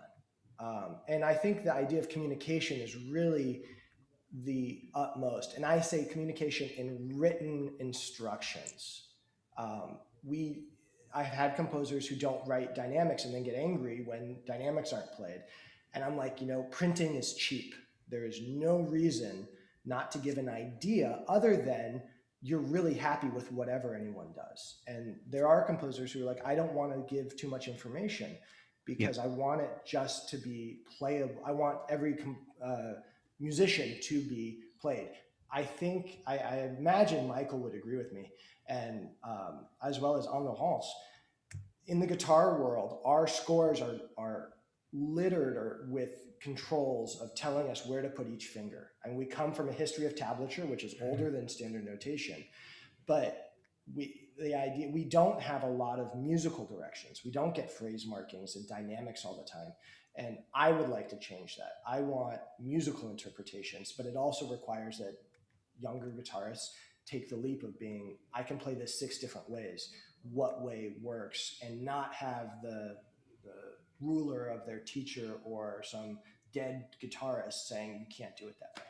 So those are my thoughts on that. Excellent. And that's a beautiful transition to the other term that I brought up about the composer intention idea. I feel like for a lot of performers, playing the music of deceased composers, it's almost like the score is this legislation from beyond the grave. You have to do this and this and this and this. And the goal is like this exercise in figuring out what the composer intention was and realizing it as exactly as possible. But I, as a composer, don't feel like my intention is as concrete as that a lot of the time. It's something more fluid and something that's a lot more compromising in some ways, that I prefer to work with a performer in finding out the best realization of this abstract idea that I have. And I don't treat it as this absolute checklist of things that must be realized. And I think through collaborating, that fluidity, that compromise comes to the fore a lot more than it could without collaboration between composers and performers. So that's just my thought. Does anybody have anything they'd like to add to that? See Mike's hand? Yeah, sorry, just really quickly. It's backtracking slightly, but on the subject of limitations or restrictions on the instrument, I think was the Facebook question. In my research, what I noticed, like talking to all the participants and the guitarists, was that there were a lot of different approaches, but one that I hadn't really thought of that really interested me, I think actually Steve Cowan and Adam Ciccoletti brought this up to me, was that you can go into it not giving the composer sort of any direction and then kind of clean up later when you have a better idea of their intention, which I thought was an interesting way of saying, like, maybe I have to do a little more work after they've written a bunch of stuff that's not actually possible, but I might get a better idea of what they're trying to say and what space they're in, like what Lainey was talking about, being in the space she was in writing that piece. Maybe your ideas are more unfiltered, and then as a performer you might have a little more work, but in the end you can help them craft that what they're trying to express on the instrument in an even more effective way. So I thought that was interesting. It wasn't everyone's approach, and that's the main thing I learned from the research, was that there's so many ways to come do this collaboration thing. And so part of my final presentation was doing all these blueprints and of different ways of doing it. So I just thought that was an interesting way to address that issue. Absolutely. Just seeing a comment or question come in from my good friend Steve. Loved the disclaimer about the fingerings in the Cage publication, let the strings resonate as much as possible. But if you're at a level to tackle this piece, you can come up with your own fingerings, essentially. Yeah, and I guess that kind of gets to the degree of detail that people want in their scores and the degree to which it's a specific set of instructions as opposed to a wish list for the composer's vague ideas. Yeah, Michael, can I just go with what Michael said? Mhm. There's very briefly, when I get composers who've never written for guitar, I will often say, what's your instrument that you write for? Usually it's piano or some string instrument. And I say, good, write that out in 2 voices, maybe 3, and then we'll go from there. And give me something to work with. And I think that idea, that it knocks down the fear of, oh my God, I don't know the guitar. And there are numerous times where I've rewritten a piece in 3 or rearranged a piece in 3 different keys to find the most pleasing. And it's a lot of work. I won't lie. Don't get into new music if you don't want to work. But I think that the idea of being a messenger, I'm not the creator. I really treat the composer as the creator, but I'm in essence my namesake, you know, Moses and Aaron. I'm the messenger, and if I can pass whatever I can to those composers, and I can't ask Bach questions like Anne Laurent said, but I can ask Laney questions, and I have a much better understanding of Bach, and my arrangements of Bach's have completely changed based on working with living composers and understanding how workmanship and how pieces can adapt. And, you know, oh, I have to do this reach. No, I don't. You know, no composer has ever said to me, you have to do something that you don't want to do. No one. So I think it's a very interesting relationship, and probably the best education I could have gotten was working with composers. Excellent. It's a little bit of a change of direction, but with respect to the broader social importance of collaboration, the broader social value of collaboration, I feel like collaboration is a promising way for more voices to be heard and for people with differing backgrounds to learn from one another. But I also find that from my own experiences, you often end up collaborating with the people that you know, who are the people that you've met, who are often people from similar backgrounds. And so I'm wondering if anybody has any thoughts on how we might diversify our collaborations and what the social value of that might be. I see Kim. The first thing that comes to mind is a project that Anne-Laurence and I just did, and I think community projects are a great way to do this. So a friend of mine runs like a virtual choir, and so she sort of had this infrastructure already, but then we were able to work with, I think it was 47 singers who are mostly amateur singers from all around the world, like Italy, Australia, of all ages. And that's something that we would never, like when we signed up, we thought it was going to be just our friends. We're like, oh, 9 people tops. We're going to have to find everyone ourselves.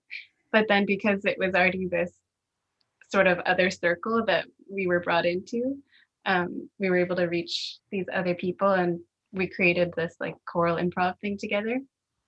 So I think that's a huge thing, is organizations that take on, like that have this infrastructure to bring in other people and really speak different perspectives and even different mediums. Like if there's a dance company that brings in some musicians or something like that, I think that's where it really starts to be very strong. And I'm missing the words there, but like I think those are very valuable. Absolutely. How was your experience with that, Anne-Laurence? Oh, this piece was fantastic. It was like the best project I've worked in like almost forever. It was, I think it's so fulfilling because there I wasn't like playing guitar at all. We were both just doing the same thing. So it was so quickly. We would have some prepared, I prepared some singing melodies, and then we would ask them to record themselves improvising over, doing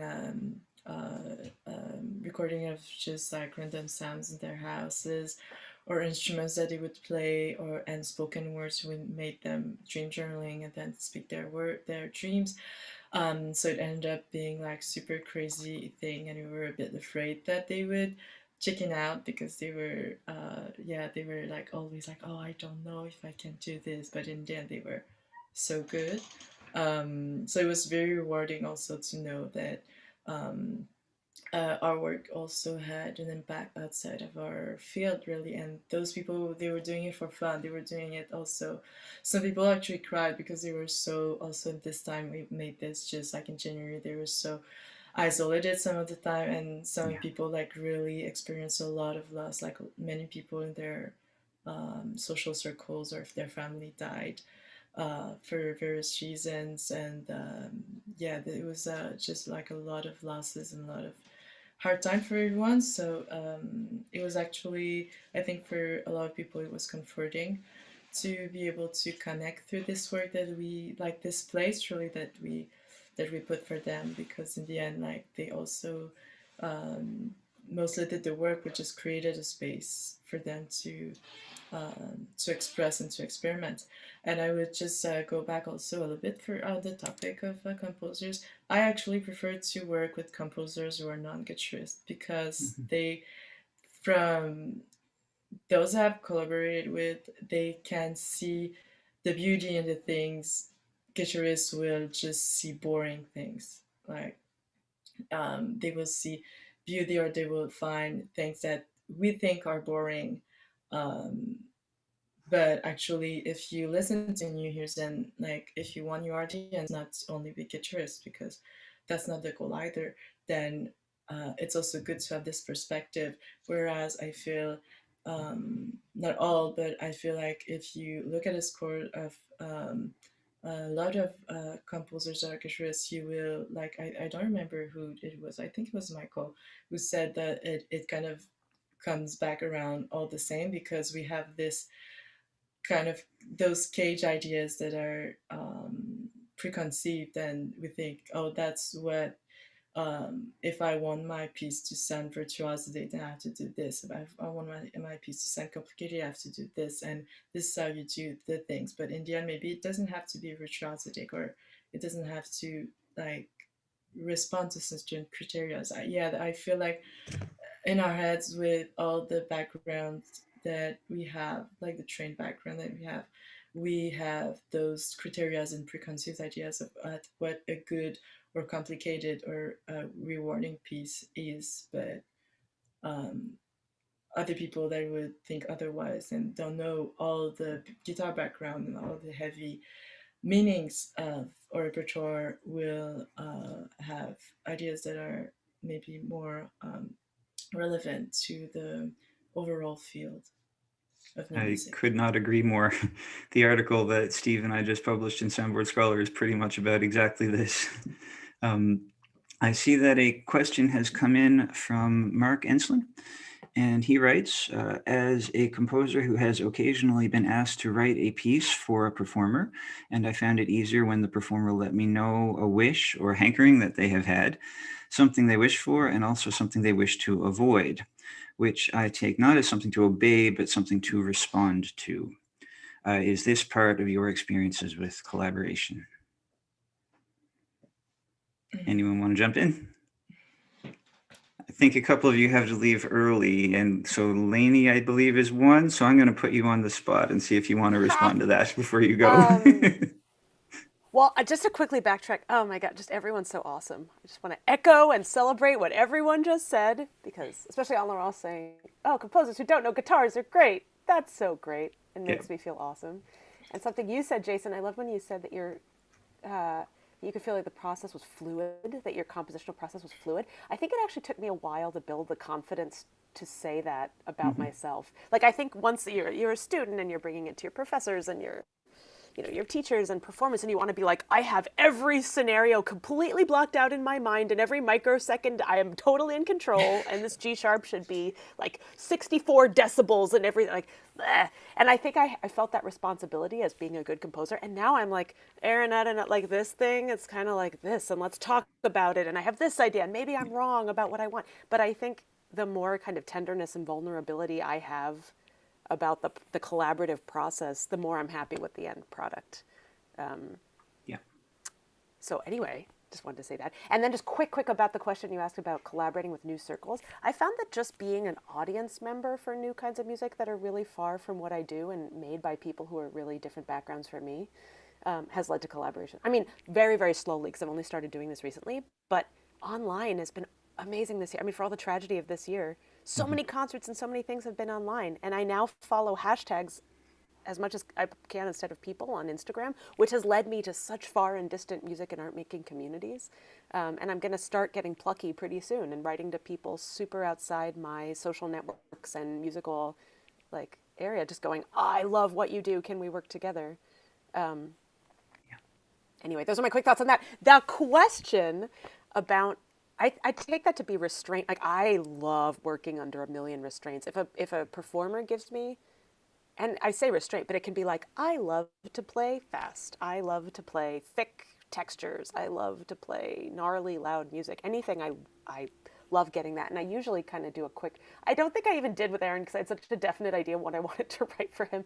But in general, yeah, tremolo, that's true. I really, really wanted tremolo and harmonics. So thank goodness he was kind and also wanted it. But any kind of restraint is great. Like, if the performers don't give me restraint, I put a million restraints on myself. It's just the way that I most easily and happily make things. So like, I've written pieces that have only 3 pitch classes, or I've written pieces that,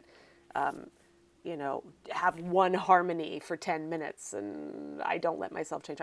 I'll put dumb restraint and I'll break them, but that's just my compositional technique. So it's so joyful when that coincides with, oh, I'm making a performer happy. That's great. Yeah. Absolutely. Yeah, I see Kim's hand. Yeah, I'll just jump in because I also have to go to work soon. But with regards to Mark's question, I think everyone here has kind of said that we really write for the person.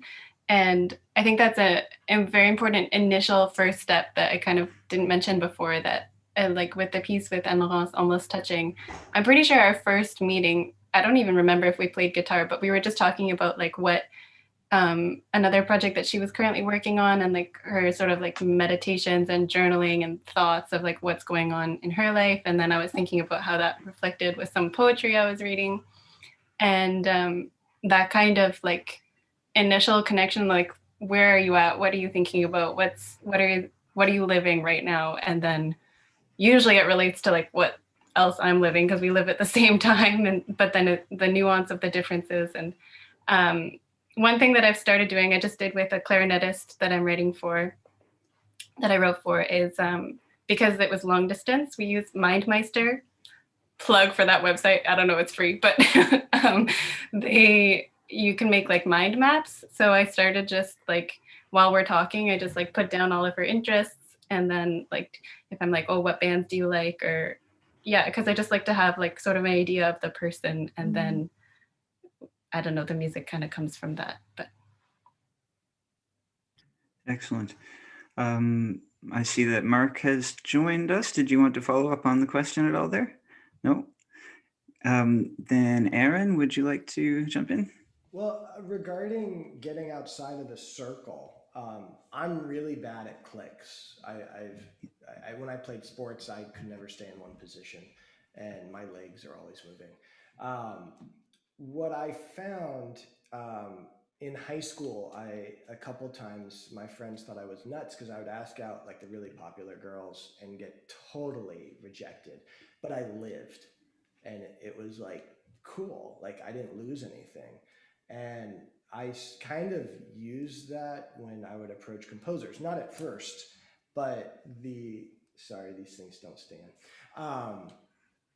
I would go to concerts and, I would hear a piece and be like, wow, that's a beautiful piece. And I would just go up to the composer and ask, have you written for guitar? And in Boston's a bubble. There's so many schools and very academic music programs that you can be really well known in Boston and no one in the world knows who you are. But I didn't want to just do that, but I only had, it was very much limited by budget. And so I would ask composers I met, and then as I traveled or listened to music, I would ask other composers. God, so many of these composers I did not know until this collaboration. And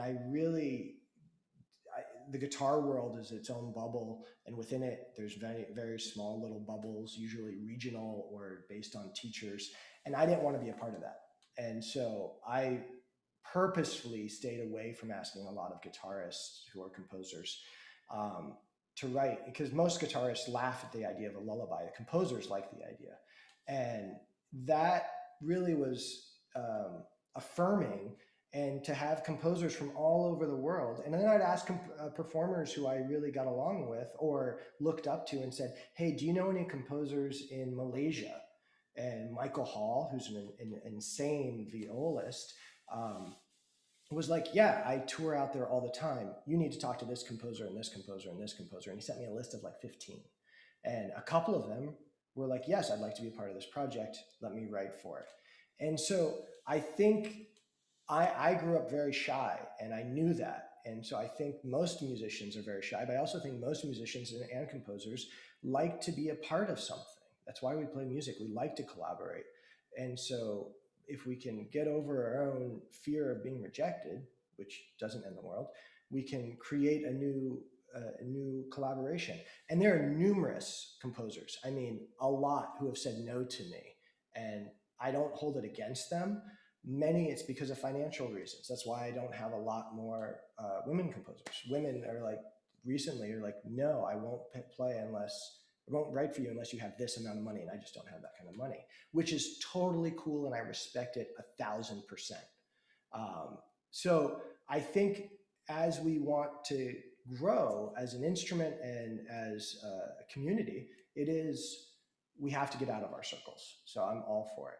That's a completely different kind of question than Mark's, and I'm not a composer, so I'll leave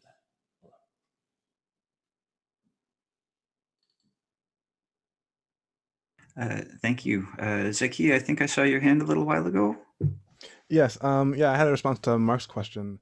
Yeah, I mean, so as it relates to a performer letting me know a wish or a hankering they've had, I mean, I think that's something that really had to come out of the relationship with the performer, because I always think I generally try to think of a concept for a piece early on in the beginning, and then then if there's something that if there's something that the performer then wants me to have in the piece, then that's something that has to just be discussed, I think. I often in the same way that Lainey mentioned, put restrictions in myself when I'm writing music, just to like think, okay, there's a frame I'm working in right now, and it makes it easier for me to just think of a coherent concept. And so so a performer can let me know if there's something that they want early on, if they want me to make that part of the concept, but does that necessarily make it easier or difficult for me? Excellent. Are there any other questions right now? I had one more, if I think we've got at least a few more minutes. And it's just generally about maintaining a positive relationship and open communication through the collaborative process. I'm wondering if anybody has any experiences that they'd like to share with respect to that. And I'm not even necessarily thinking about contentious disagreements, but just that in some of the collaborations I've had, the people have very different knowledge bases, very different expertises. And sometimes we think very technically about the thing that we study. And especially when you get into pieces employing elaborate technology, for example, there's just this whole other world of knowledge that it's very difficult to communicate about effectively sometimes. And so finding a way to communicate well between people who know very different things is one of the challenges that I think that we face in collaboration. And I was just curious if anybody here had any experiences to share about making communication easier through the process. Well, if it's okay, I have a couple anecdotes. One from Zaki and I think one important thing to do as a performer is to, obviously keep your ego out of it as much as possible and not feel like you need to force yourself to do something that's not working. There was a section at the end of one of the variations, one of the only sections actually, where he wrote something that didn't really work as a guitarist to achieve the musical thing he wanted. And I think I struggled with it for too long. Like, I spent probably a couple hours more than I should have trying to like find a way to make it work before I went to him. And obviously he was like, you know what, either of these harmonies could work. I think I prefer this one to change so that there's, you can use a bar and all that kind of thing. And it just sort of like reinforced to me a lesson I'd already kind of learned from other experiences in this realm, was just like, go first. And then also a piece, go first to the composer. And then also another quick anecdote from working with Nathan Bredesen on a sonata he wrote me. He is a guitarist, but the last movement, like reading through it initially and sort of hearing the MIDI file he sent, because that's what he'd sent me. It's just a quick reference of sort of the piece if I wanted to hear it through. I wasn't really sold on it, and I didn't really understand it. I didn't really get it. And, I went to him right away and sort of was like, I don't get this. I'm not sure it totally works, blah, blah, blah. Like the kind of texture of the whole movement, which is kind of a big thing to say. But from that conversation, he immediately helped me understand what he was going for. And once tinkering around with it a little more and just having a conversation to understand some of the notational peculiarities of what he'd written, it suddenly made sense to me. And it's kind of like, it's always best to just bring those things up right away, because if the composer and the performer are being mature about it, your ego is not involved from either end.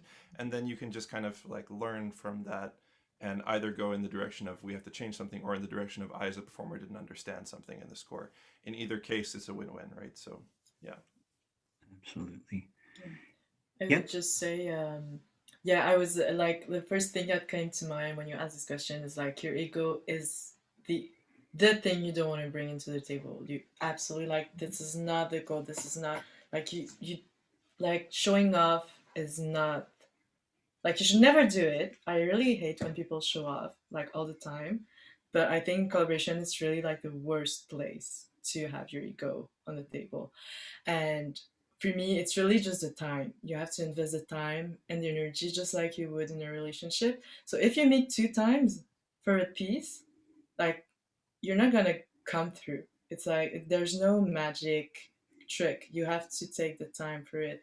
For instance, like for Kim, like, we always like work like together all the time. Like, if we have a project, we'll meet like almost every day. And for a piece I just finished, which was a 1 hour long piece, we worked like so intensely, but then we would meet from May to December, and then December would be composition process, and then the composer would do his thing and then would come back to me, and then in January we just like was recording, so we would talk like almost like 3 times a week. So for me, a successful collaboration, it's not about that much about how much fast you can make the collaboration. It's how just like you have to take the time. It's just like whatever, like you can't just speed up through a collaboration. You have to invest your time, and if you're not ready to invest the time to do it properly, for me, I don't think it's worth it to just like meet 2 times or 3 times for like a piece that you really want to invest your soul in. And we spent so much time on this, both composers and performers, that I think it's really worth it to really like take the time to invest like the relationship. It's not, I think it's not worth it. I absolutely agree. We're nearing the end of our time. I see some very encouraging, interesting comments coming in about the conflicts between following the score and being free and playing, which is a whole other very interesting area. And also just agreeing with the egoless inquiry to help both parties move forward, which is certainly something I believe in too. Do we have any final thoughts before we wrap up, Aaron? Just regarding the idea of the collaboration, I think expectation needs to be clear from the get-go. Whether it be the length of a piece, I have 2 pages. It started out as 3 lines of specifications for the new Lullaby project, and that is basically because someone would write an 8-minute piece, or someone did 4-string scordatura, and even just saying, hey, I love your piece, but this, I really, the max is 2. And, you know, most composers are like, ooh, I didn't read that, or, oh, okay. And it sets the idea of communication and expectation. And premiering a piece, like my project has been going on since 2007. Like, it's rolling. I haven't figured out how to stop it or if it needs to be stopped, but I just went over a piece by a wonderful composer, Brian Schrober, out of New York, and he wrote me his first guitar piece in January, and we met online. Like, this is the greatest thing about COVID. It's the only, okay, there's a few positives, but I have done more meetings like this that, okay, this is what's possible, this isn't possible. And then, okay, I'll let you know when a concert is available that I think your piece would be welcome on. And as opposed to, it'll be premiered, you know, at some point, or it'll be premiered next week. I think when there's a set date and everyone knows I need the music this amount of time prior, those kind of expectations and communication skills from both parties will make a really good collaboration. And I think when when one party or both doesn't explain their collaboration or their expectations, it's a bad relationship, and it can turn bad. I had one composer, very briefly, Thomas Reed. He calls himself an old curmudgeon out of Burlington, and he wrote me a lullaby, and it wasn't being premiered at the time that he wanted it. And he wrote to me and he said, I gave it to someone else who premiered in 3 weeks. And I was like, dude, I didn't pay you enough to really complain, but I'll tell you what, I'll put it on a concert in 2 weeks, but you have to come to the concert. And he came to the concert, and he was so happy, he asked if he could write me something else, and he wrote me a quintet for strings and guitar, and then a cello, and we've become a really good collaborators. He knows I like his voice, and he likes my playing. So I think even when the relationship is rocky, or there's conflict, it can resolve beautifully if one wants it to. So I think Anne Laurence and Michael and Zakia have all hit on these elements, and the world is beautiful. Like, I'm so happy. This is great. So thank you all very much. This has been a beautiful exchange, and everybody's had a lot of interesting perspectives to add. It's been great. Anne Laurence, we have one final question, which is, what is your cat's name? So we adopted her last September. She's 9 years old, so we just kept her name because it felt a bit stupid to like change her name at this age. So her name is Bowie, but she's a girl. Very good. Zeki, would you like to have the final word before we wrap up? Yeah, I mean, I think the last thing I wanted to say is that this, on the topic of collaborating, and I think the whole purpose of it for me, I think there is a line between having your scores be have an your scores be free and open to interpretation, but I think there is a certain line where you have to have a certain amount of things in your scores just to illustrate exactly what you want. And that's one of the things that I loved about collaborating, was because it helped me really clarify exactly what I wanted to say in my pieces. And so how can I notate that that's the best way? If they need to use text, is this the best way to explain it? What's the clearest way for you to read it, so that then if anyone else wants to perform it and I'm not able to actually speak with them, how can they do it as effectively as possible? Absolutely. Excellent. Well, thank you all so much. I think we took 59 minutes, so we didn't make up a lot of time, but we didn't push things further. This has been really, really wonderful for me. Thank you all for your participation, and we'll end there and move on to the next session. Thanks, Jason.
Hello, everyone, and welcome to this afternoon's lecture session.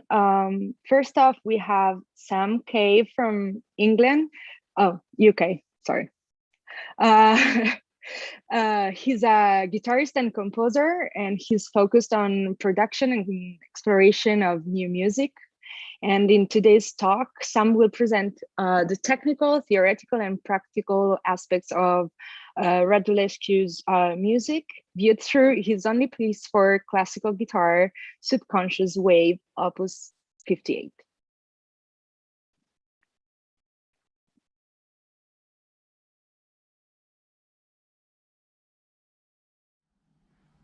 Hello everyone, and welcome to this lecture recital recorded for the 21st Century Guitar Conference.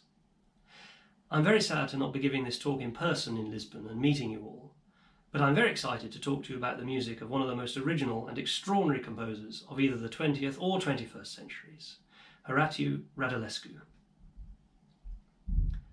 My name is Sam Cave, and I'm a guitarist and composer based in London in the United Kingdom. Today, I'm going to focus on Radulescu's 1984 work, Subconscious Wave, his opus 58 for guitar and pre-recorded digital sound. This extraordinary piece features on my 2019 solo album, Refracted Resonance, for the US label Metier Records, alongside music by Tristan Murray, Christopher Fox, George Holloway, and myself. In this talk, I'm going to place the work in the context of Radulescu's output, show how it displays the key aesthetic concepts that drive his music, and share my insights into the technical and interpretive aspects of preparing this piece for performance and recording. Horatiu Radulescu was born in Bucharest, Romania, on the 7th of January 1942, and died in Paris, in France, on the 25th of September 2008. His move to Paris in 1969 was a crucial moment in his musical life, and is considered by many to mark the beginning of his mature output. The development of his revolutionary spectral technique of composition had begun shortly before the seminal relocation to Paris, and is first given full voice in his 1969 work, Credo, for 9 cellos. This daring work is, in part, inspired by Radulescu's fascination with Stockhausen's 1968 work, Stimmung, a piece that Radulescu admired because it mirrored his own fascination with the harmonic series of overtones. Whereas Stimmung explores only the first 9 partials of the overtone series of its fundamental, Radulescu's Credo uses 45 partials.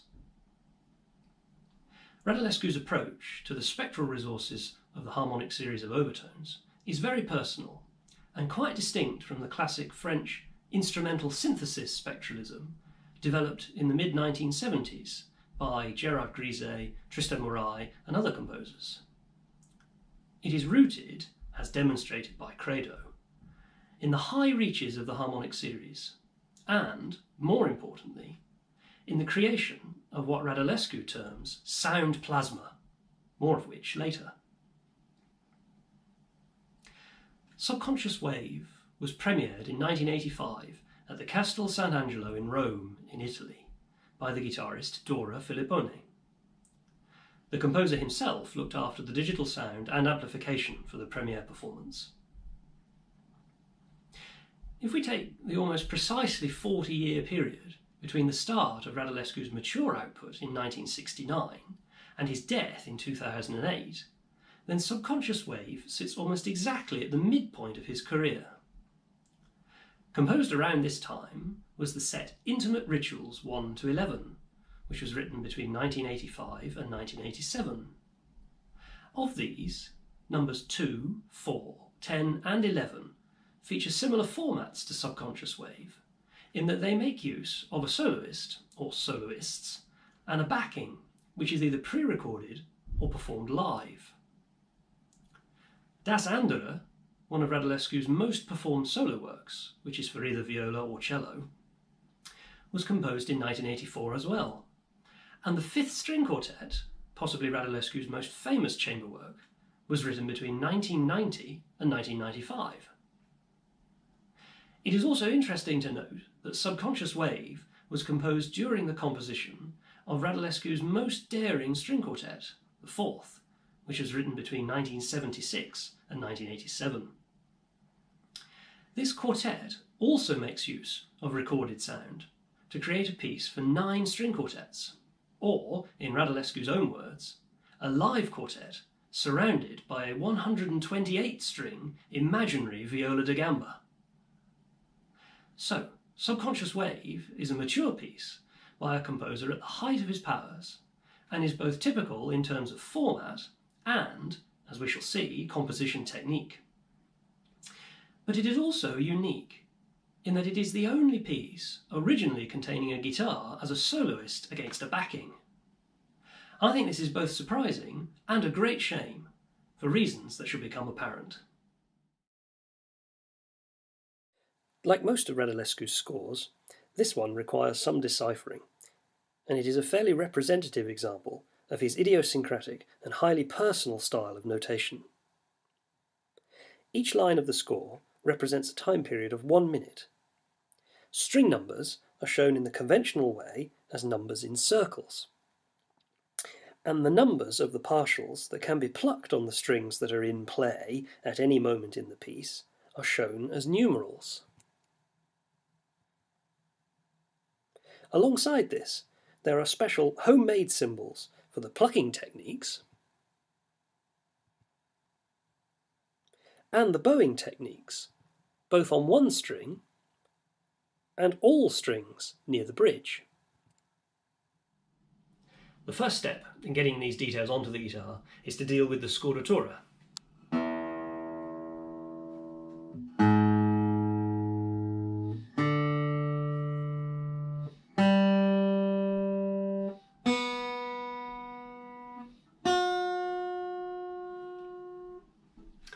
This guitar is in C, in the purest possible sense of that term, and here is why. Here we see the first 20 partials in the overtone series of a low C. Deviations from equal temperament are shown above each partial in cent, 1/100th of a semitone, rounded to the nearest cent.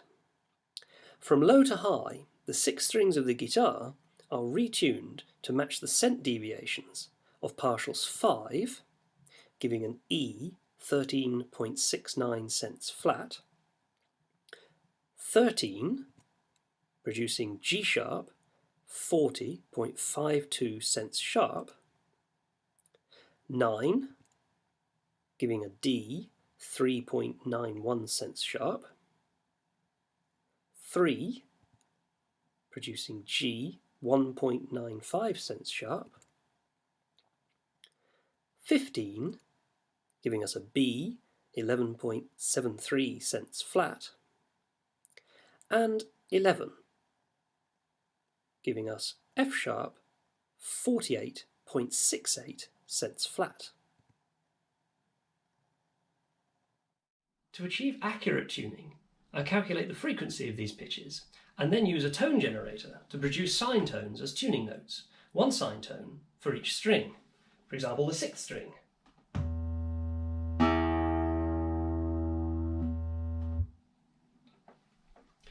Along these strings, we pluck only partials, natural harmonics. And when we play 2 harmonics, their resonances interact with each other and form a beat pattern.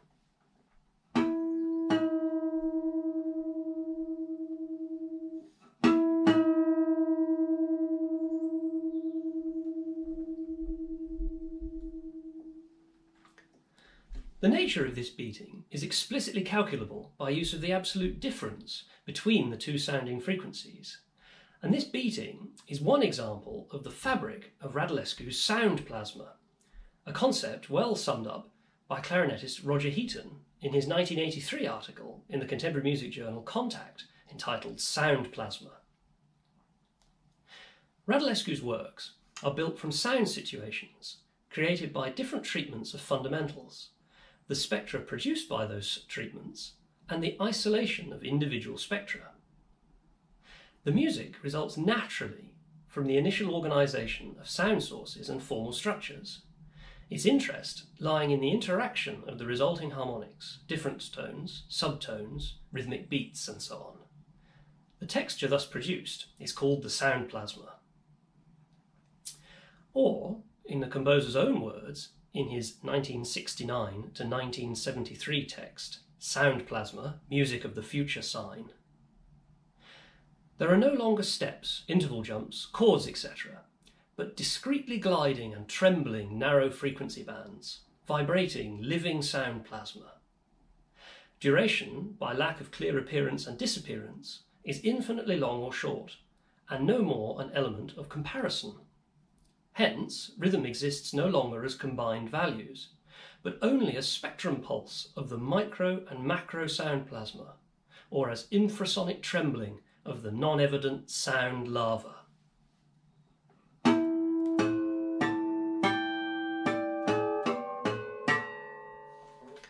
There are three main ways of plucking the harmonics.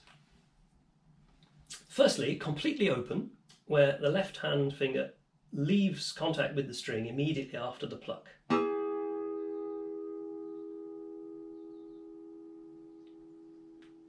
And secondly, where the left hand finger remains in contact for a short time after plucking the string.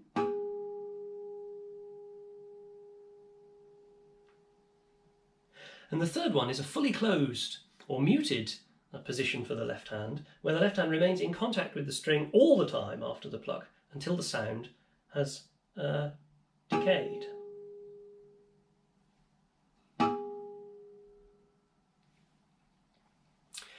In each of these plucking techniques, Radulescu describes the amount of fundamental, in this case the open string, that should be incorporated into the sound. For example, let vibrate both high harmonics and the open string, i.e. immediately after the pits, open the string, or open no longer the string, i.e. fingering the high positions, the hand remains in contact and mutes the string. The first of these is the fully open technique, and the second the fully closed.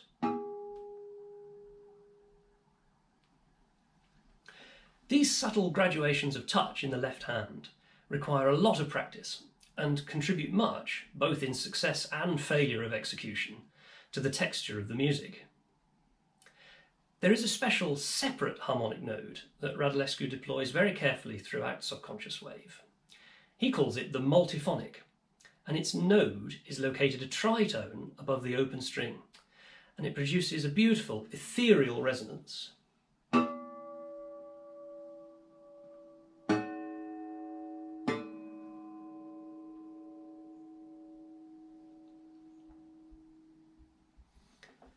This is a very interesting pitch, as its node is located between the third and fourth partials of each string.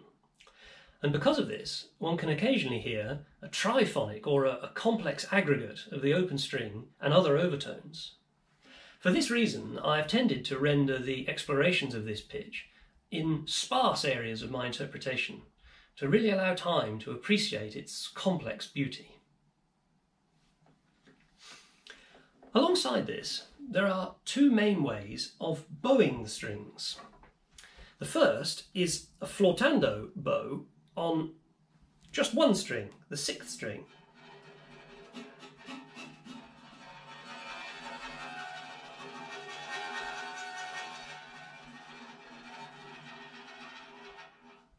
Which brings out ghosts of partials inside the open string sound, a little like Tuvan overtone singing, and brings out individual partials.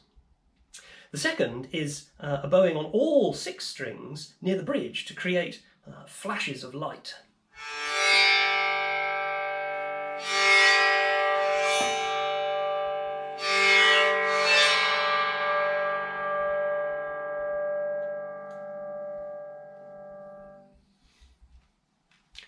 What we can see here is an ultra-determinist approach to pitch and articulatory resources, but, as seen in the score and in Radulescu's writings about rhythm and duration, a very free approach to the moment-to-moment continuity of the music. It is the bands of pitch and frequency fields that are defined as they evolve over the time frame of the music, the trembling bands of sound plasma. This is very typical of Radulescu's approach to rhythm and macro and micro continuity and form. Finding the partials on each string was a critical step in learning the work, and I devised many exercises to work on this in my practice sessions, including arpeggios in natural harmonics,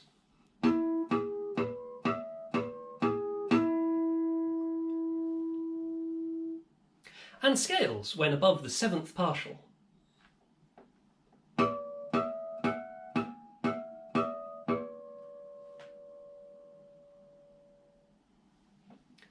I also made use of the fact that the harmonic series has the same structure on every string, meaning that partials are adjacent to each other. For example, the 5th partial of the 6th string is located here, and the 5th partial of the 5th string is directly adjacent to it. I think that my obsession with the harmonic series, spectral resources in general, and my work as a composer utilising those resources gave me a bit of a leg up at this stage of the learning process, as I was used to referring to harmonics by their partial number and their cent deviations from equal temperament, which is exactly what Radulescu does in the score of Subconscious Wave. I initially found the bowing techniques very hard, both on one string, this flautando,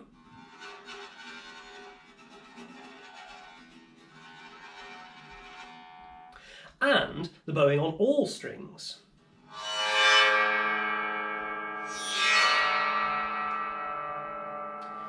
And this is because of the very flat radius of the strings, and also the fact that the body keeps getting in the way of isolating individual strings.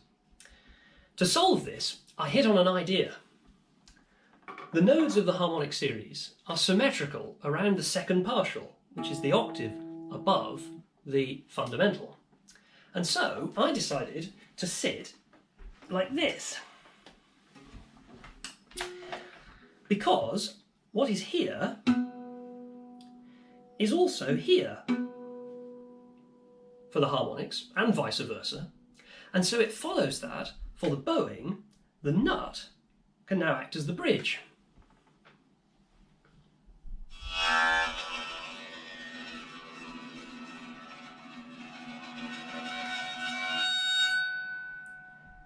For the flautando and on all strings.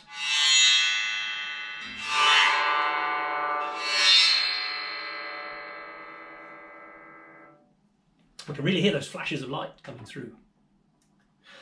For the bowing, this offers me much greater control and access to the strings without the body getting in the way. And for the harmonics, plucking them at this end of the string simulates a higher action, and it also allows for greater control of the amount of open string in the sound. As a result, I think of having the shorter portion of the string between the plucking point and the node. Overall, these changes allow me to produce more resonance, a more satisfying attack, and allow me to produce better sound plasma.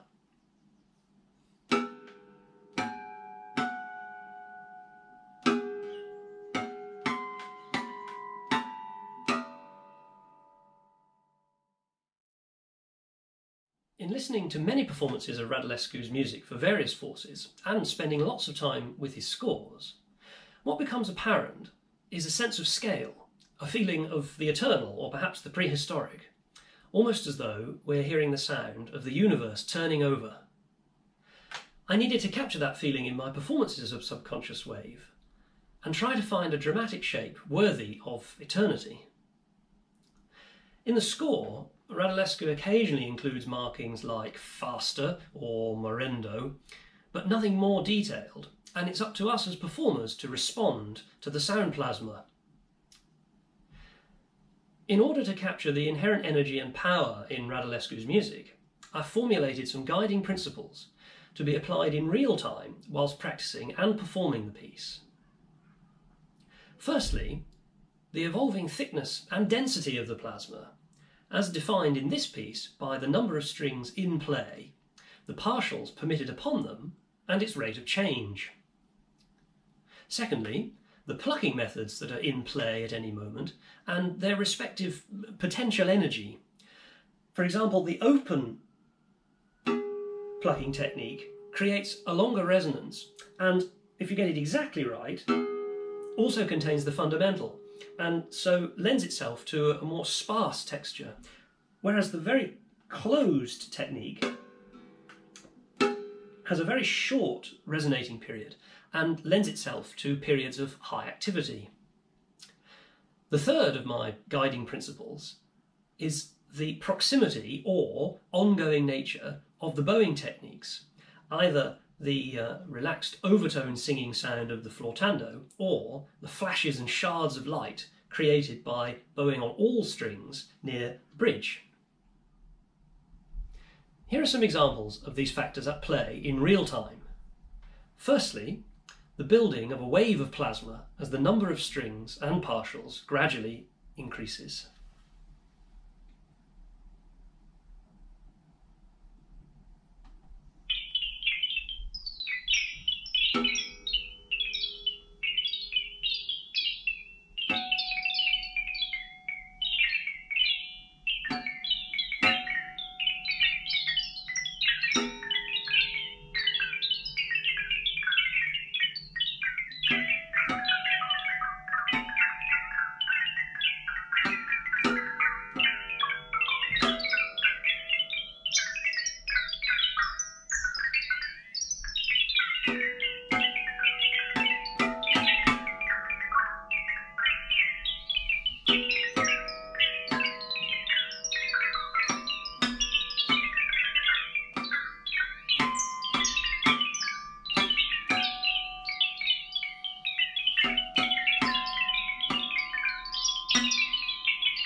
Secondly, a jump cut from an area of high intensity using the third closed plucking method to a sparse landscape built on Radulescu's multiphonic node.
And finally, an ethereal plateau using almost all strings and all plucking methods, but focusing on the very highest partials.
Playing Radulescu's music is a very different kind of experience.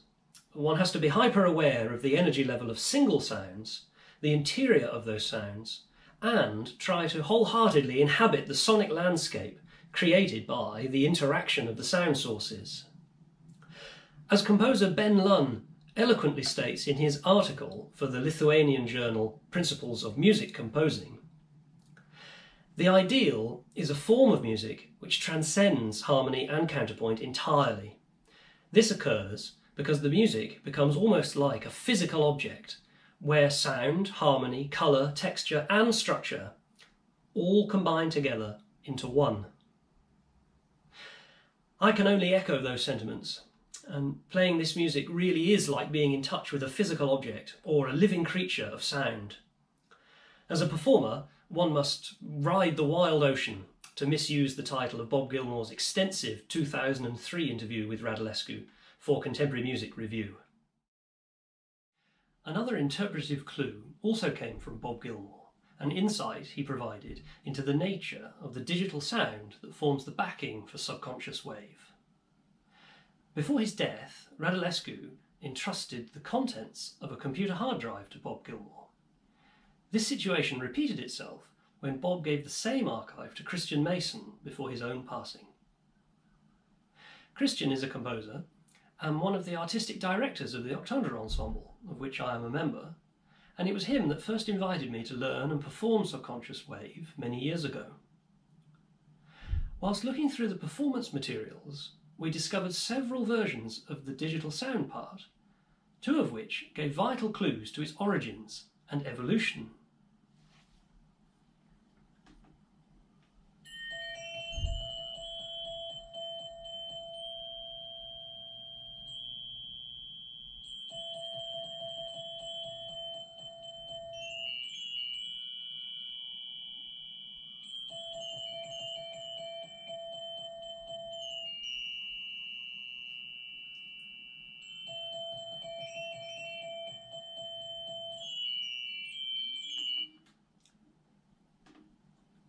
And here's the second file.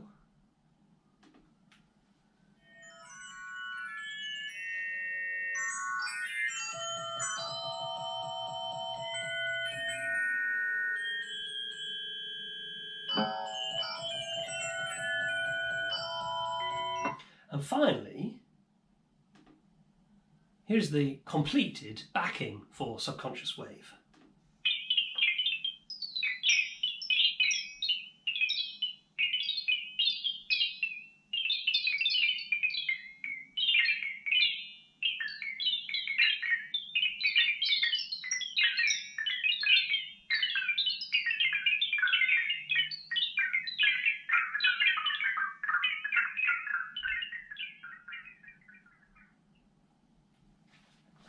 From this, we can see that the digital sound backing is built from bells and bell sounds that seem to have been processed to retain their high partials. This discovery encouraged me to ensure that I was creating a bell-like resonance for every pitch in the plasma, and it prompted me to revise my choice of pick to a much thicker one. It was confirmation, if any were needed, of the elemental nature of Radulescu's music, and reinforced my view that terms like loud and especially quiet have a different meaning in the context of this music, and that what really matters is the elemental energy level of the plasma. For my live performances and CD recording of this work, I wanted the backing to take an active part in the performance and the creation of the sound plasma. And so John Croft, composer and a recording engineer, and I agreed that John would manipulate the volume of the backing in real time along with my performance to integrate it into the sound plasma. At the beginning of this talk, I showed how each of the guitar's strings is redefined as a partial of C, and that we pluck only natural harmonics along those retuned strings. When we play partials on those strings, we are treating them as fundamentals in their own right and using them to define new spectra. This dual functionality, where pitches, in this case open strings, are both partials and fundamentals defining their own spectra, is a key concept in Radulescu's harmonic language. He calls it the emanation of immanence. Let's look in more detail at how it works.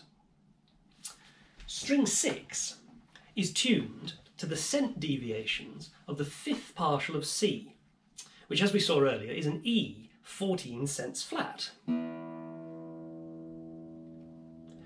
Playing the fifth partial of that string produces a G sharp 2 octaves and a major third above the open string, but the fifth partial is always 14 cents flat, so the pitch produced is G sharp 28 cents flat.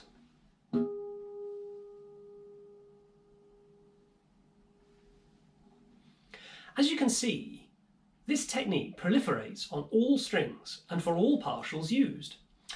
We are constantly defining and interlocking new spectra by treating partials as fundamentals, and this is another key component of sound plasma. It is important to note that Radulescu's concept of the emanation of immanence also owes a debt to Stockhausen's Stimmung, where the basic partials are combined with varying vowel shapes to bring out their own overtones. As I mentioned earlier, though, Radulescu takes this notion and makes it an explicit and indispensable part of his vision for sound plasma, and explores its furthest reaches, as evidenced by the 45 partials explored in Credo, and the almost incomprehensibly rich harmonic design of the fourth string quartet. We have now seen how the spectrum of C defines the tuning of the instrument, and how those partials define new spectra during the piece. But where is the C fundamental? In the case of Subconscious Wave, the answer is in the voice of the performer, as it must be sung on an OO sound. For recording, this is very straightforward, as the voice can be recorded separately. In concert, though, it can be very hard to find, as no other pitches are equally tempered. However, there is a guide on the second string. from which one can go up a minor second to approximate the correct pitch. A guide tone of a B. A more high-tech solution is to wear an earphone that gives a sine tone of the exact pitch when required. Because of the range of the voice compared to the guitar, one can't sing a C low enough to registrally act as the fundamental of any of the open strings. And Radulescu defines the register of the sung C to be closer to the plucked harmonics and form part of the sound plasma as well. There are two other pieces in Radulescu's output that feature the guitar. There is a version for flute and guitar of the 1968 piano piece Cradle to Abysses, and Colonne d'Alba from 1988, which is for voice, flute, piano, viola, guitar and percussion. I said earlier that I felt it was surprising that there aren't any more works featuring guitar, and I say that because of Radulescu's concept of the sound icon, which is used as a backing in many of his pieces. A sound icon is, in Radulescu's own words, a grand piano lying on its side with the strings played by bowing. The instrument is presented in a new light. It is now a religious icon, a Byzantine icon. Radulescu goes on to specify that the strings of the piano are bowed with individual threads, and that the tuning of the icon is specific to each score and its spectral components.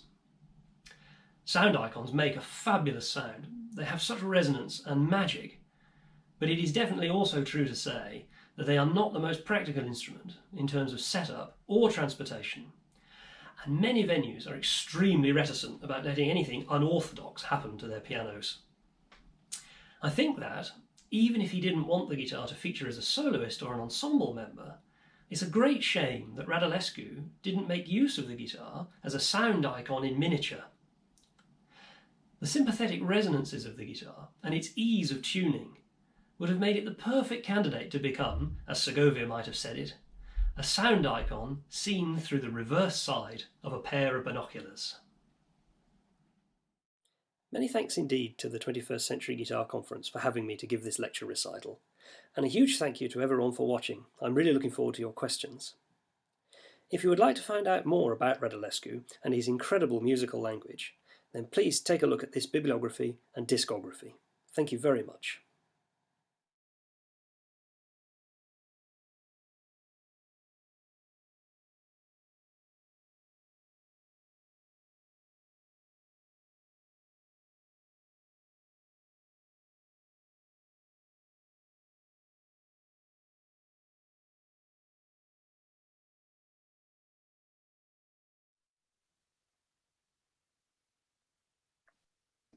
Thank you, Sam, for this incredible presentation and for your in-depth work. It has to be very hard to be so specific, so congratulations. I might have to apologize and correct myself because when I introduced you, I said that this was the only piece he wrote for classical guitar, but from what I gather, it might be the only piece for guitar, but it isn't specified whether it's classical or acoustic or whatever. So can you maybe walk us through your choice of what kind of guitar to use and the strings you used?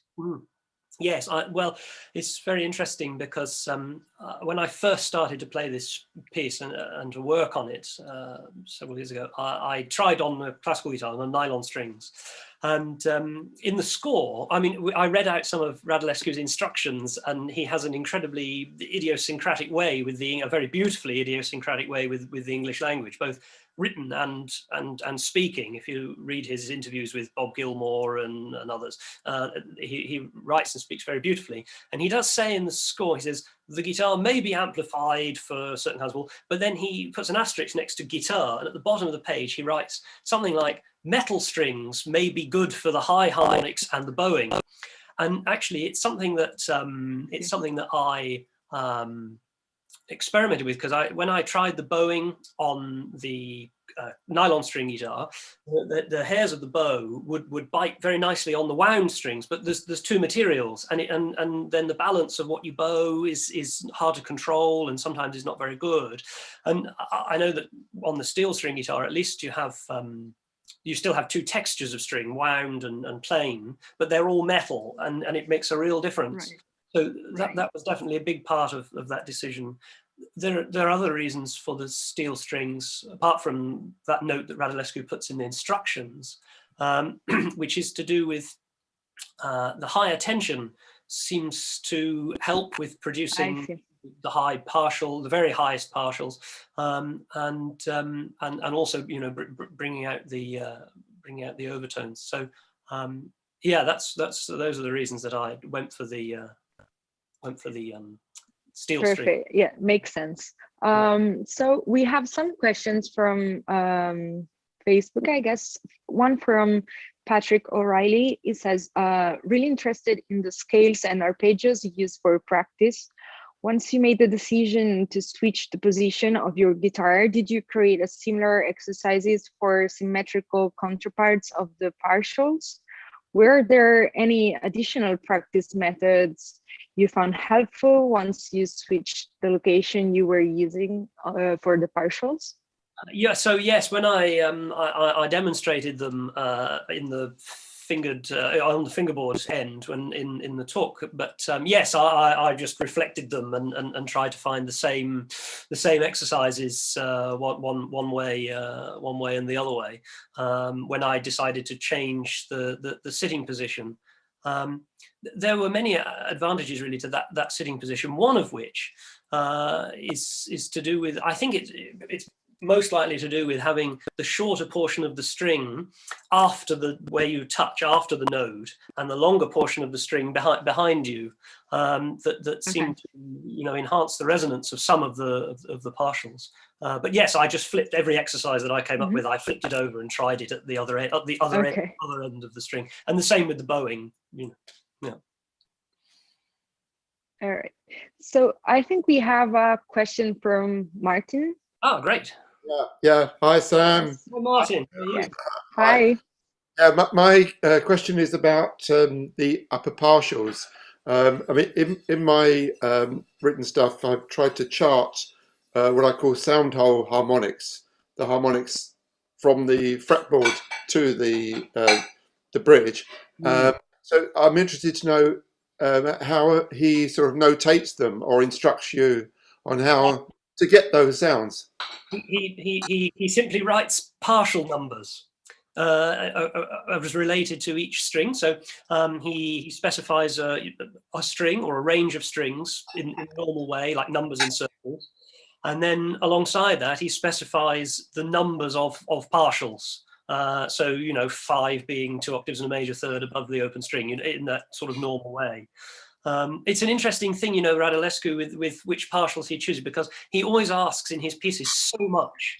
And for example, in the chart that he gives of, you know, the pitches of the harmonics that sound, he goes all the way to the 32nd partial, which, you know, I mean, I'm sure that most guitarists would probably agree that you say what you think, but, you know, getting reliably and clearly above the 12th, 13th, 14th partial is very, very difficult, especially on the higher strings.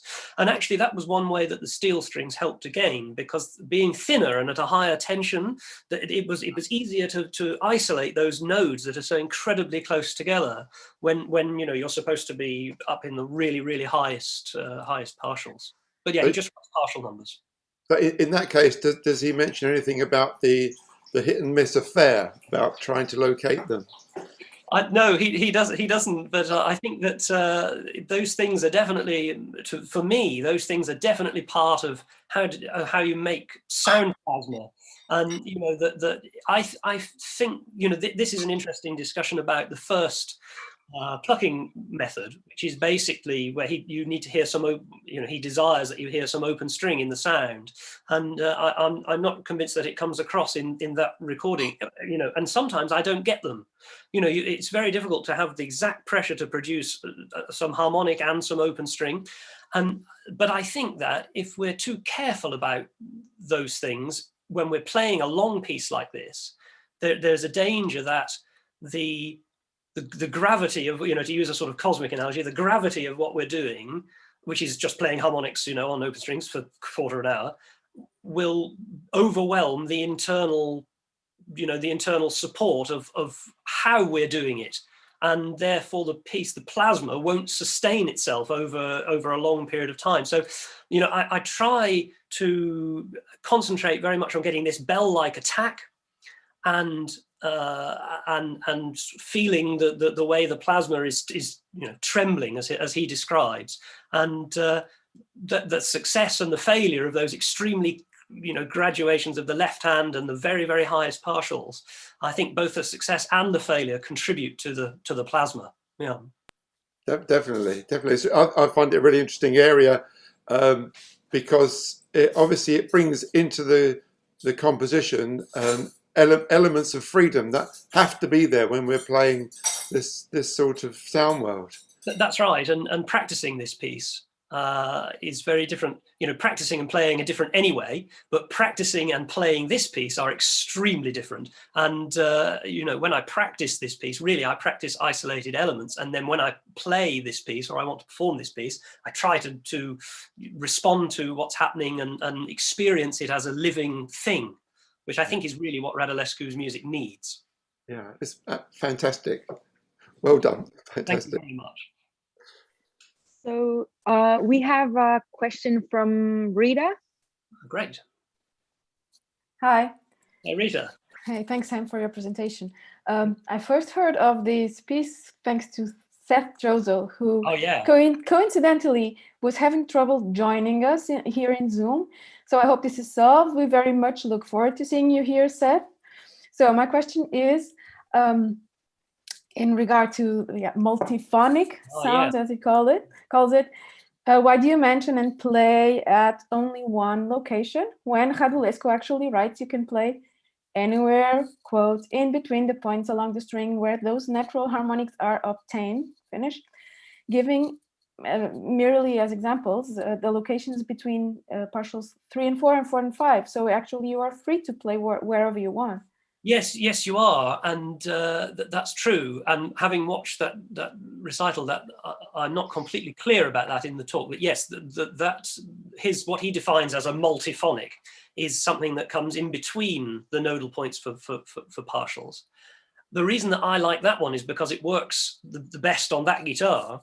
But the other reason that I deploy only that one is, I think, in relation to these interpretive sliding scales that I was talking about in the talk, where that he deploys that multiphonic node most after this, what I consider to be a very high energy moment, where you're playing with the muted, the third plucking technique, which is very muted. And I really want, I felt that I wanted to, as a guiding principle of form, to create a jump cut there to something that is very sparse and very ethereal. And so that the one that I use, which is the tritone above the open string, seems to work the best on. I'm not sure if it's a quirk of that guitar or something, but I use that one because it has this very beautiful resonance, and it has a long sustain period, and it really allows me to create that arc in the plasma.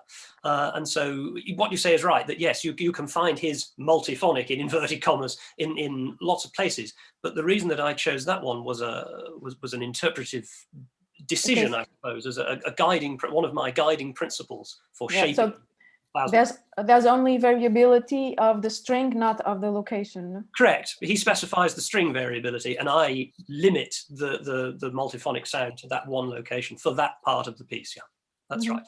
Thanks. Great. Thank you. We have one more question, and I think we need to be quick because we're running out of time. But the question is from Ansel. A bit long. Oh, no worries. Sam, great presentation. Thank you so much. My question is kind of again about those harmonics that are sitting, across the soundboard, and I guess asking, were you like learning that by muscle memory? What are you using to anchor yourself? Are you using visual location and kind of learning that, or using your ear? Because obviously, down at the fretboard we have anchor points at which you can kind of relate it. You go, oh, okay, no, it's roughly around there. But then when you get up into those really tiny increments of space, yeah, I mean, it was so impressive. I when I watched you do it, I thought, why does he not have a chart on there? But yeah. I think that it's everything you say is what I do. And what you say is right, that it's a mixture of a visual thing of, it's about that far past the sound hole or past the last fret or that far away from the bridge. Also, a muscle memory thing plays quite a lot of important part in that. But what's lucky from a performance point of view is that Radulescu specifies ranges of the partials that you can use. And so this actually takes the pressure off in a certain way, because he doesn't say ever in the piece, you can only play this one harmonic in this one string. But, he specifies, like with, I was saying about these trembling bands of evolving stuff, plasma, he specifies ranges of things that you can use. And so what I had been very careful to practice was, and have to remind myself every time I come back to perform this piece, is where the upper and lower limits are, more or less, of a range that he specifies for a moment in the piece, and then try to get good at locating that range. And I would admit, in performance, especially if it's a very high pressure performance and I'm a bit nervous, I would admit to not necessarily going for the extremes of the ranges that he specifies at the beginning of a phrase or a passage that I want to do. So it might be a question of shrewdly locating the midpoint of a range and then working from there. But yes, it's all of those things that you specified, and also taking advantage of the fact that Radulescu specifies ranges rather than a one place at a time approach. Thank you. I mean, still superbly brave. It's so exposed. It well, is, but well done. I can't tell you how much I love this piece, so I was so happy to share it with everyone, and thank you so much for having me. Well, thank you so much, Sam, for your work and for sharing it with us. Unfortunately, we are running out of time, so we need to move on to the next presentation, but thank you again. Well, thank you so much, and thank you, Mathilde, for hosting. Of course, thank you.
Okay, so welcome back, everyone. And we're here with Eurico Pereira. He's a guitarist and teacher based in Portugal. And in his poster today, he presents an innovative technique for phrasing focused on right-hand gestures. Yes, hello. Thanks, Mathilde, for the introduction. Just two introductory notes. I want to thank the organizers for the event, which is really wonderful. I've been unable to attend most of it because of because of school year changes, because of COVID. You know, we all know about these changes, but I will certainly watch everything online because I'm hoping that it will be available. I also want to congratulate Sam for its amazing presentation just before me. It's really quite remarkable. The sound he produces. Right, so I shall start my short presentation. I first presented it publicly in 2010 after a few years working on it. It's quite simple. As we all know, there's a principle of fingering for the right hand, of alternation, for melodic playing. So for in the production of horizontal groupings, so to speak, motifs and phrases, we all learned that we should, I mean, perhaps we didn't focus that specifically, but the technique we learn is to alternate INM or MNA, but alternate two fingers, following the tradition of our classical generation, classical romantic, Sor, Giuliani and company. I assume, actually I should know that, but I don't know how they did it in the Renaissance and the Baroque, the equivalent instruments, but I'm assuming that the tradition can come from there because it was so solid when Sor and his colleagues were operating on this system. So my technique presents an alternative that will perhaps help us to better mirror the horizontal groups that the composer is looking for. So I experimented, and what I concluded that perhaps would work well is to establish an equivalence between the number of fingers that you used to play and the number of notes that constitute that group. So for phrases of one, you'd use one finger. I'll go this way rather than this. They're both necessary. This one will be more fluid. This one will be slightly more marked because of the nature of the gesture. But for phrases of one, you'd use one finger, for example, the ring finger, the little finger. Phrase of two, you'd use two. Phrase of three. Phrase of four. And then I'll talk about the thumb later. After the four, you would go back the other way. That's what I concluded, that produces better groups of notes rather than, you know, like this or this. So if you would go the other way, you would produce better grouping of the notes, since we don't have more than 5 fingers, regrettably, or not. Because what I found is that the 2 fingers, no matter how much you practice, will always create little parcels of 2 notes. Of course, this is a very microscopic thing, but I think it makes a difference. Otherwise, I wouldn't invest in it, of course. I might be wrong. But using 2 fingers, you'll never really be able to produce an exact sound. And the fact that you have to go back and forth in the gesture will, in fact, create groups of 2 within a phrase that the composer has written. And of course, so if it's a phrase of 2 notes, they'll be perfect. But if it's a phrase of 3 or 4 or 5 or 6 or more notes, then it won't be as effective in creating a notion that those sounds constitute a unit of something that is being said. I'll play a little video, but let me just talk through the 6 principles. Oh, this is applicable to more than one voice, of course, in a limited way. So the first principle is that the impression of grouped sounds is better if the fingers are successive. So, you know, for a phrase, it's better to do this than to do this. Or so if the fingers are successive, there's more sense of group. The number of consecutive fingers will be equal to the number of the notes of the phrase, and if it's more than 4, you'll turn the other way around in a rotating manner. the thumb always breaks a little bit of phrase. You can use the thumb for an extra fifth note. It's harder because of the distance. You have to compensate with the movement of the arm. It's possible, but it's second choice. Yeah. And then in order for the timbre not to be completely ruined by the fact that you're using so many different fingers, and to hit the same point of the string if you want, then you have to rotate. So otherwise you will use a very large portion of the string, which will make the sound very different. So it will break the timbre and therefore create inequality, or it will break the phrase in another way through timbre, which we don't want. That'll be counterproductive. Finally, what I was saying at the beginning, it's easier to close this way than this way, but with practice, both are possible, of course. And the matter is, this way gets more fluidity. I don't like to use the word legato, but you know, it just it's more fluid. So if you can use it for phrases that want a more fluid expression, that's the perfect match. And this is a bit more marcato, but you know, it's very in detail. Right. So perhaps I will play the video of the Caprichoara by Tárrega played with this technique. I hope this will work. Now I have to share my screen. Okay, here we go.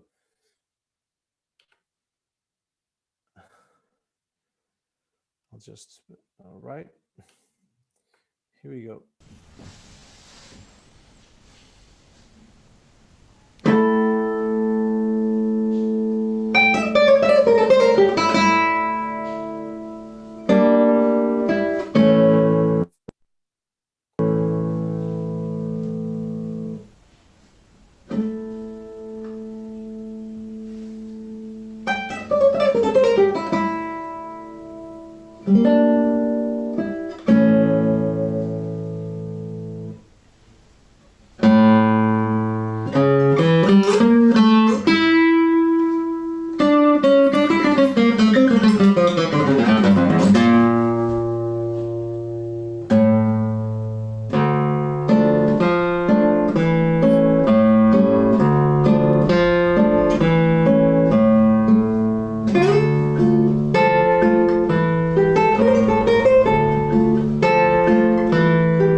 Enough just for an example. I think you got the point.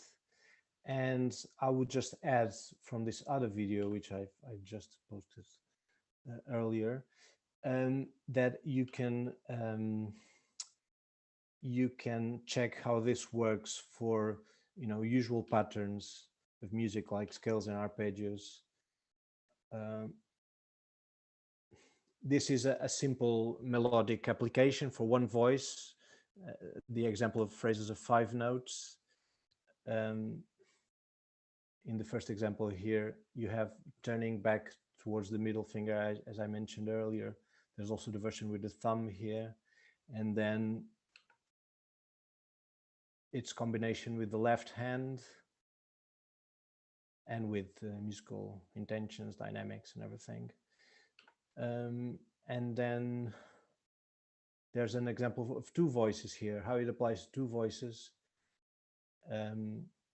Obviously, you have the priority will be to the main voice of the music. But the more voices you add, the less number of fingers you can apply to each, obviously. Here's the same with the addition of the left hand, different closer strings or strings that are apart. And then here are the scales, arpeggio situation. There's also 2 voice patterns, I think. Yeah, here they are. So if you want then to dive a little bit into this, you can. Oh, and there's the Capriccio Arabe fingering. Oh, these are some historical melodies, the Mozart theme, the Beethoven's second movement theme from the 5th Symphony, A flat major. And yeah, here's the fingering for the Capriccio. Okay, I probably run out of time. So I'll stop sharing. Is anyone there? Yes, I'm here.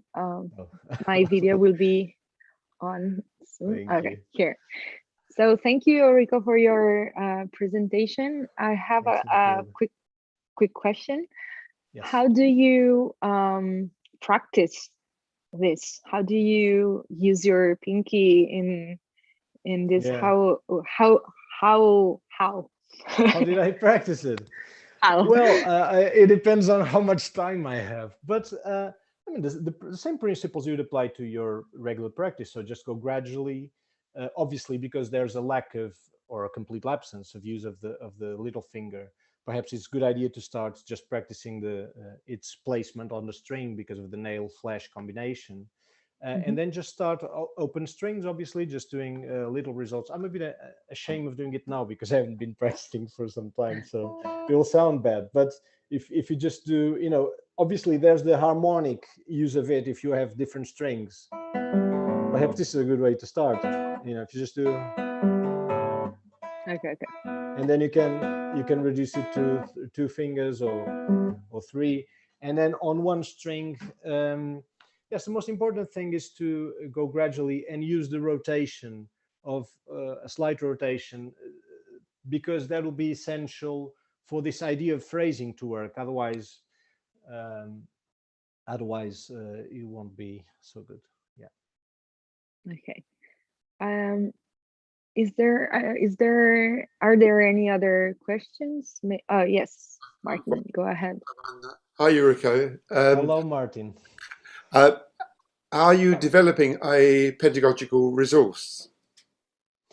Well, what's in the video, it's all I've got published, because I have it's a different thing, but I have a method for beginners, and as an extra content, I've placed at the end of the method, I've placed these pages that you just see in the video.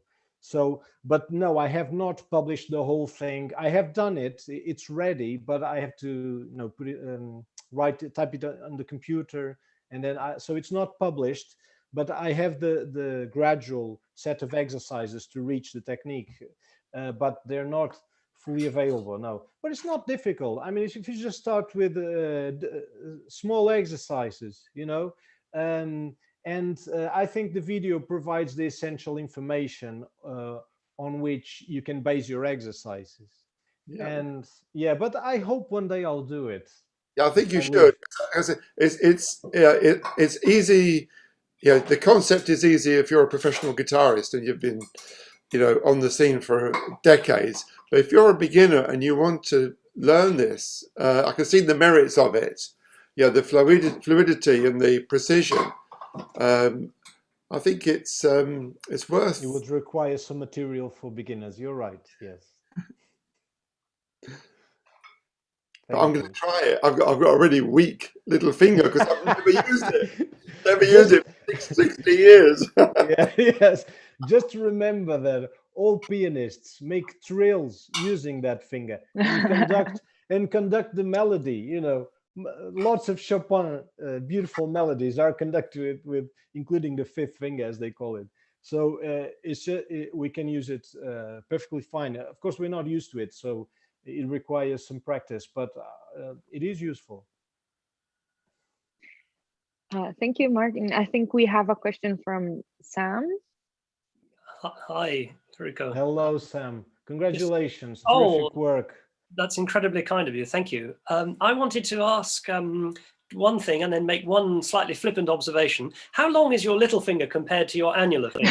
And this is a serious question because mine is very short, and I'm curious about this rotation. How far do you feel you can take that before you run into the problem of the index finger becoming outside of the line of the thumb and causing some problem? Wait, do you keep your nail longer, maybe?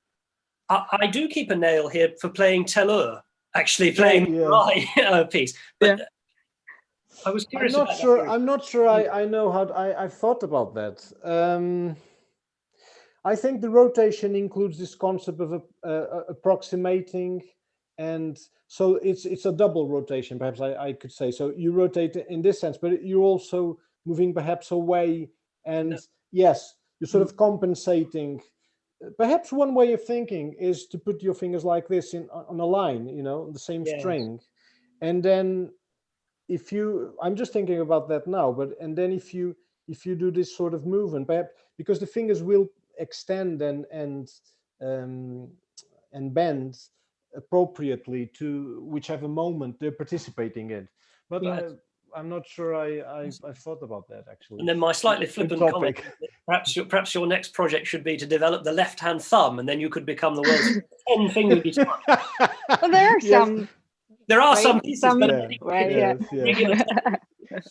it's an interesting topic. I've been using more and more, but it does pose a problem in terms of wrist tension. I think I've done it in some pieces with big stretches and to get, but it's very tiring. Anyway, thank you so much. Fantastic presentation. Really. Eurico, we have another couple of questions, but we need to be quick because we are a bit late. But here's the first one from Yuri, and he says, "Hi, Eurico, greetings from Lisbon. Have you tried this approach in some arpeggio etudes like Villa-Lobos, number 1 or number 2, for example?" And then he says, wait, I need to flex my Portuguese. "Obrigado pela apresentação." Obrigado pela pergunta. Excellent question. If I live up to 150 years, I will try to do all that. You know, I will try to apply. The Villa-Lobos study number 1 is an excellent question because of the speed that it's implied, and because of the alternation that, I mean, I didn't think of a fingering for that particular one, but if one at the first thought would think of using an alternation but use 2 fingers, of course, that'd be extremely difficult. But the main point, the main principle I follow is that any gesture, a vast majority of gestures, can be controlled. Even if they seem uncontrollable, they can be controlled with gradual and methodic practice. So I'm not even sure you can't do the Villa-Lobos number 1 with this, but that's a very difficult task. Perhaps I'll try one day. Next and last question, we have a comment from Aaron, and he says, thanks so much, Eurico. I use Pinky in my regular warm-ups. Takemitsu has many chords that one can use a Pinky, so no need to roll. And then he asks, Sorry, Matilde, I didn't understand. Can you repeat that, please? I didn't yeah, understand. sure. He says he uses Pinky for his warm-ups, and then that Takemitsu uses Pinky for the chords, so there's no need to roll them. Lovely. And then he asked, Are there other works that you think Pinky would improve the music so there's no need to roll the chords? Oh, absolutely. I mean, as you saw, the presentation, my presentation is basically on thinking of counterpoint and horizontal groups, either one voice or several voices. Mhm. So when we think of chord, if we think of chord as a result of counterpoint, of different voices that come together and form that group, the application will be direct. But even if you think of the harmonic of the chord merely as an harmonic sound object, yeah, that's the most simple use, which is if you have 5 notes, then you use 5 fingers. It's just if you want the sounds to be simultaneous, 5 fingers is always better, of course, and it'll apply to, it'll become an interpretation decision if you want to roll them. But even you can roll them with all the 5 fingers. So it's just an extra finger that we can use for the chords.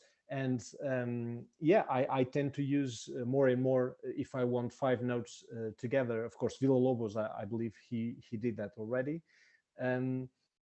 Yeah, I tend to use the 5 together more and more. So yeah. All right. Perfect. Thank you so much, Eurico, for your presentation and your work. Me. Of course, thank you. Lovely. So now we can move on to the next panelist.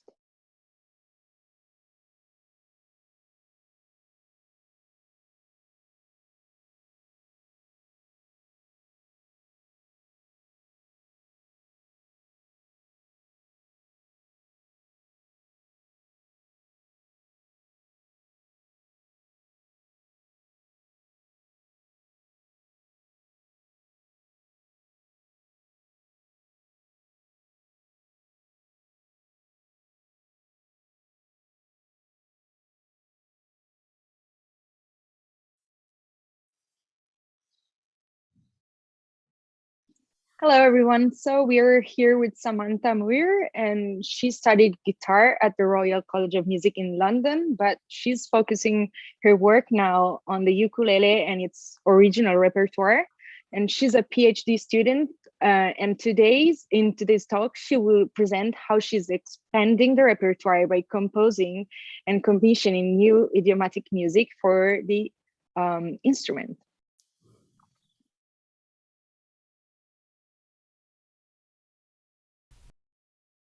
Parts. The first, called New Works for Classical Ukulele, is a brief overview of my PhD.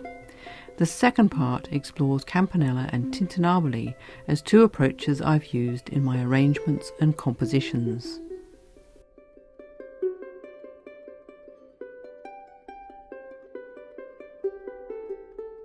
Hearing Bach played on the ukulele, I imagine your surprise to be something like that experienced by visitors to the Portuguese island of Madeira in the 19th century, when they encountered a tiny 4-string guitar called the machete. In 1851, Robert White noted how agreeably surprising it was to hear the fashionable music of our ballrooms given with considerable effect on what appears a very insignificant instrument. The music White is referring to is the music of Candido Drummond de Vasconcelos. Drummond's handwritten manuscript, dated 1846, was discovered in a music shop in Funchal, Madeira in the 1990s, and subsequently published with an introductory essay by Manuel Moraes. The collection contains 46 pieces for the machete, with guitar accompaniments. The majority of the pieces are in the form of European ballroom dances, waltzes, polkas, marches and quadrilles. Until the discovery of the Drummond manuscript, the machete was considered a folk instrument of Madeira, but the manuscript revealed that during the 19th century, the machete had also been used as a sophisticated society instrument and thus had a social and musical history worthy of academic study. I'm one of the few people outside Madeira to play the machete.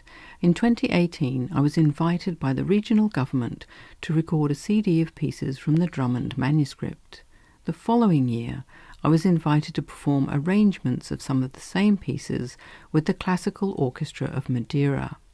I also gave the first ever masterclass on the machete at the Conservatory of Music in Funchal, a great honour for a foreigner.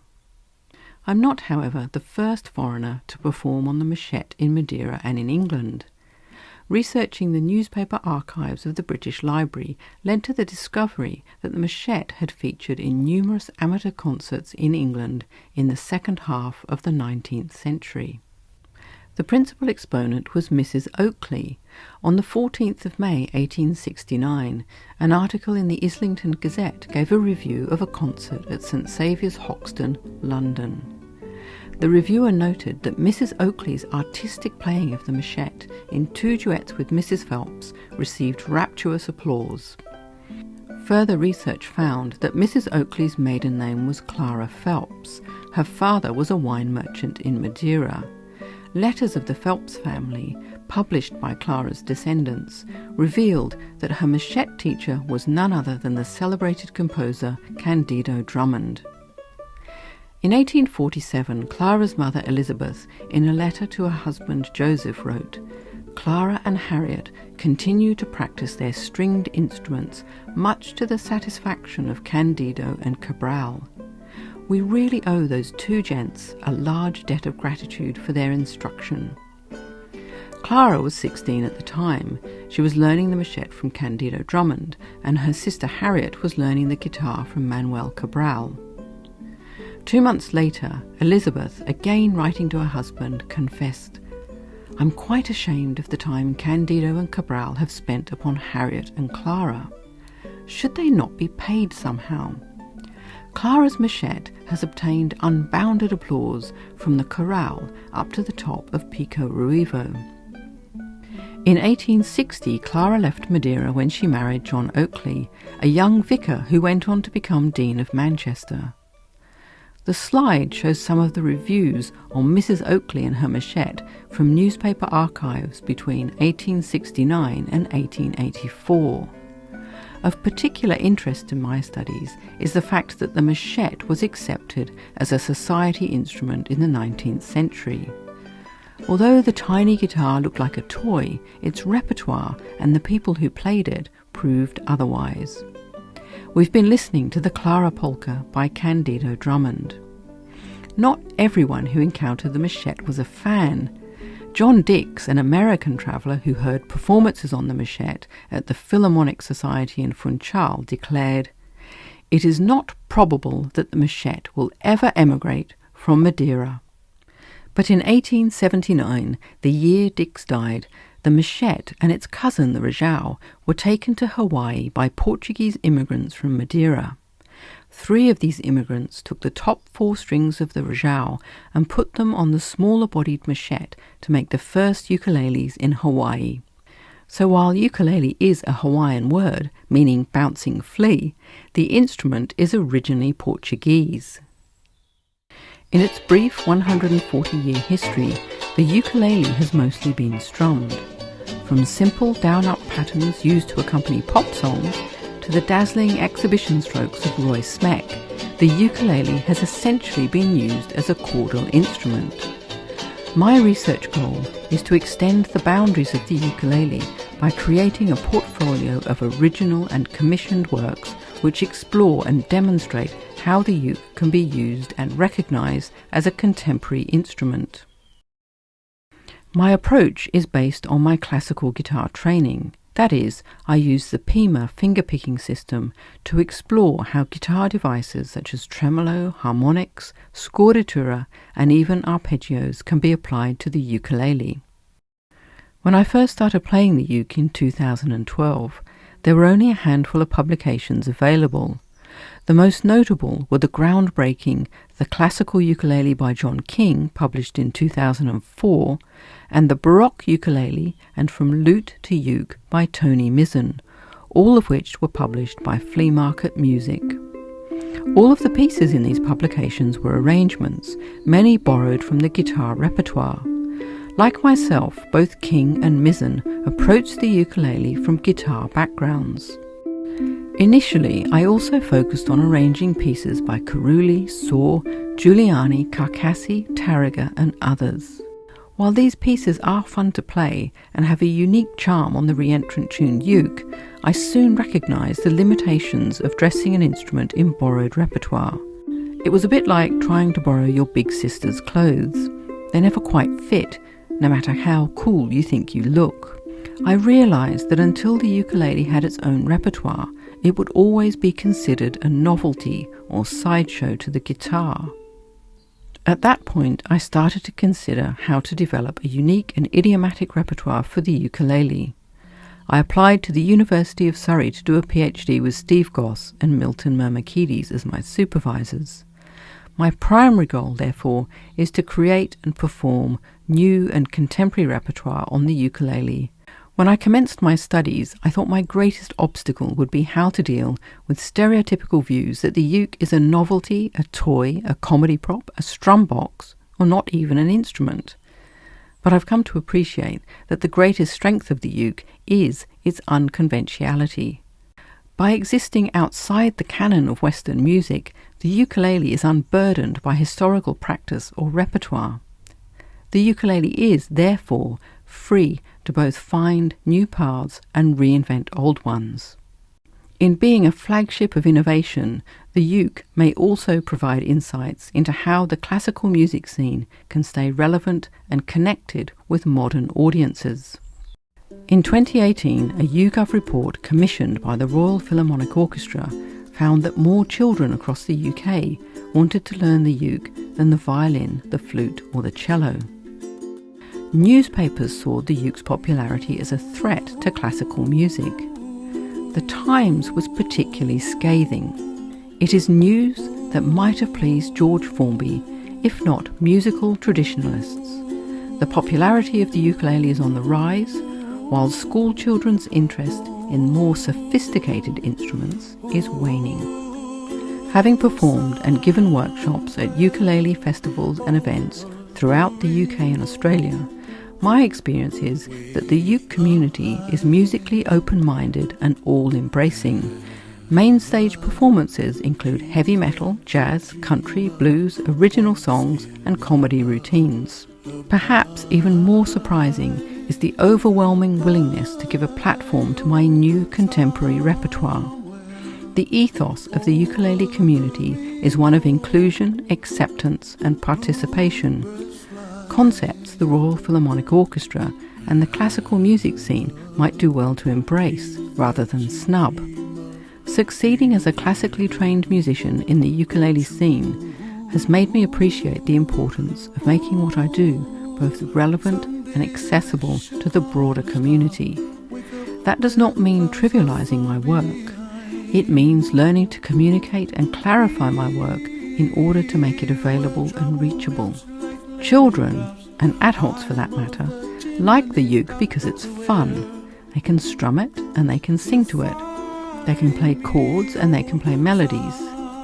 As well as having fun with the uke, I want people to be encouraged to learn how to read and appreciate music through the ukulele. In 2019, Les Productions d'Oz published My Classical Ukulele Method, the first method dedicated to learning classical and campanella style on the ukulele. It includes arrangements of pieces by Bartók and Brahms, as well as originals. I chose the title, The Classical Ukulele Method, to draw a parallel with John King's seminal work, The Classical Ukulele. This book is well known within the uke scene, but unless players come from a guitar background, many of the pieces are beyond their reach. I hope my method, along with books of progressive studies and arpeggio exercises, goes some way to bridging that gap. In 2020, I was invited to act as a consultant for the technical section of the new Rock School ukulele syllabus. I recommended the incorporation of campanella scales as something highly idiomatic to the re-entrant tuning of the uke. These scales were subsequently included as part of the syllabus. Incorporating a technique associated with the Baroque guitar into a rock syllabus is a bold and innovative move, but demonstrates the stylistic fluidity of the ukulele and ability to give old techniques a new application. In this part, I'll take a look at two approaches I've used in my own compositions: Campanella and tintinnabuli both aspire to imitate the sound of little bells, but through very different approaches. First, let's take a look at how the uke is tuned. The approximate range of my ukuleles is 19 frets, or 2 octaves plus a third. Many ukes, however, only have 12 frets, and so the range is much more limited. I've also included the tuning of my 5-string tenor, which has both low G and high G strings. I'll talk more about how and why I use this instrument a little later. The Baroque guitar technique of campanella was first used on the ukulele by John King in the 1990s. I've used this approach often, most notably in my 35 Scottish tunes for ukulele published by Schott in 2015. Fiddle tunes, such as the jig of slurs, can be played on the uke using just the over-ringing of the melodic line.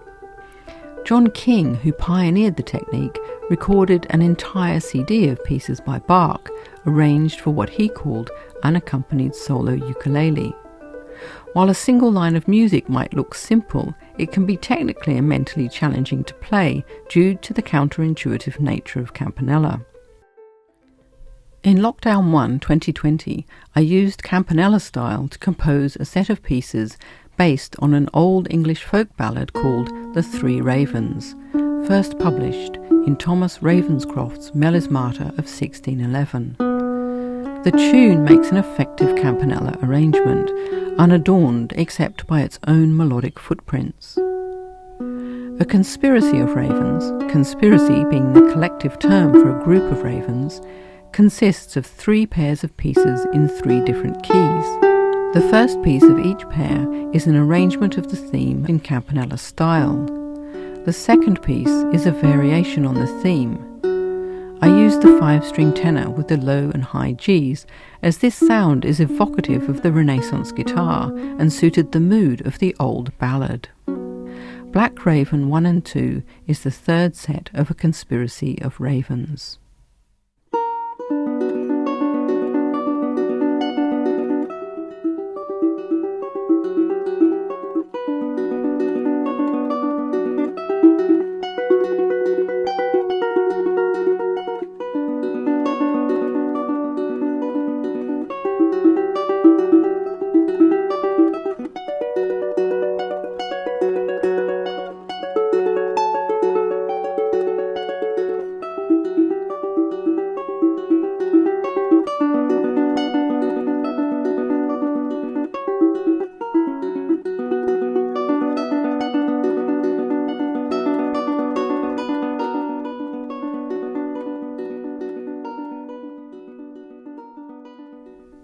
We've explored campanella on the ukulele, but what about another technique which also seeks to imitate the sound of bells? Of course, I'm talking about the tintinnabuli style used by Estonian composer Arvo Pärt since 1976. I've listed some of Pärt's most well-known tintinnabuli pieces on the slide. In the introduction to the Cambridge Companion to Arvo Pärt, Andrew Shenton describes tintinnabuli as a seemingly simple technique comprising just 2 musical lines. One line moves in largely stepwise motion, and the other moves through the notes of a principal triad. One line is the melody, which Paul Hillier calls the M voice, and the second line is the triad, or T voice. It occurred to me that this simple approach might also work on the uke. We've been listening to Feralina, performed by the pianist Joanna Gamma. My goal was to arrange this piece for the ukulele.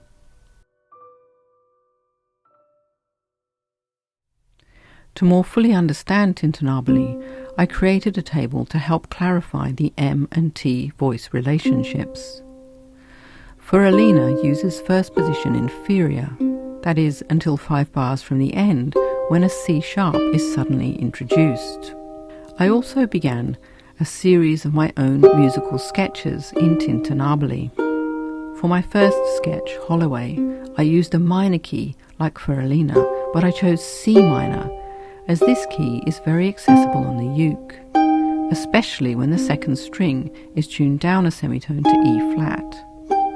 This small act of tuning the E string down a semitone led to a significant breakthrough with the realization that the open strings could now act as the T voice, creating additional resonances and overringing, much like in Campanella style.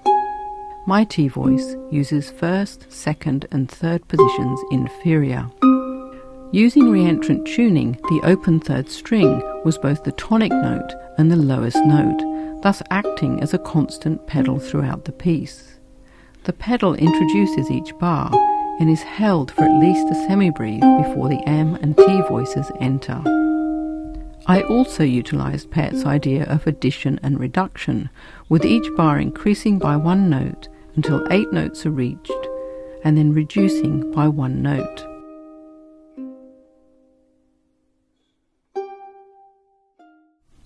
My second sketch, Potentia, uses a repeated T voice pattern with the ukulele tuned to F sharp minor.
I was now ready to arrange for Alina.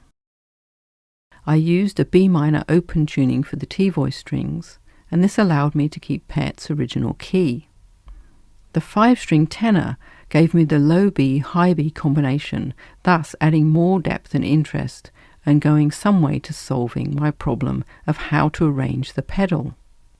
After further email exchanges with my supervisors, Steve and Milton, Milton came up with an arrangement for ukulele and live electronics, which we can listen to now.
had achieved my goal of arranging Feralina for the ukulele, but the experiment continues.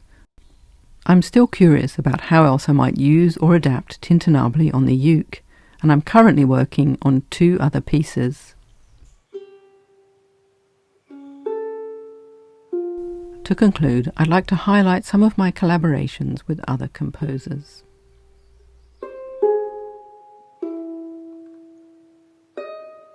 Here are my publications with Lay Productions de Oz.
For your presentation and your work.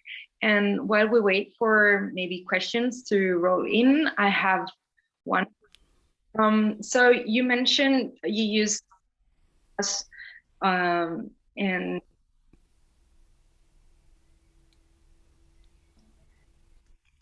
Sorry. Yeah. Oh, okay, sorry. If you type your question into the chat, I can ask it for her here. Okay. So Samantha, beautiful presentation. I just want to ask a very basic question, which is what drew you to the ukulele in the first place? Almost by accident, really. It was one of my guitar pupils wanted to join the school ukulele group and asked me to teach her the uke. So I somewhat reluctantly agreed. And the result was that I got a ukulele and fell in love with it. And after about 2 weeks, she gave up. So I'm just going to open the floor for questions right now. We have a question online from Eric Foster. He writes, although I am reluctantly a teacher to a handful of ukulele students, I'm excited to know there is a new method and repertoire for the young students who have completed Volume 1 available. So that's more of a comment than a question. Is there anyone here in the Zoom room who would like to ask a question? Martin's here. Hi, Samantha. Good to see Hi, you. Martin. Hi. Too long. My question is extended techniques on the ukulele or the machete. Have you been looking at those at all? Can you tell us something about any explorations? Well, in a piece that I did with a collaboration with Dimitri Van Halderen, he had a section that he wanted to be played pizzicato, and a lot of it was on the first string, which is actually really difficult to achieve with the ukulele because your hand is so has to be so like tipped over to mute the string. So I ended up devising a little felt mute which I used for that section. So that and also when I did the collaboration, the microtonal collaboration with Tolga, we had the little extra fretlets that went on the ukulele. What else? Scordatura I've used a lot, obviously. But yeah, that's basically it. But I think the thing is with the ukulele that even to play a 4-note guitar tremolo on the uke is really unusual. I think I was the first person to do that. Previously it was a 3-note tremolo, and I didn't realize that I'd done that until quite a bit after I'd actually played a piece with a 4-note tremolo. So I would almost say that anything that's not strumming is a little bit different for the ukulele. So harmonics, right hand harmonics, even arpeggios, these are quite novel ideas to many players. But I mean, would you say there are areas to explore to develop new sound worlds? Oh, definitely. I mean, I think I've been really very conventional in what I've explored so far. I think that there's a huge potential for further exploration. When I started, I didn't really realize what I was taking on, but there's there's so much that can be done and that needs to be done. So I realized that I'm just doing this, tiny tip of a much bigger iceberg. Thank you. Thanks, Martin. I'm back. Hopefully you can hear me now. Yes, I can hear you. Okay, perfect. Thank you. Sorry about that. So we have a comment from Thomas on Facebook, and it says, the ukulele is the 21st century Baroque guitar. Okay. Yeah. And then Sam says, he says it's very noisy over there, so he has to type, but he's here with us. He says, did you keep the use of nails from your right hand guitar technique when you began exploring the uke? Mm-hmm. Yeah, that's an interesting question. I use the nails for my fingers, but for my thumb, I don't particularly like the sound of the thumbnail because it's very brittle. So I use the side of the thumb. I'm using the flesh, and also that creates that the tonal difference, which I think is quite important because the ukulele obviously doesn't have a bass register, but you still want to often create the idea of bass and harmony. Of weight, yeah. And exactly, and the added weight of the thumb. So yeah, I use the flesh of the thumb, and also my technique, my right hand technique, is much more side on than when I play the guitar. So I'm tending to use the fingertip, with very short nails, and using the flesh and the nail together, which creates a more rounded sound. You mean on the angle of the tip of the finger, right? On the tip of the finger, yeah. So you get that flesh and nail. Otherwise, it can be very brittle sounding. I see. So I was asking before everything went down over here. So you mentioned campanellas and tintinnabuli, and my question is, do you use these techniques or these aesthetics, let's say, as a tool for your compositions or arrangements, or as an inspiration? So is it something you want to reach, or is it something that you use as a tool to explore the potential of the instrument and then move forward from that? I guess both would be accurate. The tintinnabuli exploration is more recent. It's only been the last couple of months, and I'm not how much further that can go. It's been very interesting because initially the objective was just to arrange for Alina for the ukulele, and then it became a sort of compositional approach for me to see, if I could further extend the repertoire using those ideas. Campanella I think there's more potential for using campanella because you can use it so much. I mean, you can arrange everything from Bach to Irish and Scottish tunes, as we saw in the presentation. So there's a lot of potential for campanella, I think. And I certainly notice in my own compositions, it's something that I'm constantly drawn to when I'm composing. Even if I'm not thinking about campanella, I find myself doing it almost instinctively now because it's so idiomatic to the instrument. Of course. So we have a few questions from Facebook. First one is from Kate Lewis, and she asks, can you discuss your engagement with electronics and the uke?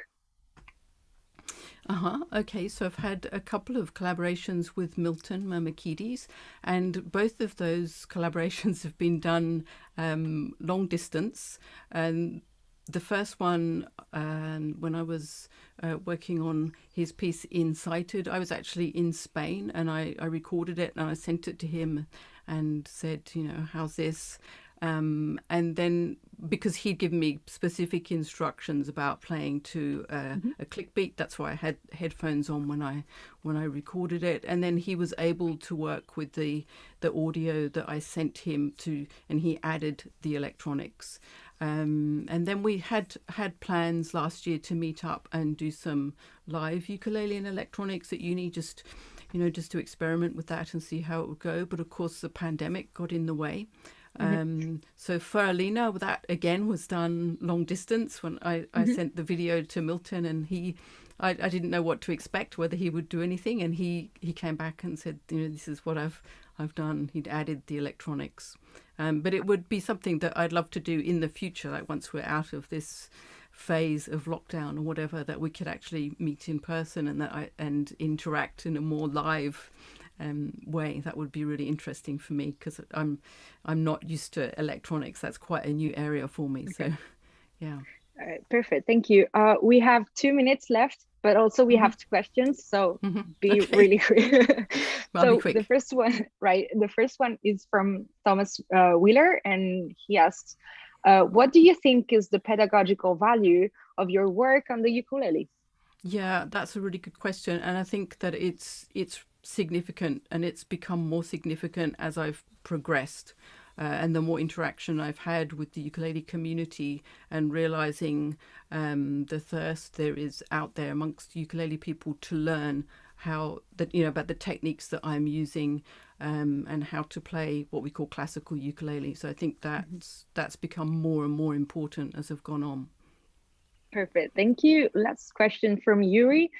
Hi Samantha, how does it work, a solo ukulele concert? Do you use any effect to improve its sustain? And is there any difference about the construction of the classical ukulele? Sorry if I missed this part on your presentation. Beautiful presentation, just beautiful. Thank you. Thanks, Yuri. First of all, so solo ukulele concert is quite interesting.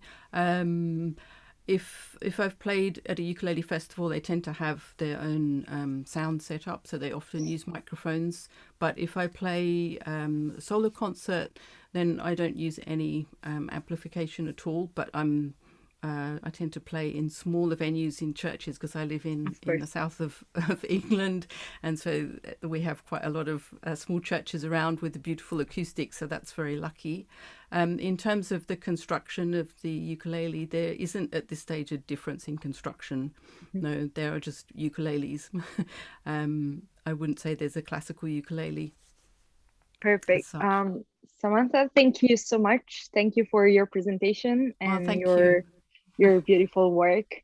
Okay, thank you. Have a great day, and now we will just move on to the next panelist. Okay, thank you very much. Thank you. Thank you.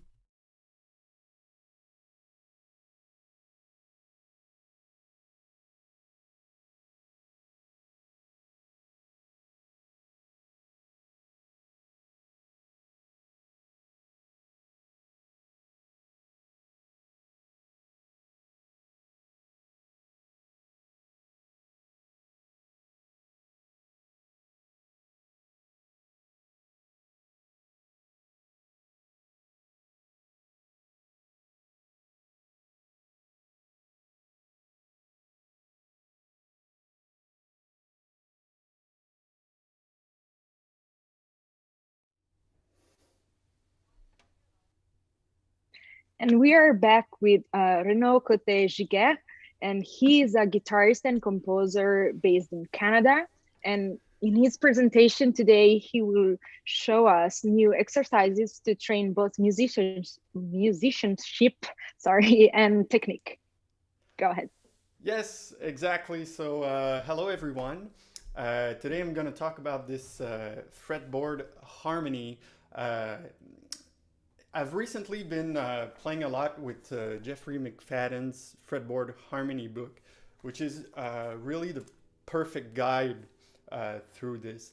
He really has you learning every keys, and to stop thinking about scales as just a pattern, I think we as classical guitarists tend to do that. We learn the Segovia scales, and then that's kind of it for us. But in this book, he really has you, working different motives on the scale. So,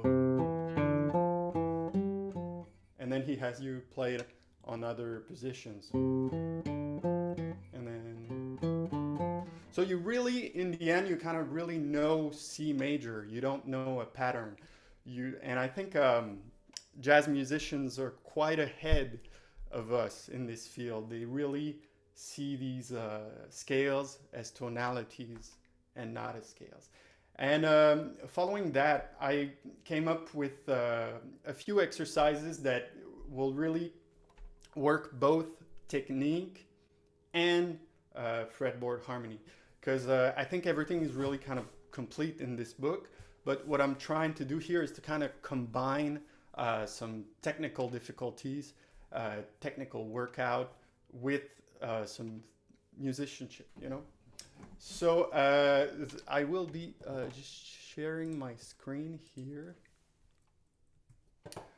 So as you can see here, it's just the chord quality of each scale degree of C major.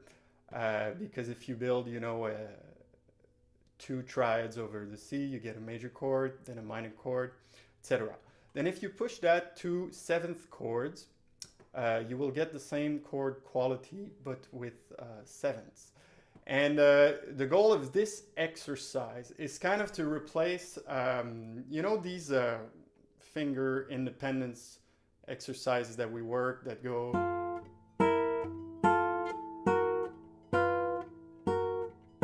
This kind of exercises, we've all worked on them, but they don't really have a purpose other than just training the fingers. And with these kind of exercises, you'll learn really actual, chords in C major. So the first, and for the purpose of the exercise, I don't use any bar chords. I just fret every note.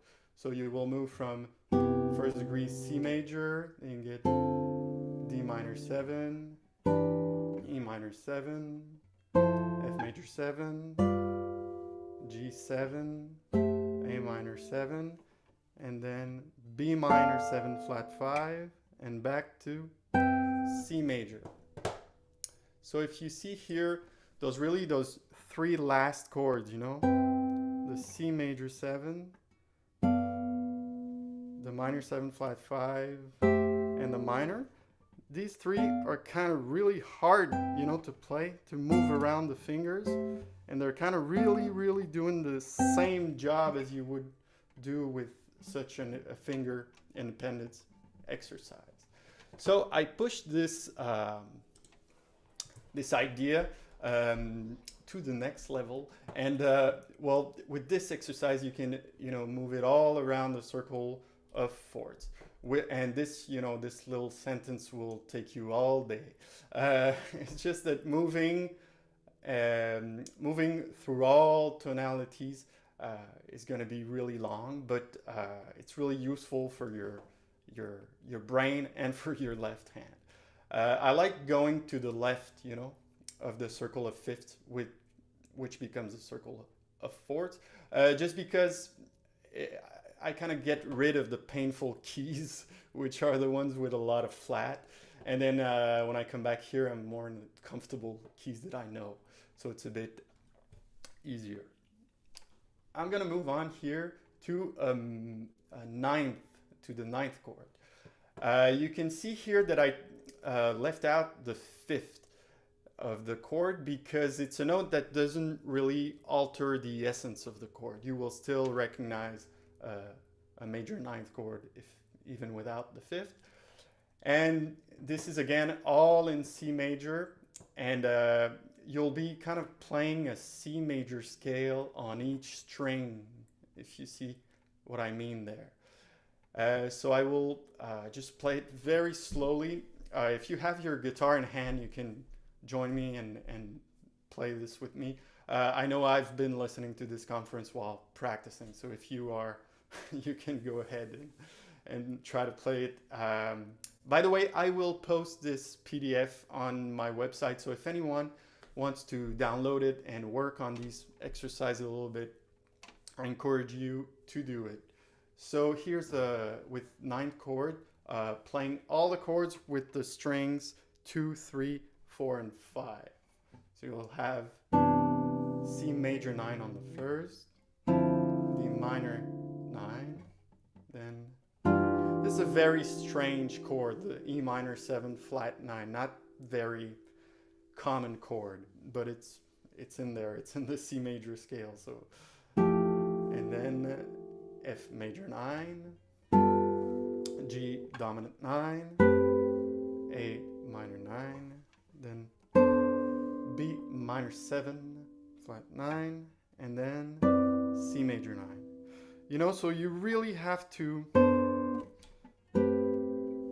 think while you're doing these exercises. So in the end, you know, you'll be left with a really good knowledge of your neck. And if you do it with all the keys, of course, it's gonna take a lot of time, but this is kind of a long-term project to learn all this. If you do it with all the keys, you will really improve your sight reading just instantly. Honestly, it's been a really, really useful exercise for my students. You can also work on it in minor. So that's just an example, but I want to jump to my next exercise just because I'm gonna miss time otherwise. The next one is a shifting exercise of jumping fourths. So you will be playing everything on the 5th string, but you'll be shifting kind of in an opposite direction. So instead of moving, you know, from C to F like that, which would be a more natural thing to do, to work on your shifting, you'll play the C with your 4th finger, then the F with the 3rd finger, then B flat with the 2nd finger, and then E flat with the 1st finger, and coming back.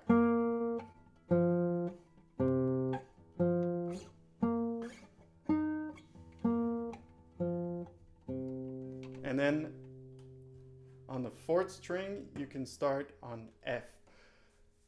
It's useful to figure it out yourself. You know, you can try the first exercise and then move up a 4th, do it, move up a 4th, do it again. And that way you're the one kind of finding the interval which helps you to learn it well. So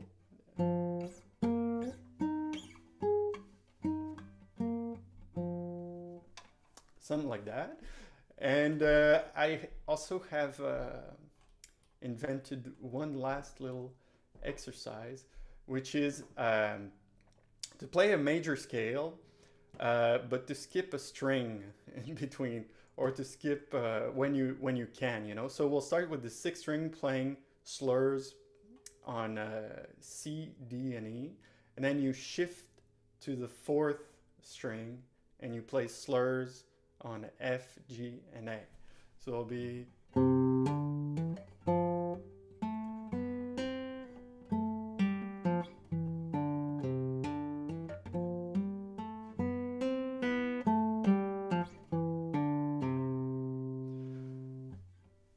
yeah, so this exercise, you can also move it all around the circle, and that is basically all my exercises. So those are 3 little exercises to kind of combine your fretboard harmony knowledge with some technical training, you know, because I think it's useful to practice a technique that will also teach you some theory, some music.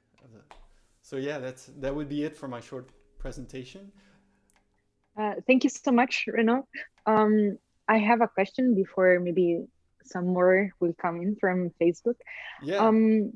So I really enjoy exercises that require your brain other than your fingers. Yes. Very interesting. So thank you for sharing this. I have a question. So you mentioned that you use these exercises with your students, right? Yeah, yeah. So what's their response to it? How do you think? Do you see much improvement on their shift? What do they say? Well, I've seen a lot of improvement in their sight reading, and for instance, they'll instead of playing a scale, if they have a scale to play in a piece, they told me they don't think about it anymore as like each note. If it's an A major scale, they won't be thinking, you know, A, B, C sharp. They'll be just going A major, you know, and kind of move the scale up. So that's been very useful for them in that sense. And also the finger independence has really improved in a lot of my students working on this.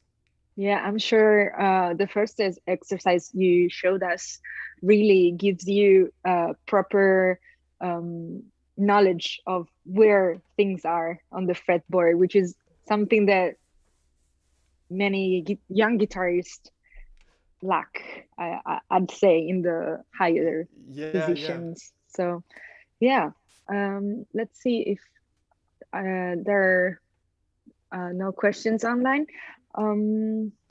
Yeah, that's okay. Another thing we can work on is when you do these exercises, you can add in some arpeggios if you want to work a little bit on your right hand too. And it'll also change the way that you move, because if you're playing the first chord, P, I, M, A, then you move on, then your shifting is going to be different because the first finger that needs to be on the next chord will move first, you know. So if you change the arpeggio pattern to I, P, M, A,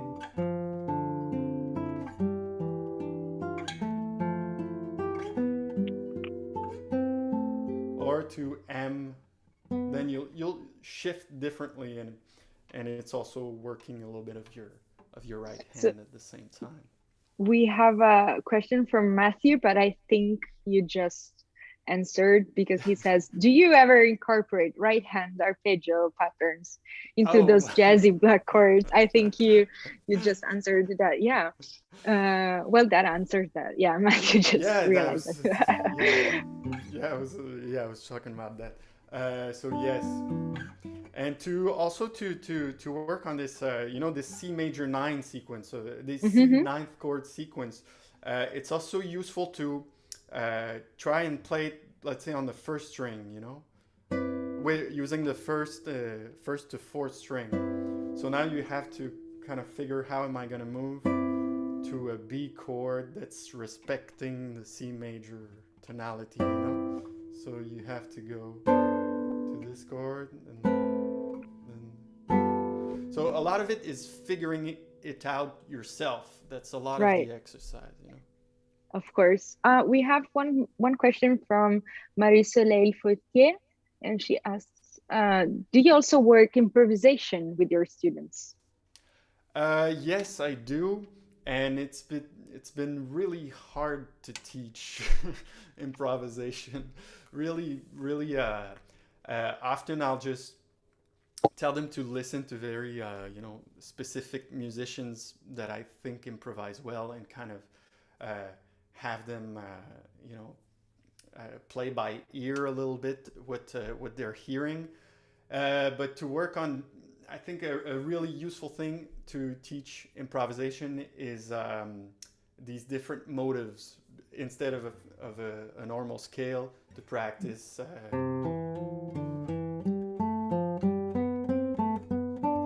and all over the fretboard. To just, I think the base is really just to know your fretboard really, really well, and then after that, improvise will become kind of a lot of easier, or at least your ideas will express better. Yeah. Of course. Thank you. I don't know if you have any more variations on this exercise. We really have maybe 5 more minutes. If you want to show us more. Absolutely. I've also been, you know, I've also been practicing the arpeggio pattern that goes not only for the right hand, but actually each note going up of a C of a major 9, you know. And then you, on the second degree, you would get. But instead of always starting from the low notes, I've been experimenting with just.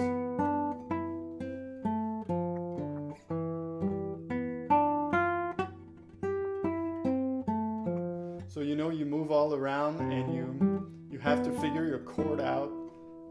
You know, I'm starting on an E, but my chord is a D minor 9, you know, so it's kind of very confusing, but it's so useful to think of the guitar that way.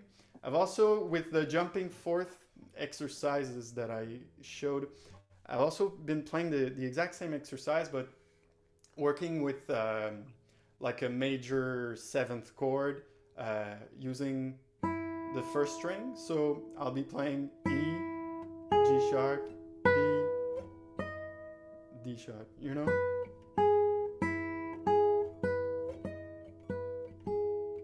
So it's again working on the shifting, but learning the E major 7 arpeggio. Right.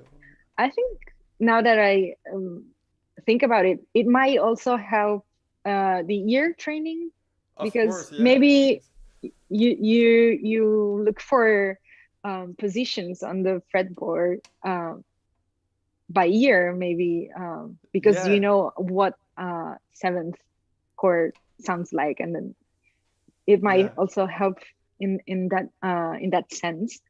So I'm sure those are incredibly helpful exercises. I might just try them later.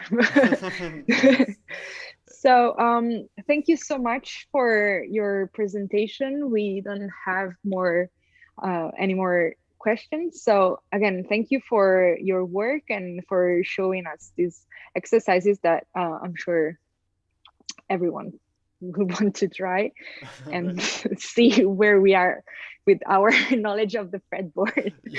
So again, thank you so much. Thank you again, Renaud. Well, thank you so much. It's been a pleasure. Of course. So we now move on to another presentation, but unfortunately the next panelist, Jörg Holzmann, had to cancel.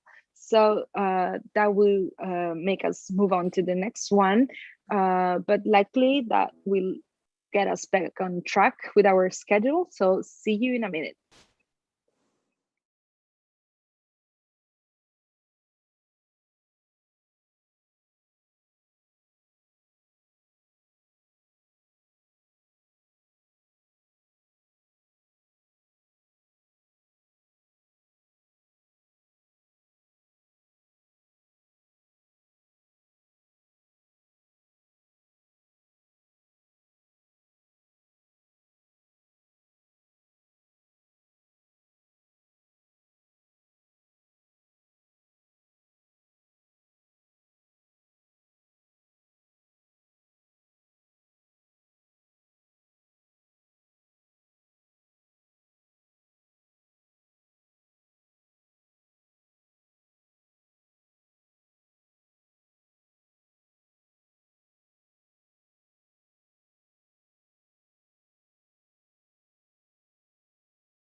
And hello, everyone. And we are back with William Beauvais, and he will present his lecture, and the title will be Democratizing Creativity, the Student as a Creator. Or Democratizing Creativity, the Student as Creator.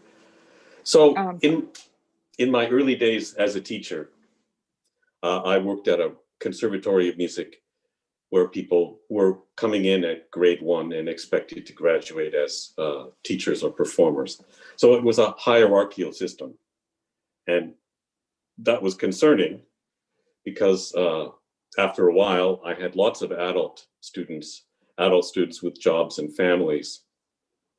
And they came in at a beginning stage. And because they loved the guitar and they were smart and had lots of background, life skills, they developed very quickly to an intermediate level. The problem with that was that's where they would stay for the rest of their life, because no one had time to spend 3 or 4 hours a day to move on from the intermediate to the advanced level. This was concerning because I really enjoyed teaching them and I wanted to retain them as students. So I started thinking laterally. Maybe we could do other things to keep them interested. And I had been to writing workshops where people were asked to write from a prompt. So I thought, why don't we try this on the guitar? And after a bit of thinking, I came up with a very simple prompt. It went like this.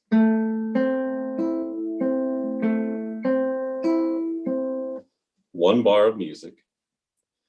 I would make the student go over it 4 times with the metronome. Then I would turn the metronome off. Then I would ask them to go over it 4 times in their imagination. And for the 5th time, I would say, now I want you to not just play bars 1, but bars 1 and 2.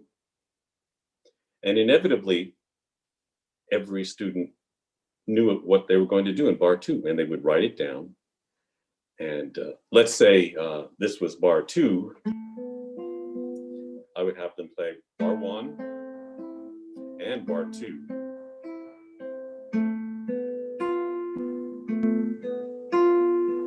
Four more times with the metronome, turn the metronome off, and then have them play it in their imagination 4 times before writing bar 3, and so on bar 4, bar 5. This proved to be a marvelously stimulating activity for me, because every single student completed the work in a completely different way. And I've done this many times over the years in different places in the world, and never has there been a same bar 2. There was one person who was trained in South Korean music, and they wrote bar 1 8 times in a row before changing it for bar 9. But otherwise, every single student, no matter how shy, no matter how uncreative they were, managed to write a piece. So that was one of the ways I chose to turn my teaching studio into a laboratory, as it were. Second way I tried was modeling. In those days, I loved the Brouwer studies. 3rd and 4th volumes were not out yet, but I made everyone learn studies 1 through 10. And we would, for example, take a model, study number 6, with a descending arpeggio, changing, say, 1 note at a time. And we could do...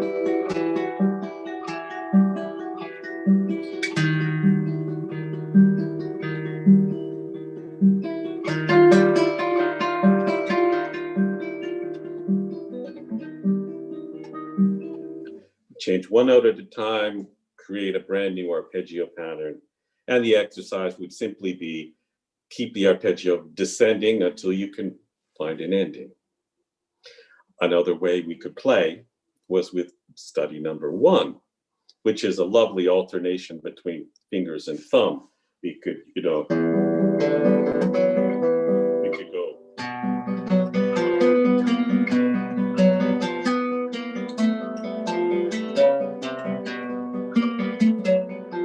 We could start somewhere else, do something completely different, follow the model, and write a new piece.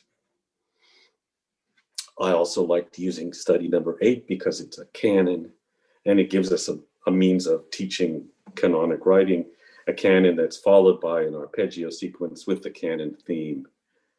And another one that I especially loved working with was study number 2, the chorale. And there I was at the same time getting ready for a concert with our local gamelan orchestra. So I had learned what gamelan dagung tuning was, and dagung is this.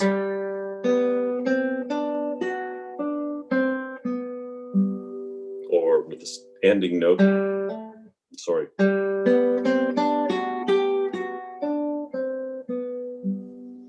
So this student was doing an interface between study number 2 by Leo Brouwer using the dagung scale with like a major scale with 2nd and 6th degrees missing. And they wrote this lovely little piece that I'm going to play for you now. That's called Dawn Dance.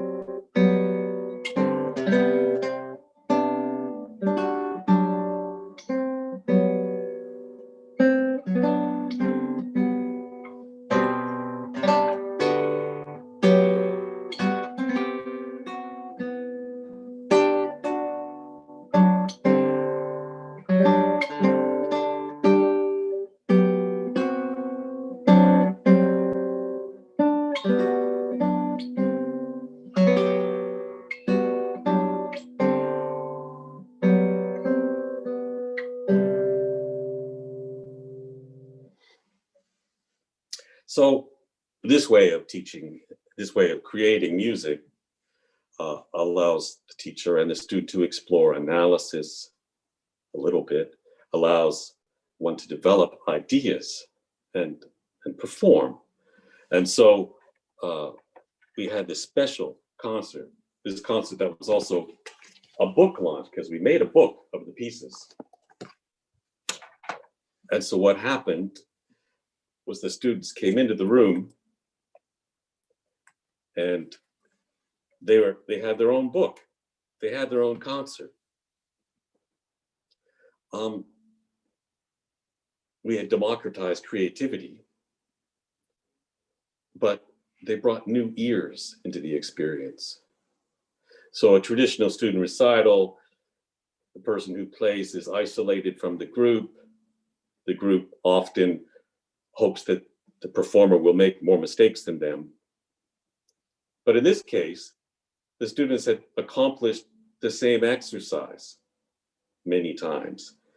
And so they were eager to hear what other people had done with the ideas. This was an unusual occurrence, and it brought a marvelous energy to the room, an energy of, well, let's see what this other person has done. So they were listening with the composer's ears, with the creative ears. And for me, that was a marvelous, marvelous experience. So as one democratizes creativity in these ways, one learns how to listen and approach teaching and learning in new ways. And I was lucky enough to keep some of those students for quite a long time. In fact, the woman whose piece I played, it was called Dawn Dream, is still studying with me today. So that was then, and if you live long enough, you get to see these things come back again. And currently I teach at York University in the folk program. We do fingerstyle guitar, and they almost always play their own pieces at their exams. And in recent years, my classical students have also started writing their own pieces. So is this process of using creativity as a pedagogical tool. And most importantly, when we get access to the student's imagination, we have to protect that. And the most important thing I can leave us with today is, once we democratize creativity, we also have to protect our imagination, because that's the most important resource we can have as performers, creators, and teachers. And I'd like to thank you and open up the floor to questions. Thank you so much, William. This is very, very, very interesting. I've never thought such a way to compose, and I'm sure each student must have a complete different style. So I wonder if you took many students together and take one bar for each of them, what could turn out, what they could come up with. You mean each student in sequence writing the same piece but a different bar of the piece? Yeah, exactly. Okay, that's a whole, I haven't done that exercise yet. That's like an improv game. Yeah, maybe so. Yeah. Yeah, that would be fun. Yeah. So yeah, we have a message here from Eurico. It says, "Congratulations, William. Studying guitar music should not be a visit to a museum, but an alive process where sound is there to be explored both intuitively and rationally. Thank you." Oh, thank him. I loved his presentation as well. Yeah. While we wait for questions to come in, are there any other exercises connected to this work you've done that you would like to share with us, like more variations of this exercise? Well, one of the great things of teaching fingerstyle guitar is the tuning is messed up. So the student would learn a piece by a master that's in tablature in a weird tuning. And then we approach the piece and say, well, what parts were your favorites? Okay, how can we stretch that idea? But like John Cage had mentioned, the only way to truly improvise is when an instrument's out of tune. And so we play around, and frequently I go to get a drink of water, I come back and I see a student noodling, right? And I think, oh, that's really beautiful. That's really beautiful. Let's take that and go somewhere. So that's how we start on a new piece frequently. I just go get a drink of water. That's actually very true. Also, I think this system you brought to us might take the what's the word for it? Shyness, is it a word? Yes, that's the word. Yeah. Shyness out of students, and so to promote creativity. For example, I started studying classical guitar when I was 9 years old, and I played Giuliani, Carulli, Psorr, and never improvised. And then when I was around 20 years old, I started taking class of improvisation, and it was a shock for me.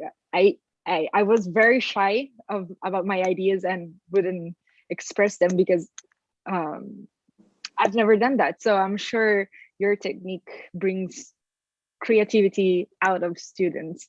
But enough about me. We have a question from Eurico. Go ahead. Hello again, William. I just wanted to ask, how far in detail will you go in your prompts as the students progresses? So, the key about a prompt is that it's to be neutral. Because if you have a prompt with too much character, then the students will follow your idea. Right. So when I devise the prompt, sorry, I missed that. No, I was just saying that's interesting. So even as they progress and they get more experienced in improvising or completing, an idea of music, you still don't feel the need to make it more complex. I'll tell you the story about one piece. I assigned the student to follow the prompt and keep on going bar by bar, going through it in his mind, and he came back the next week and he clearly sat down with his guitar and written the piece. And I said, but the deadline for publication is tomorrow. And you didn't follow the exercise. And I locked him in the room and I said, I'm coming back in an hour and I want it finished. Okay. But the interesting thing, he's become a backup musician for many, many people. So you write what you know and what you're able to play. Yeah. So some students have taken a simple thing like this and put it in the middle or add a bass line. So it's just a starting point. And that's the beautiful thing, is it's a starting point. And people can take it and dream it in all kinds of ways. And you dream. Well, what was fascinating for me is that they dreamed what they could do. If you're a beginner, then you dream a simple piece. And if you're an advanced player, you dream a slightly more complicated piece or a very complicated piece. Absolutely. Okay. Thank you. You're welcome. Thank you for the question. And thank you for a great presentation too. Oh. So, William, we have a comment first from Milton Mermikides, and he says, elegant, simple, and beautiful idea. Thank you. You should publish and record these seated pieces. Thank you. And then, well, there's going to be a presentation the Sunday after Easter of former students of mine playing their own music now. Beautiful. And then we have a question from Thomas Wheeler, and he says, do you think your creative approach to teaching is compatible or incompatible with any other ways of teaching or school of guitar thought? I tried these ideas out on a banjo player and a pianist before getting ready for this particular workshop presentation. The pianist was a piano teacher, married to a composer, and she found it really exciting because as a piano teacher, you have to do this scale this week, you have to do this study this week, you have to do 10 bars of this new piece this week, very organized. And she said, but we never actually get to the imagination. And so I was lucky to have the freedom to choose to teach how I wanted to teach. And I believe that it's a noble responsibility for us to try to bring the creativity out of our students. And if there's too many rules, you may not actually ever find that you have any creativity. So I see it as a perfect blend, because the next step is when a student writes their own music, they own it. And actually, we'd like them to play Carolean Sword with a sense of ownership as well, but you can't get to the kind of ownership unless they know what ownership means. So in that way, it's perfectly compatible with the standard pedagogic practice, except that you have this added component. Right. It's just something that should go together, I think, in my experience, at least. I think I missed that part in my education, or at least in my early education. So I absolutely think this should be included in guitar teaching or any other instrument teaching. Absolutely. Are there any other questions? I don't see any. So, William, thank you so much for your presentation, for your work, and for sharing this exercise with us. I think, I'm sure I will steal it from you. Please. I'm just saying. I will quote you, but know that I will. Especially that A minor arpeggio. I own that, right? I own that. Yes. I will quote you, but know that I will be using it. So thank you so much for joining us today and for sharing this with us. Thank you, Matilda. Okay. Of course. Thank you. Bye-bye. So now we will move on to our last lecture of this session.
Hi, everyone. So we are back with Nathan Smith, and he's a guitarist from the US and currently a PhD student.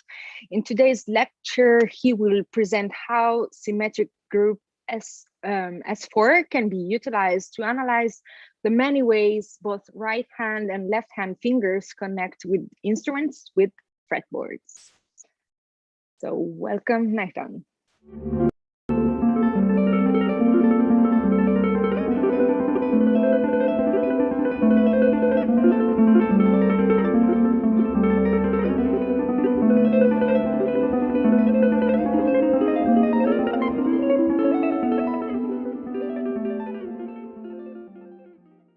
In the domain of music theory, the past decade bore witness to a number of compelling theorizations of the instrument-performer interface that draw primarily upon transformational methodologies. Rather than formalizing transformations of more traditional spaces such as pitch, rhythm, or harmony, these studies take instruments themselves and the bodies that play them as their subject matter. This line of thought perfectly mirrors the transformational attitude that David Lewin described as, quote, "If I am at S and wish to get to T, what characteristic gesture should I perform in order to arrive there?" End quote. The gestures that Lewin refers to are typically intramusical actions such as transposing, sequencing, or modulation. Although transformational theories of instrumental spaces can coincide with abstract music theoretical ones, this correspondence is only a portion of the insights that investigating instrumental topologies generates. As an illustrative first pass, consider the outro to Opeth's 2008 track, Burden. Over the course of the 48-second long section, guitarist Michael Ackerfeld repeats the example almost 6 times before being cut off by dark, ominous laughter. All the while, fellow guitarist Frederick Ackerson slowly detunes Ackerfeld's guitar in an ad hoc manner, creating a fluctuating cacophony that slowly morphs in and out of relative tune. Notwithstanding the difficulties resulting from uneven and unusual string tensions, Ackerfeld faithfully repeats the same physical motions.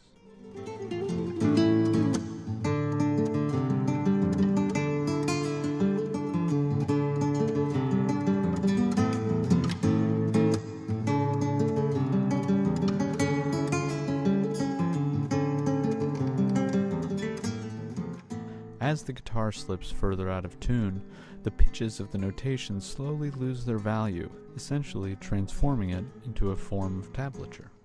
These physical invariants underscore one crucial aspect of instrumental transformations.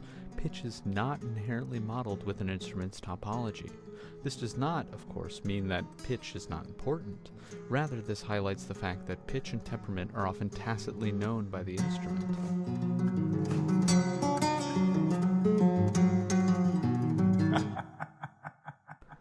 Fretted string instruments in particular have received a considerable amount of theoretical attention, the most thorough being Jonathan D'Souza's article in the Journal of Music Theory, aptly entitled Fretboard Transformations, which expands upon the work started in his book, Music at Hand, as well as addresses some mathematical formalisms that plagued previous transformational studies of instruments. Although generative, his transformations act on the instrumental space alone, while the fingers are merely shadows of the fretboard. By this I mean that if the 5th fret of the 6th string is represented in a transformational network, the reader is left to assume that some finger must be there pressing it down. This doesn't quite capture the role that economic finger usage plays in performance. To get at this experience analytically, one needs an approach to the fingers themselves. To that end, this paper unpacks how the symmetric group S4 can be used to analyze the manifold ways the fingers of both hands connect with fretted instruments in such a way that reflects different conceptualizations of the body in performance. Transformational theory is an application of abstract algebra, particularly group theory, to music. Transformational models typically contain 2 things: 1, a set of objects, and 2, a group of transformations or functions that send said elements to other elements of the same set. To take a traditional example, imagine that pitches are our objects and our functions or actions are transpositions. In this example, we are at C and +2 or T2 indicate that we need to go up 2 half steps in order to reach D. There are many more stipulations and limitations pertaining to group structure and how functions act on objects that I will not go into here. The main idea, though, is that we have a set of objects and a group of actions on those objects. Starting with the objects, here are the basic labels for the picking and fretting hands, as well as the fretboard. In fingerstyle technique, the picking hand plucks the strings of the guitar with the thumb, P, index, I, middle, M, and ring, A, fingers. These four elements are the sole elements of pick space, big P. The set of fretting hand fingers, big F, numbers the index through pinky as 1 through 4, respectively. The illustration below the hands shows the neck portion of the guitar. We will return to generalize this portion shortly, but as an initial gloss, the set of strings, big S, are labeled 1 to S max in descending order from highest to lowest sounding open string. In the horizontal dimension, the frets are the elements of fret space, big R, and are numbered from 0, open, to R max. Following Jody Rockwell's B set for the banjo, we can define a G set consisting of the following ordered quadruple: a fret, string, fretting finger, and picking finger, respectively. As noted earlier, pitch is not inherently modeled in the fretboard topology. As it will not play into the analyses and theory presented here, I direct the interested reader to Jody Rockwell's 2007 dissertation. Groups of actions can be constructed to act on various subsets of G. The most intuitive division would be to split transformational actions on the instrument from those on the hands. De Souza's fretboard transformations do exactly this by focusing exclusively on string and fret space. Here, the objects are ordered pairs consisting of a fret and a string. For instance, the ordered pair 3, 4 stands for the third fret on the fourth string. The actions are also ordered pairs, distinguished by either a plus or minus sign indicating direction of motion. In this example, the black ordered pair +3 -1 indicates that to move from the third fret on the fourth string to the sixth fret on the third string, one must move up 3 frets and down 1 string. Villalobos's first etude for guitar provides a succinct example of how idiomatic gestures on the fretboard can be exploited compositionally. Measure 12 initiates a systematic process in which the same chord shape is slid down the fretboard from the 10th to open position, 1 fret each measure.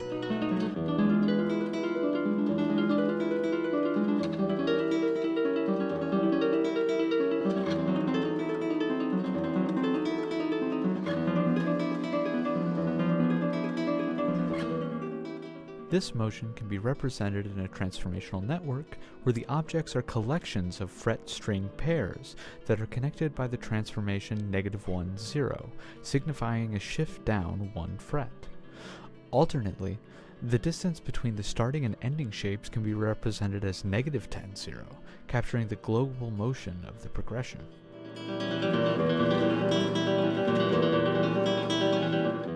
However, the bounded nature of instruments causes some mathematical problems.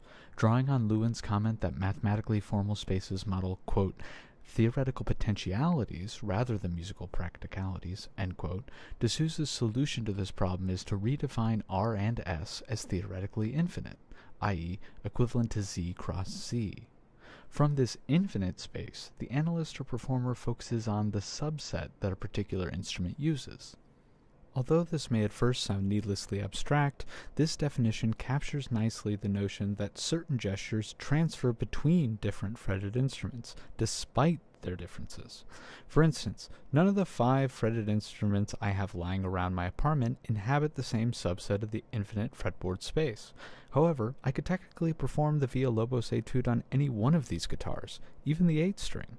And, with a few alterations of picking, I could even realize the network on the ukulele. Regarding the fingers, Rockwell 2009 formulates a group of transformations that represent the various actions of the picking hand fingers in banjo performance.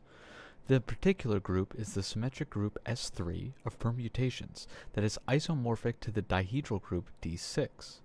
Both groups can be visualized as the flips and rotations of a triangle. Rockwell's formulation provides the ability to conceptualize picking as either an isolated action, i.e. a singular flip or rotation of the triangle, or as a continuous series, letting the triangle continuously oscillate due to flips, or rotate freely like a top on a frictionless surface. These two conceptualizations provide a compelling correlate to the performative experience of playing a plucked instrument, where it might make more sense to mentally fix an order of fingers and let them spin, rather than micromanaging each individual motion. Banjo performance, however, only utilizes 3 picking fingers, while guitar performance typically uses 4. Furthermore, Rockwell's formulations are restricted to the picking hand, leaving, like de Souza, the fretting hand to merely reflect the fretboard. To that end, I propose using S4, which can be depicted as the 24 rotations of a cube about its axes of symmetry. But before getting carried away, I want to first unpack how the geometric visualizations operate. These visualizations are intended to provide a tangible grounding of the permutational transformations acting on the fingers. Here we will only be concerned with 2 types, rotations and flips. Each vertice of the triangle is labeled with a number that, in our application, represents a finger. A rotation takes each finger and sends it to the next object in the cycle. Here, the arrows around the triangle indicate where each object is being sent. Put more abstractly, we can think of this single clockwise rotation as the action that sends 1 to 2, 2 to 3, and 3 to 1. With flips, we fold the object over a line of symmetry. Here, this action sends 2 to 3 and 3 to 2. Note that 1, though lying on the axis, is still involved in this permutation. It is sent to itself by the flip. With this in mind, let's return to the cube. Although complete, the manipulation of a cube can be a bit unwieldy and often presents more information than is needed for analyzing or performing a given example. To preserve the association with the mentality of the performer, we can separate S4 into some of its subgroups. Rotating the cube about the axis running through the front and back faces, labeled Z here, produces the rotational subgroup of D8. The axis shown to the right, or a 180-degree rotation of either of the 2 remaining axes running through opposing faces, serves as the flip operation that, in conjunction with the rotations, generates the rest of the D8 actions. In this light, the cube is merely a square stretched into a 3rd dimension, with the back side rotated 180 degrees. However, this provides only 8 of the 24 possible arrangements. The other 16 functions result from flattening the other 2 pairs of opposing sides of the cube. These other D8 groups are not equivalent, though, as each group has a unique ordering of elements around its 4 vertices. Being more precise, and remembering we are dealing with a set of objects and a group of actions, D8 remains the same group of actions in all 3 collections. However, when acting on a set of 4 objects, it partitions them into 3 distinct orbits. In order to identify them, each orbit is labeled with a representative element. Note that the ordering of the 4 elements in the parentheses differ in each orbit. This representative can be read by traveling clockwise around each square. Each action is labeled with a Greek letter and an integer. The Greek letter indicates the orbit of objects on which it operates, while the integer denotes which action of D8 it enacts. For instance, note that the arrow swiping past the bottom right corner of each square is labeled with the same integer, 1. The different Greek letters refer to orbits, or put another way, to the clockwise labeling of the vertices of the square. Although the guitarist is trained to use all 4 fingers, there are often musical examples that only utilize 3. Rockwell's triangle model functions perfectly here, since D6 is yet another subgroup of S4. Thinking back to our cube, rotation about any of the axes running through opposing vertices rotates the remaining vertices in the same fashion as the triangle. The top row of this slide shows the 4 orbits generated by D6, again labeled with picking hand finger elements. Note that these 3 cycles do in fact have a 4th element. As they are members of S4, they must be bijections from a set of 4 elements to itself. The 4th element in these groupings of 3 is the element through which the axis passes, i.e., the axis element is sent to itself by the permutation.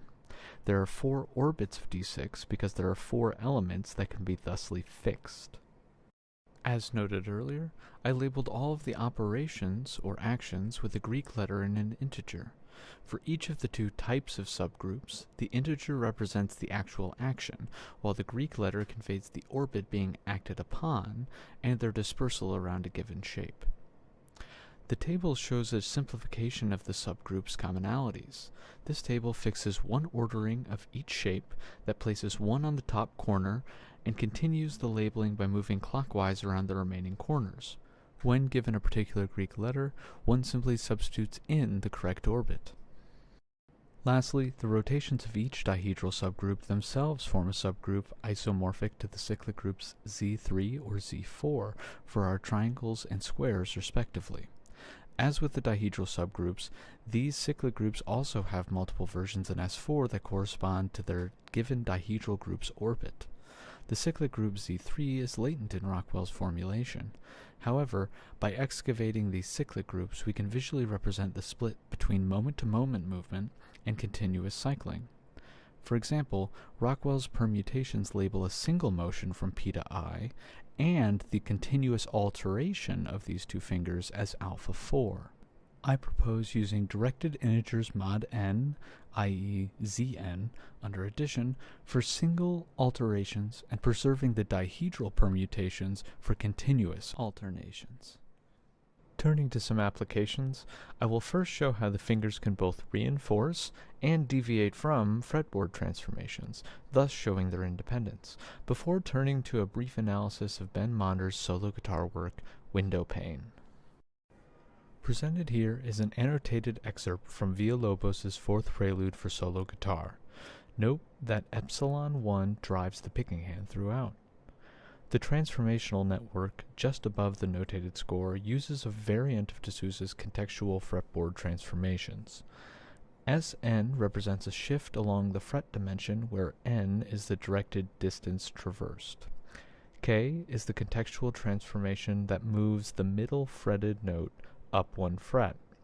K's inverse, k to the negative 1, sends the middle node back down one fret. These two transformations commute. Above the bold line, I listed all of the possible fingerings that maintain the same fingers on the outer fretted notes of the chord shape through the entire excerpt. Note that the ordered pairs now show string and fretting finger, respectively. Surprisingly, to me, the four fingerings that require no exchange of fingers feel less idiomatic than the one that does require action, option A. However, that last fingering, A, maintains the same comfortable position of the hand throughout. As the chord shape fluctuates via the Sn and K operations, the fingers of A remain positioned over all three frets used between the shapes. The other fingerings require the performer to continually adjust the relative position of the fingers, which are exacerbated by the Sn shifts. Looking at A's transition from the second chord to the third, the first K transformation, the second finger of the hand is not engaged with the fretboard directly, thus entirely outside the realm of fretboard transformations. But it hovers just behind fingers 3 and 4, right over its relative fretted position for the following chord. The same holds for motion from the third to fourth chords, both finger 1. The transformation Zeta 6 represents the mapping that fixes fingers 3 and 4 on the fretboard and transfers pressure from 1 to 2. And vice versa. Here, the finger transformations reinforce those of the fretboard as they mirror the contextual K transformations. Jonathan Kreisberg's solo guitar arrangement of the classic Hallelujah offers a related, though differing example in which the fretboard and fingers diverge rather than reinforce one another. As in the Villalobos, Kreisberg alternates between two related chord shapes. The contextual transformation L simultaneously takes the fretted note on the lowest string up one fret and the fretted note on the second to lowest string down one fret. Zeta 6 once again acts on the fingers. In the Villalobos, the fretting finger change was within the same voice, or on the same string. Here, however, the fingers take a different path than the L transformation.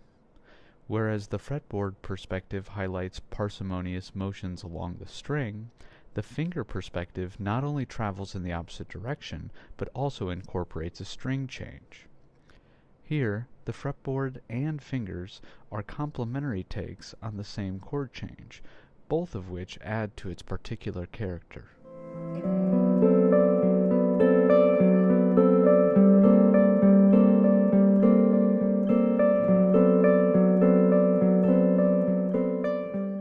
Ben Monder's window pane consists almost entirely of rapid arpeggiations.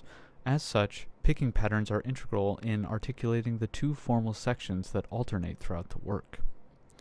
The A section takes a zigzag path that covers all 6 strings while alternating thumb articulations with index and middle fingers. The first 4 articulations establish a pattern that is shifted down 2 strings by E, the identity element, -2. The falling gesture alters the string component of the transformation while maintaining the same finger pattern. The picking pattern of the B section, conversely, moves directly through both finger and string space in opposing directions, which limits the range covered in string space while exhausting all elements in finger space. Turning now to the fretting hand, this excerpt presents a pathway traversed on the fretboard that is emblematic of the A section as a whole. Throughout the example, Monder keeps 2 fingers on the fretboard at all times. The first and fourth motions map fingers 2 and 4 onto themselves and exchange fingers 1 and 3 via epsilon 6. With finger 3 now freed from the fretboard, the second and third motions map fingers 1 and 4 onto themselves while switching fingers 2 and 3 via eta 4. Thinking back to the commonalities between transformations, epsilon 6 and eta 4 are both permutations that fix 2 elements and send the other 2 onto each other. The resultant actions exhibit economic finger motions that provide a degree of smoothness and performance that persists alongside the smooth motions in pitch space.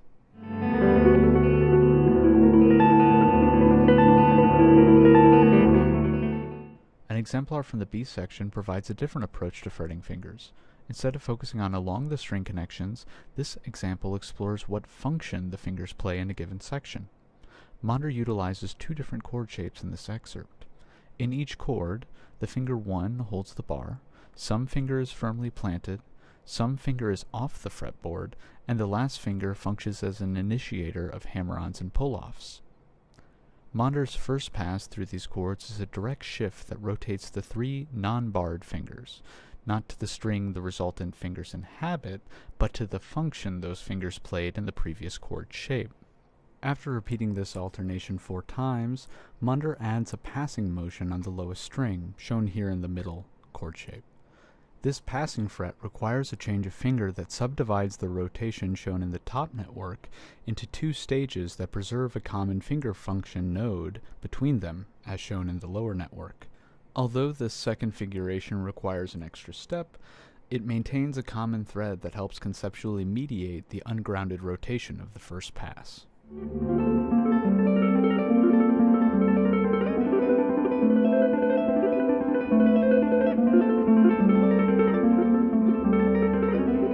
These last 2 examples highlight moments of idiomaticity that are irreducible to the fretboard alone. Although still graspable with de Souza's fretboard transformations, Monder's famous penchant for unusual chord voicings renders such an account a bit clunky and unintuitive, betraying the sense of continuity afforded by economic finger usage. Of course, the types of motions fretboard transformations do successfully model are staples of fretted instrumental performance that do not require much, if any, finger gymnastics between chord shapes. However, by attending to the fingers formally, we can model smooth coordinations between body and instrument that transcend explicit capitalization of the fretboard's logic.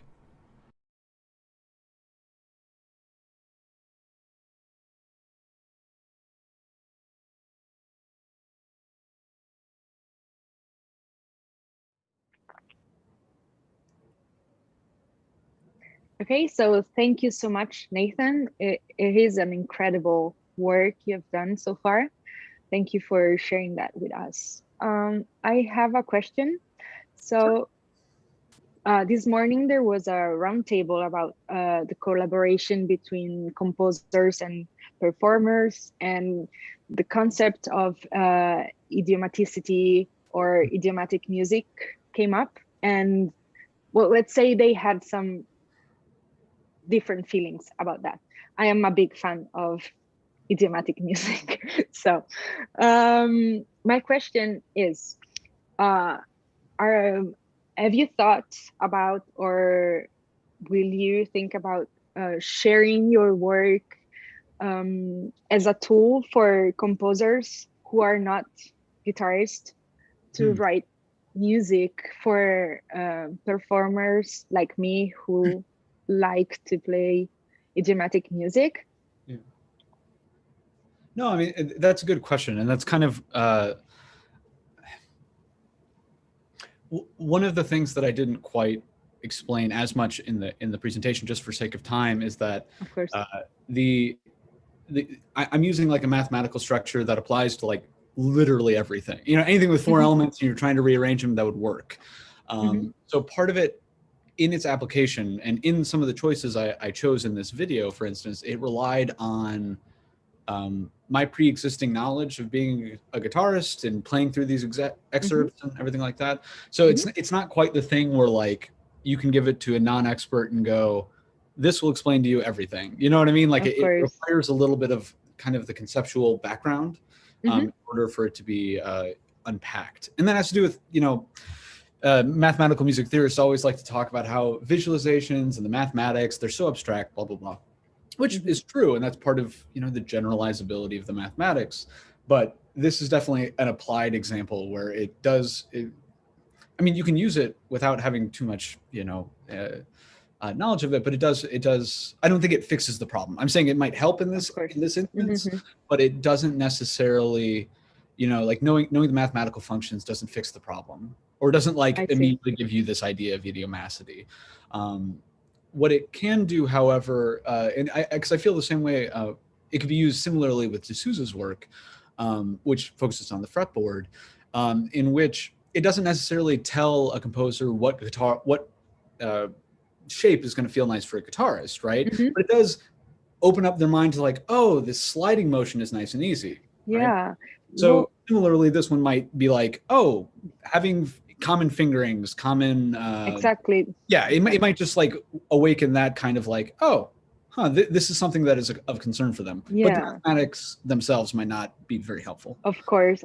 Yeah, that's when I thought about it. I meant the common fingers and then other shifting. I think that would be very helpful for someone who doesn't, you know, doesn't play the guitar. But thank you. We have a question from Kate. Could you further discuss your conceptualization to pedagogy? Pedagogy. Correction. In relation to pedagogical applications. Sure, and I this is something that I mean, like at once what we just talked about with the with trying to get a composer into the mindset of a guitarist. I mean, a similar thing can happen if you're trying to play a work that doesn't have heavy annotation on, like it doesn't pre-subscribe like the fingerings you're supposed to use. Similarly, it could, you know, awaken a student to the kind of idea of, oh, maybe I should find these economic connections between chords that might not literally be notated in the score. But that's kind of I guess a more trivial example. The other thing that always jumps to mind are the number of permutational exercises that students do. You know, the classic, you know, the types of exercises like, and whatever. So there's applications to that. Also the ones where you fix a finger, right? Where this one relies less on the fretboard and more on you're just permutating fingers, and with the dihedral group or the D6, the triangle models, this fixed finger is not important. We're just like, all right, let's ignore that. We're going to focus on rotating through all these. And in this way, it lays out all the possible permutations of those elements. So it gives you a way to kind of think about, you know, insofar as we're like, okay, running through this is great. I'm using all my fingers. But then if you want to think a little bit harder, and you're like, okay, what is literally every possible ordering of four fingers that I can run through? And then you could play through those. So whether that type of like mechanical model is what a certain teacher or student finds inspirational, you know, that's it's up to you know the given people to see if that matches what they like, their philosophy of pedagogy and stuff like that. But that is one example. So, and this is just more like a trivial, like the mathematics of permutation. You can find all the possible combinations of 4 elements or 3 elements or whatever. Yeah. Yeah, I like the fact that it shows any possibility that maybe you wouldn't think of because you're so used to certain patterns or sonorities, you know. Yeah, and like for one, just like a quick example, I mean, what working on this project, you know, brought for me is like, you know, so I've done this type of exercise forever, and then you do the rotations of it, you know, starting with the second finger, third finger, fourth finger. And then I was like, okay, those are all the permutations. And then I was like, oh, hold up. In my example, that's only one of the 3 cubes. So the other ones would be to do 1, 3, 2, 4, 1, 3, 2, 4, and then run through all the rotations of that. That'd be the second square. And for me, that was just kind of like, oh, maybe I'm not actually running through all these. It actually, you know, there's 3 of this exercise that I've been, you know, running through for forever. So, yeah, in fact, oh, I'm sorry for interrupting. Go ahead. No, please. It's not like a groundbreaking thing, but it gave me something new to work on. And, you know, I realized certain exchanges of fingers that weren't quite like ingrained in my hand. You know what I mean? So yeah, of course. In fact, Kate says, I envision a whole new edition of Pumpkin Island, which is right. Very, very right. Yeah. That's something I've been meaning to do is like, I started doing it, but you know, schoolwork, everything gets in the way of like digging into some of the like a more of a historical study of some of the pedagogical treatises, you know, from, you know, back in the 17th century all the way up through pumping nylon type of thing, and like how they utilize these things. I need to like go back and look at some actual manuscripts, but the Carcassi method I remember has some things on in some of like the chordal preludes, at least in the edition I have, where, you know, he has like dotted slurs indicating connected fingers throughout a prelude. You know, like kind of doing a historical thing, because this isn't something that guitarists haven't known about, but seeing how it progresses historically in pedagogical approaches. Yeah. So let's see if we have more questions. I don't see any so far, but anymore so far. Have you thought? Have you shared this with performers, like, or students, if to teach like do this? We have this new different pattern that you probably haven't used. I think it unlocks maybe certain movements that we are not used to, but are still doable because they are, you know, in the range of motion of your hand. Yeah, no, I guess from my position as, you know, I'm relatively like I'm not like a professional guitarist. So I'm not going to be like a, you know, have a private studio at a university. So like the level of students I've been teaching are more, you know, younger kids picking up guitar, where I'm not going to dump a whole bunch of mathematics on them. And I guess I'm this type of thinking has helped me in, you know, I guess lesson planning, I suppose, but it's not like I'm like, hey, you guys need to understand mathematics to be able to do these permutations. You know what I mean? So it's, I guess I have an antagonistic relationship with this work, in that like, I don't think that showing this to a student is going to like open their mind to playing guitar better. And I don't know if the mathematical buy-in, like needing to get in through all the concepts, is necessary to help a student. You know what I mean? It's not like a student like me, I would love this. You know what I mean? And this is, I like this kind of formulaic approach, but it certainly is. I've used it without like, you know, what I'm trying to say is I don't like tell students, I'm like, here, let's use some mathematics to understand this. But like, we've gone through a certain pattern and I'm like, oh, okay. Or this particular alternation and between 2 fingers or between 2 strings, whatever, has been troubling a student. So I go back to my notes. I'm like, oh, okay. Well, if we use this subgroup and use these and plug it into an existing exercise, such as this one, where you just run down the fingerboard, it will highlight that particular connection. So yeah, I guess as a pedagogue, it's helped me conceptualize coming into addressing these issues with students. Yeah. Oh, we have one more question from Enrico. Hi. Hello. If I'm still in time to do it. to ask it. Nathan, congratulations. I was just thinking, it's more like a comment, really. I was just thinking that there's this dichotomy between, when you have an innovative composition, we can think of Liszt as a good example in the piano. You always, I sometimes think, what came first? If a certain gesture that the player was able to do that was innovative, and that because he knew the gesture and the sound that results from it, he would then incorporate it into a composition. Or the other way around, if he would, oh, I want a different chord, and then he would look for it and see if it was possible.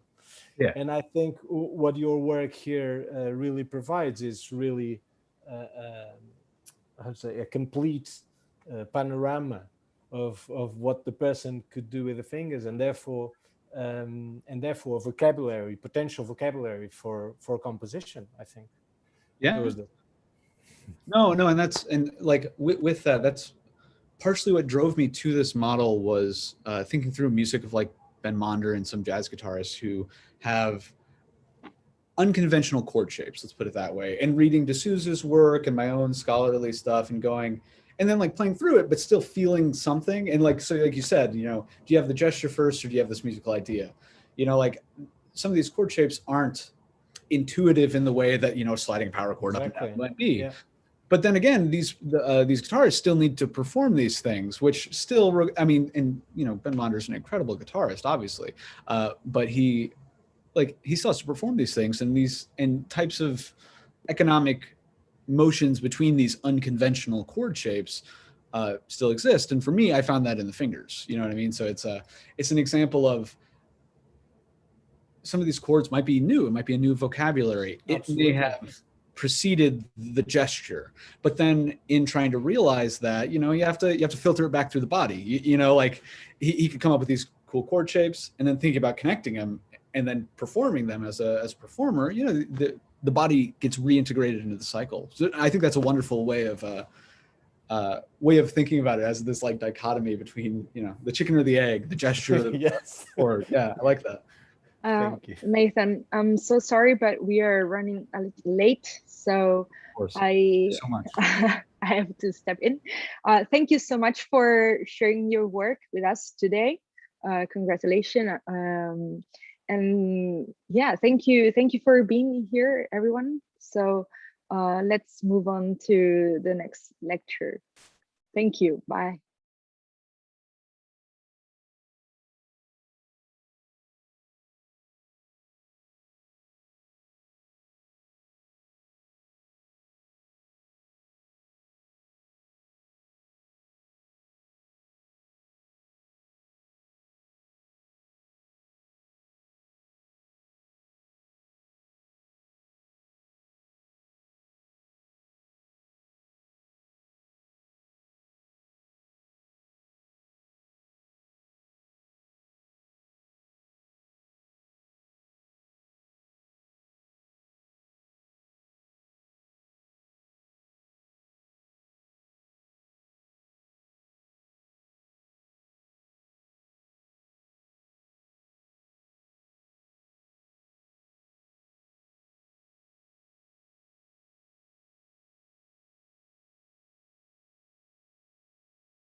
Hello, everybody. Welcome back. So our next presenter is someone who barely even needs an introduction at a conference like this.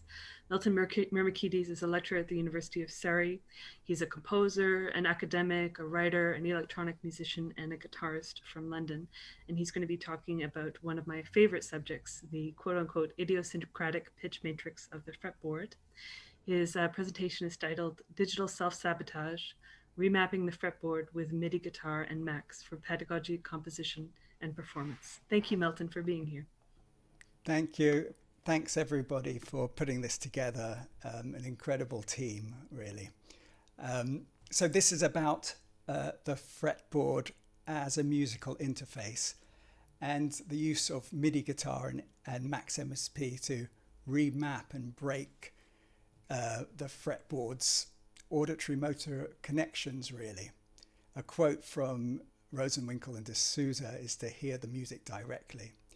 And it started off as a way of doing such a thing, but then it has evolved in the last few days, really, into something which actually provides musical insights as well. So this is somewhat autobiographical and perhaps a confessional presentation about the fretboard.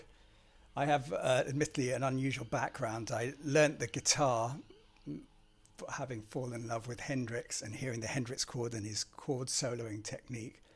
And I developed theoretical systems before I understood what notation was.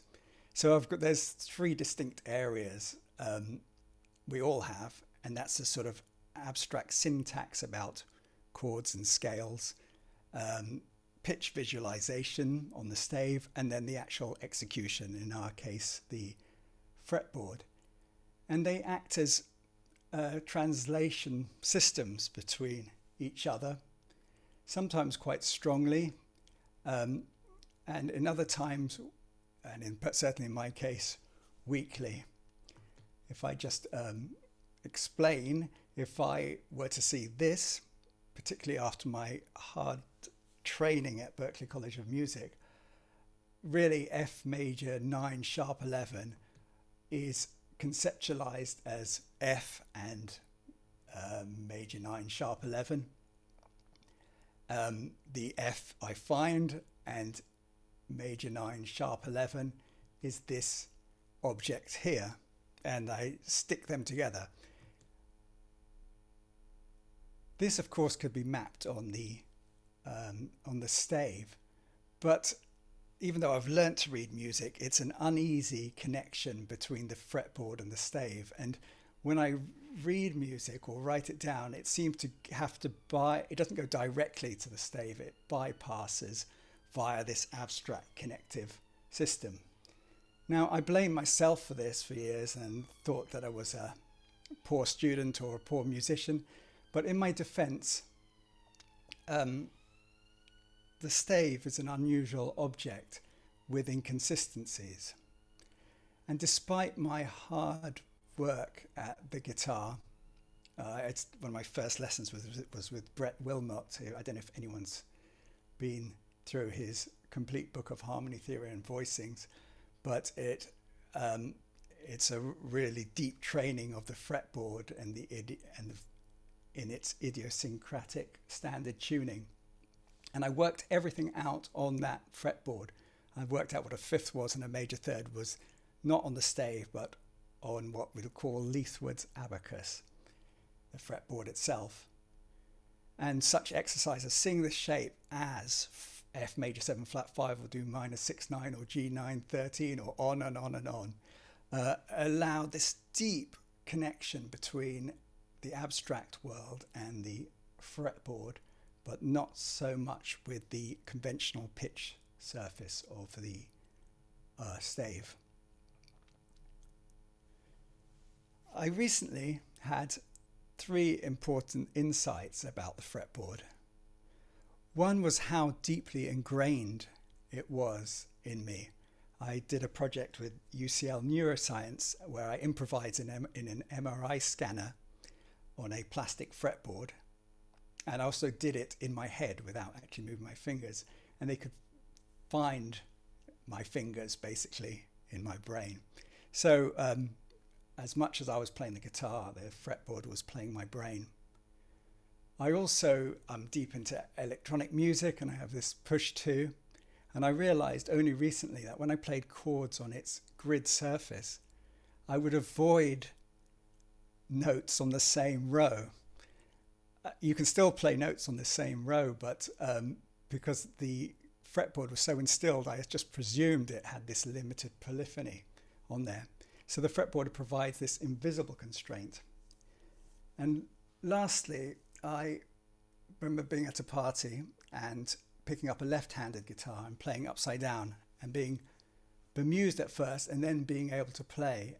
And it's It was a joyful experience that somehow reconnected with that innocent, naive moment when I first discovered the Hendrix chord. And I didn't know what it was, but I could hear it directly. So let's talk about the stave for a moment.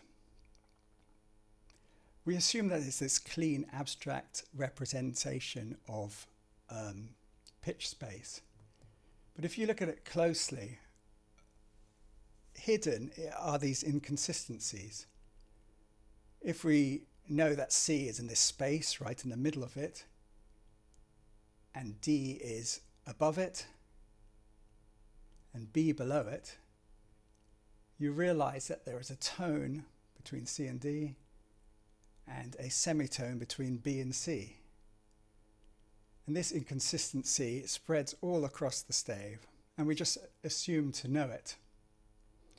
In fact, an honest stave would map onto our fretboard and piano, but it doesn't fit however we try.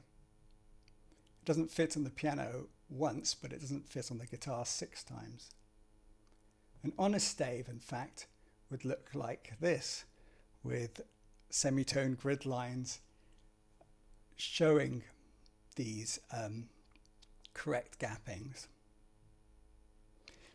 So it's no wonder that some guitarists like me have trouble marrying these two languages, particularly because the fretboard, as Amy will attest, is anomalous.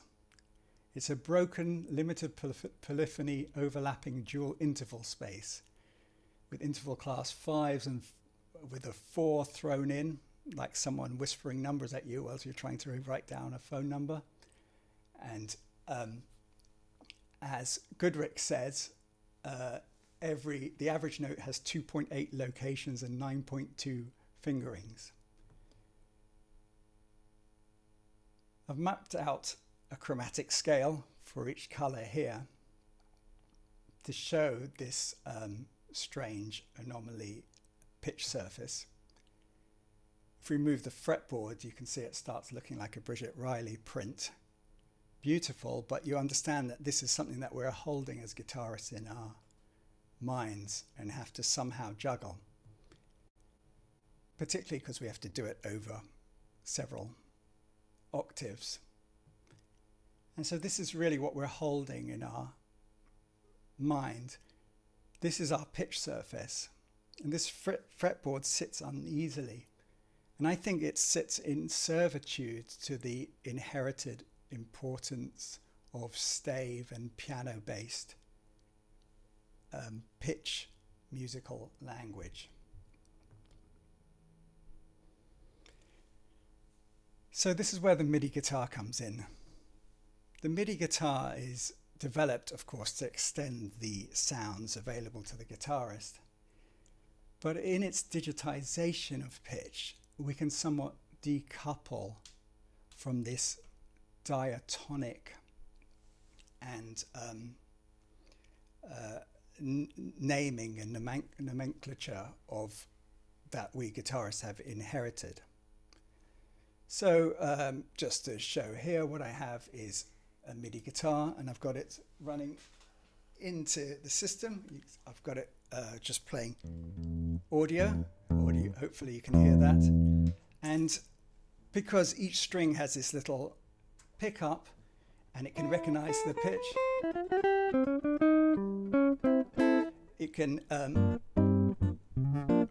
it can just demonstrate not only the pitch I'm playing, but what string it's on. I developed this just to teach over Zoom with the pandemic.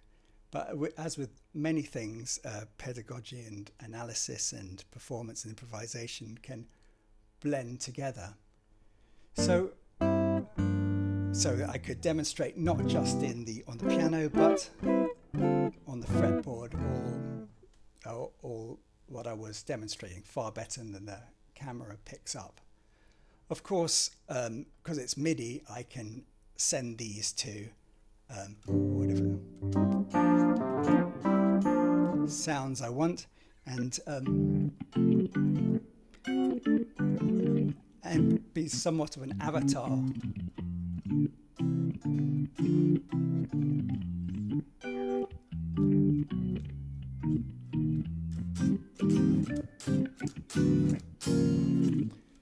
Which you end up playing differently and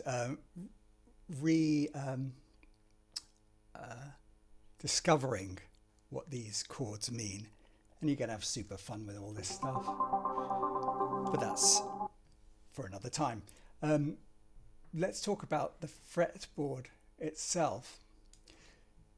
So one thing we can consider is the idea of a more consistent pitch surface or pitch representation than we get with the stave. Something like the Bach circle or the chromatic circle or the tonets itself, and I'll show these really quickly.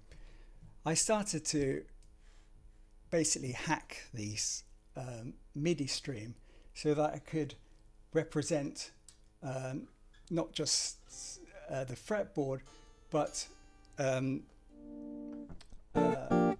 pitch class sets, and I would learn them, everything, and all the trichords and all interval tetrachords. I discovered, by the way, that the Hendrix chord, and I knew there was a reason why I loved it. The Hendrix chord is an all interval tetrachord, which is good to know. Okay, just let's change that. And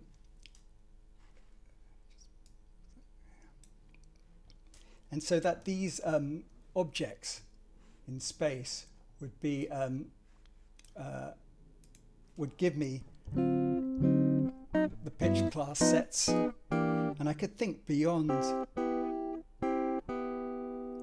the standard harmony and just start discovering sunshine chords and start to think of them as entities in their own right. And here's the Hendrix chord. You can see it's got all intervals represented. In fact, I built this little thing which assigns for each interval class a value, so you can tell how scrunchy a chord is. So a nice triad is weak, whilst then I realized that actually my altered chords are kind of weak. I can't, so I've been trying to get the biggest number I can. 75 I'm up to. Anyway, I'm working on trying to get the scrunchiest chord I can mathematically.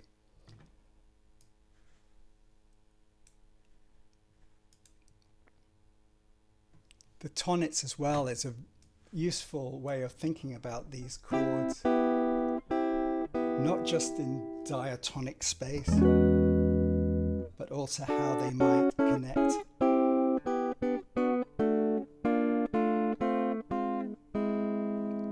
And we can even investigate the hexatonic collections, which should appear as bands.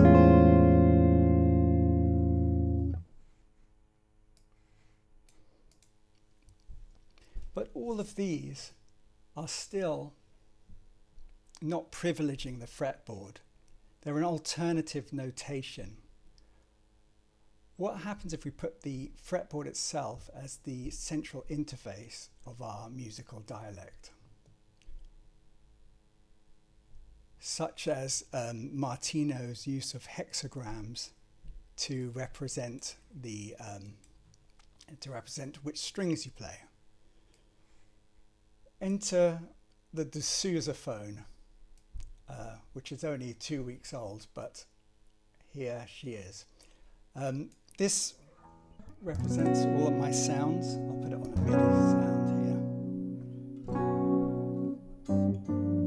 which you can use to practice, but also I'm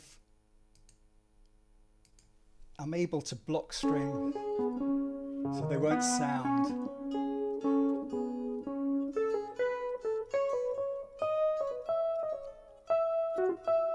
So I can practice my A Lydian on these, a sort of Mick Goodrick approach, or I can do any of these 64 permutations of strings on and off. In fact, in my Martino phone here, I can just start having presets of string constraints and try and play a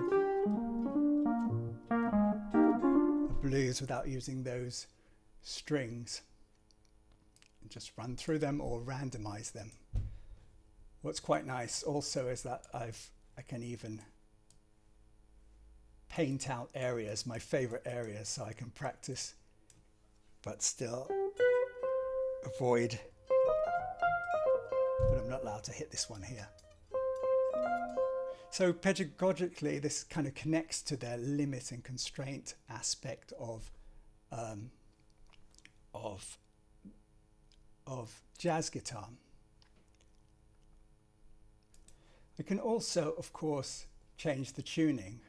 I've got something here named after Sam Muir, the Mirror, which can do re-entrant tuning.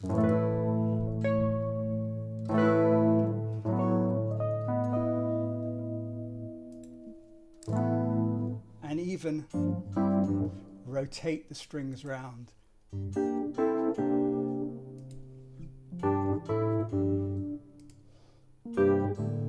Or scramble them up. So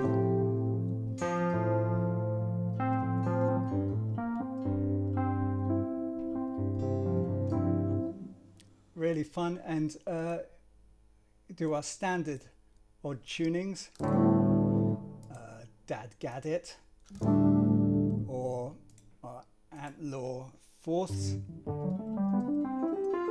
so that it's weirdly consistent. It still hurts me to cross this barrier with the same shape, but it's good. It's good for me.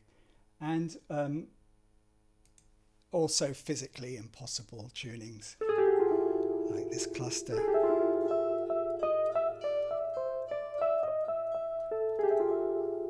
Which is really great when you're writing, composing for unusually tuned instruments in an instant. You can retune to these. This, of course, connects us to Jonathan D'Souza and the idea of a voluntary self-sabotage, which Rosenwinkel achieves in his Zhivago track, which I can just bring up here as all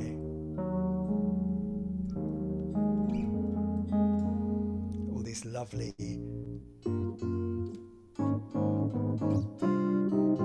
voicings, which he used to break that tight auditory motor connection between his knowledge and his playing.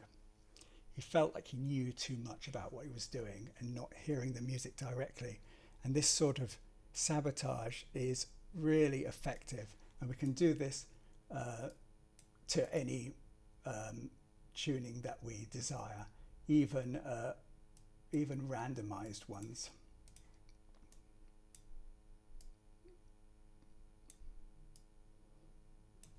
Let me just do this.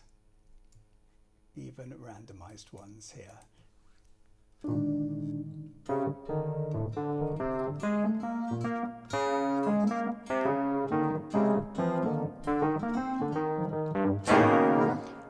And it's really liberating to play as familiar shapes and have this world emerge from it.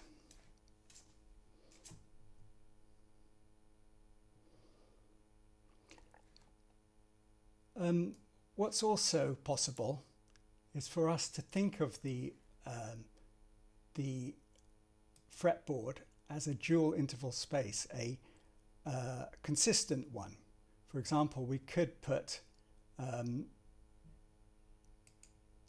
lay these out into major thirds, and we can even lay the fretboard not in our familiar interval class 1, but interval class, let's do it as 3.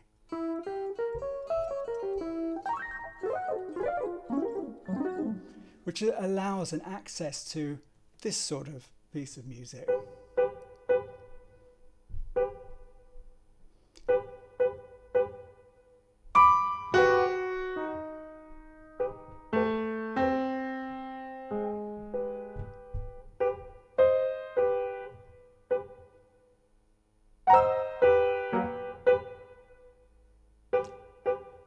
Now, I would only access this sort of music through the score, and probably never. But in this system, it allows me to think of the fretboard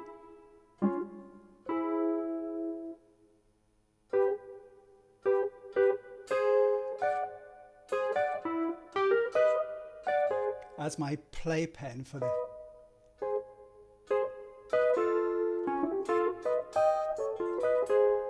so I own the music more closely than if it had to be filtered through the score. A couple of things I will just present is this idea that not only can we play these frets at different interval classes, we can even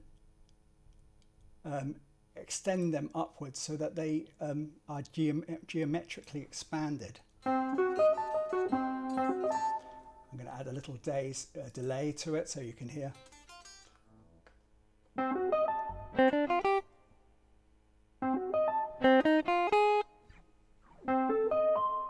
So this is a technique used by Gershwin at the beginning of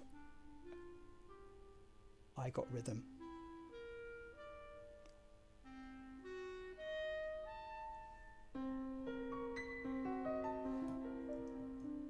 And we can do such a thing.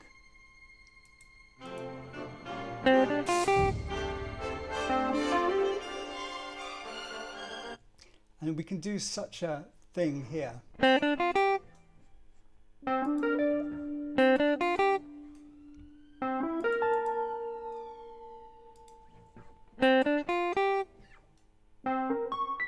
And it matches it exactly. So this puts us in the realm of the impossible, negative frets and delayed intentions to our music. I'm going to end just by showing this insight I had when I was messing with this world, in the idea of a negative expansion. You'll notice that the phrase comes back. But if I play something like this, it'll come back in a inverted form. And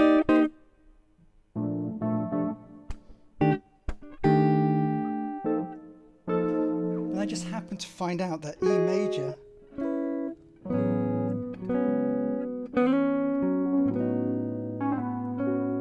works really well. This is just a response to what I'm playing upside down. And the reason is that some scales are palindromic. If I invert around Dorian, for example, C Dorian, then I get all the notes in C Dorian. D Phrygian gives me B flat Ionian.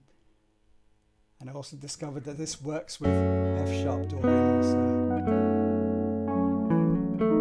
And all its related modes, like A Lydian.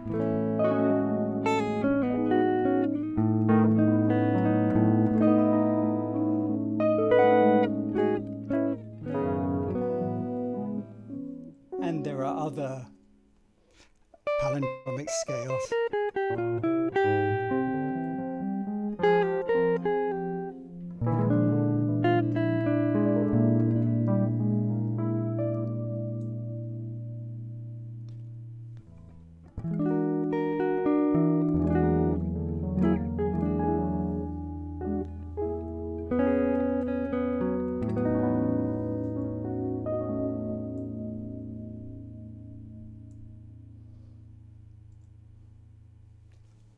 So in conclusion, declarative knowledge, knowing what we play, and its manifestation on the fretboard is double-edged. It provides us with fluency, options, and proficiency, but this knowledge can lead to a hindering of the relationship to the music and not hearing the music directly.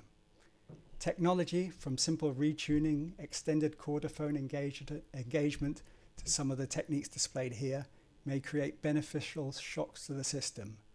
This rebooting can regain the immediacy and joy of discovery when we started on the guitar, and offer musical insights which can carry over to our unsabotage practice.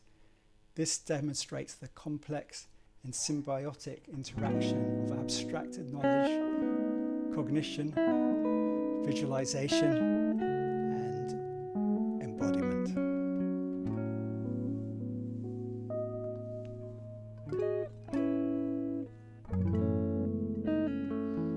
It's the end. I'm just playing here.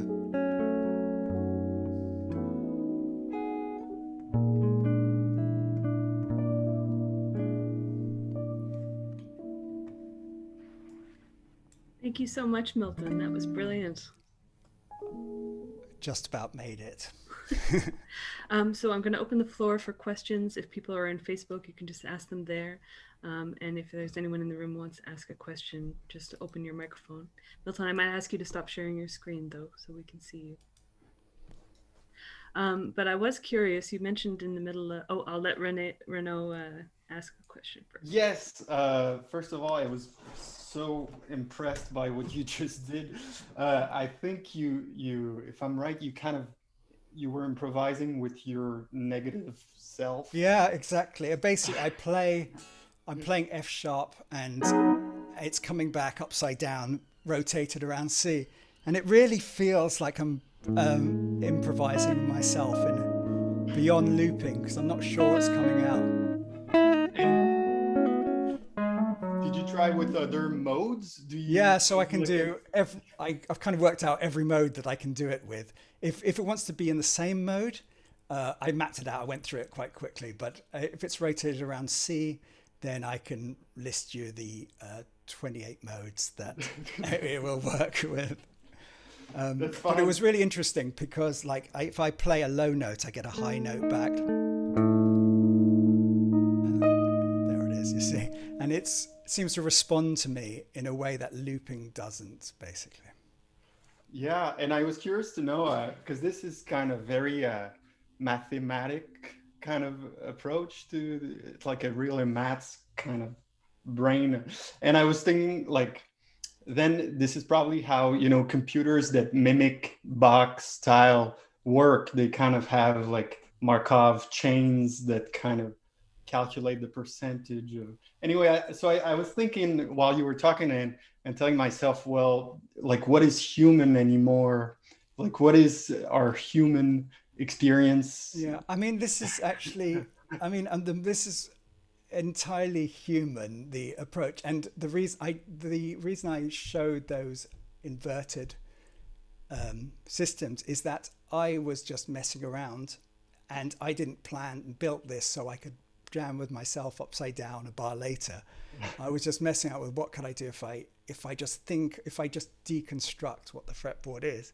And it was a complete joyful discovery that I just played something like this.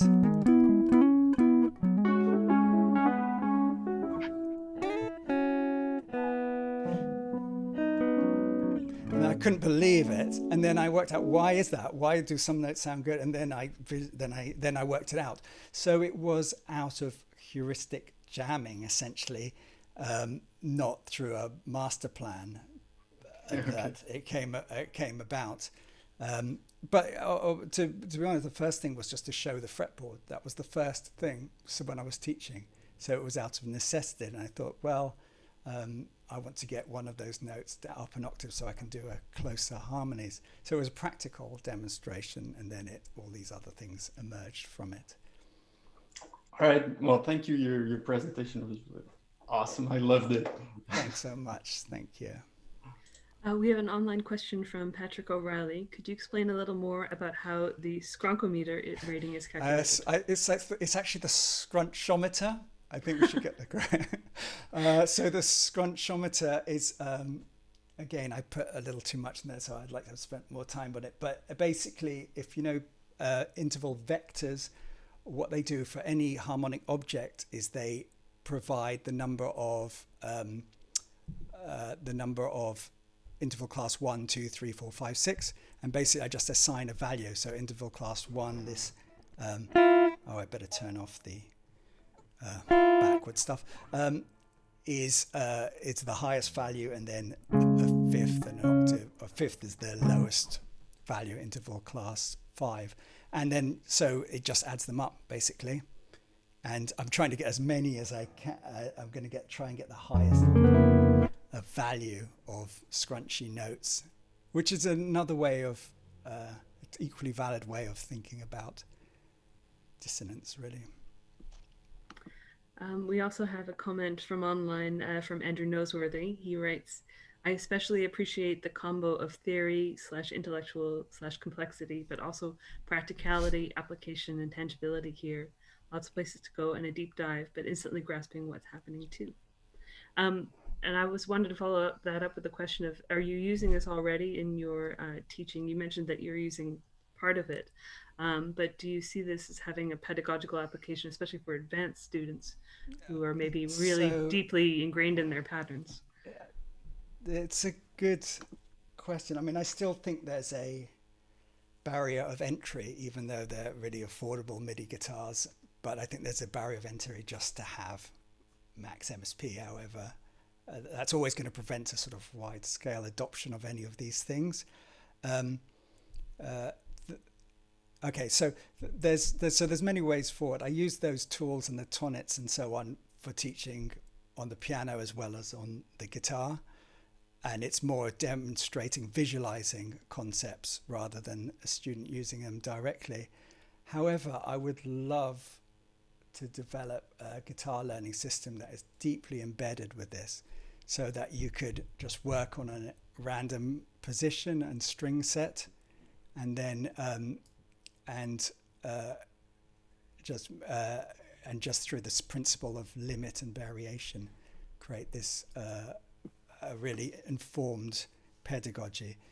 But I think that's still, like, I'm a nerd and I've got this stuff.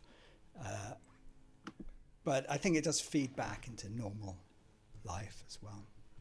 We have a question from Sam Cave here. Hi, Milton. Nice to see you again. From one nerd to another, I salute you.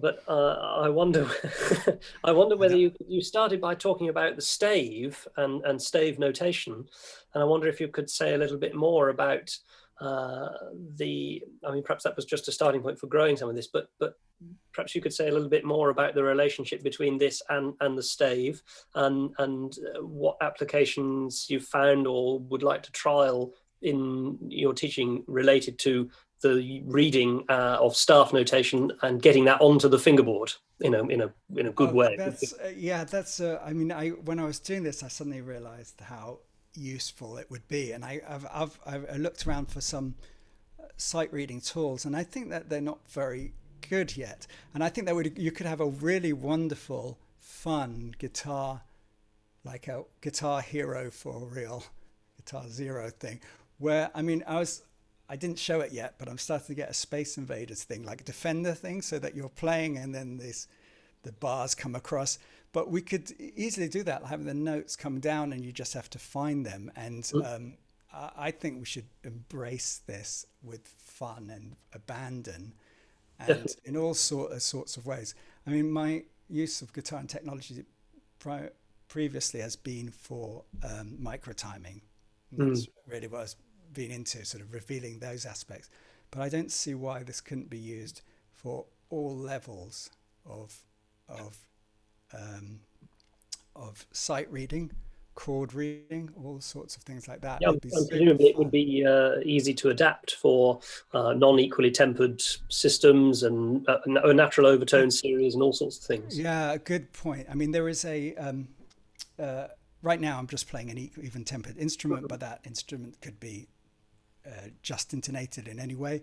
But also the MIDI is a basic system. I mean, it's 20 years old. It's GI20 now, but it sends quite accurate pitch bend data as well. So you could do it for practicing bends and have that visualized as well. And that's fascinating. Does it work with a slide with a bottleneck, or does it respond to the pressure that you put on the string? Okay, so it's basically 6 microphones that pick it up, and they hear the pitch and then they respond. What makes it unique is there's 6 channels basically. Yeah, so right. It's very Okay. fast. yes, it will respond to pitch changes, like you said. It'll send, so long as I set it up correctly, it'll send a floating number for between. I know it's a pitch bend data that it sends between each fretted notes. Right now, I think I've turned it off so that it's simply just moves up to the next step. But Yeah. yes, that's a good idea. Those are all really good. You could add quarter tone frets, you know, you could have quarter Yeah, that's a really good idea. I'm going to think about that. Anyway, thank you so much, Milton. It's Thank you. So just a quick note, we're going to be kicked off the stream in 10 minutes because we're only allowed to stream for 8 hours. So if we get cut off, we'll just go to the chat to continue. Great. Ethan, do you have a question? Yeah, if I can ask. So this was fantastic. Thank you so much. I guess my question is a little bit beyond the obvious pedagogical and creative practicing import that this has. Have you thought of ways in which you can integrate it into kind of like a multimedia live performance art piece? I know live performance is a sore subject. I think of like metal bands that have synced. I do a lot with metal, and they often play to like, you know, pre-existing tracks, and they have their lights synced up to you know, whatever track they're playing. So I'm just curious. I've thought about this a lot. And when I used to play guitar in front of humans, I had this project called Rat Park, and it was basically this guitar and drums and bass in Ableton Live. And we did all sorts of crazy things. Like I had adjectives, nouns, prepositions on each string, and then different ones, so I could spell out poetry live that was projected.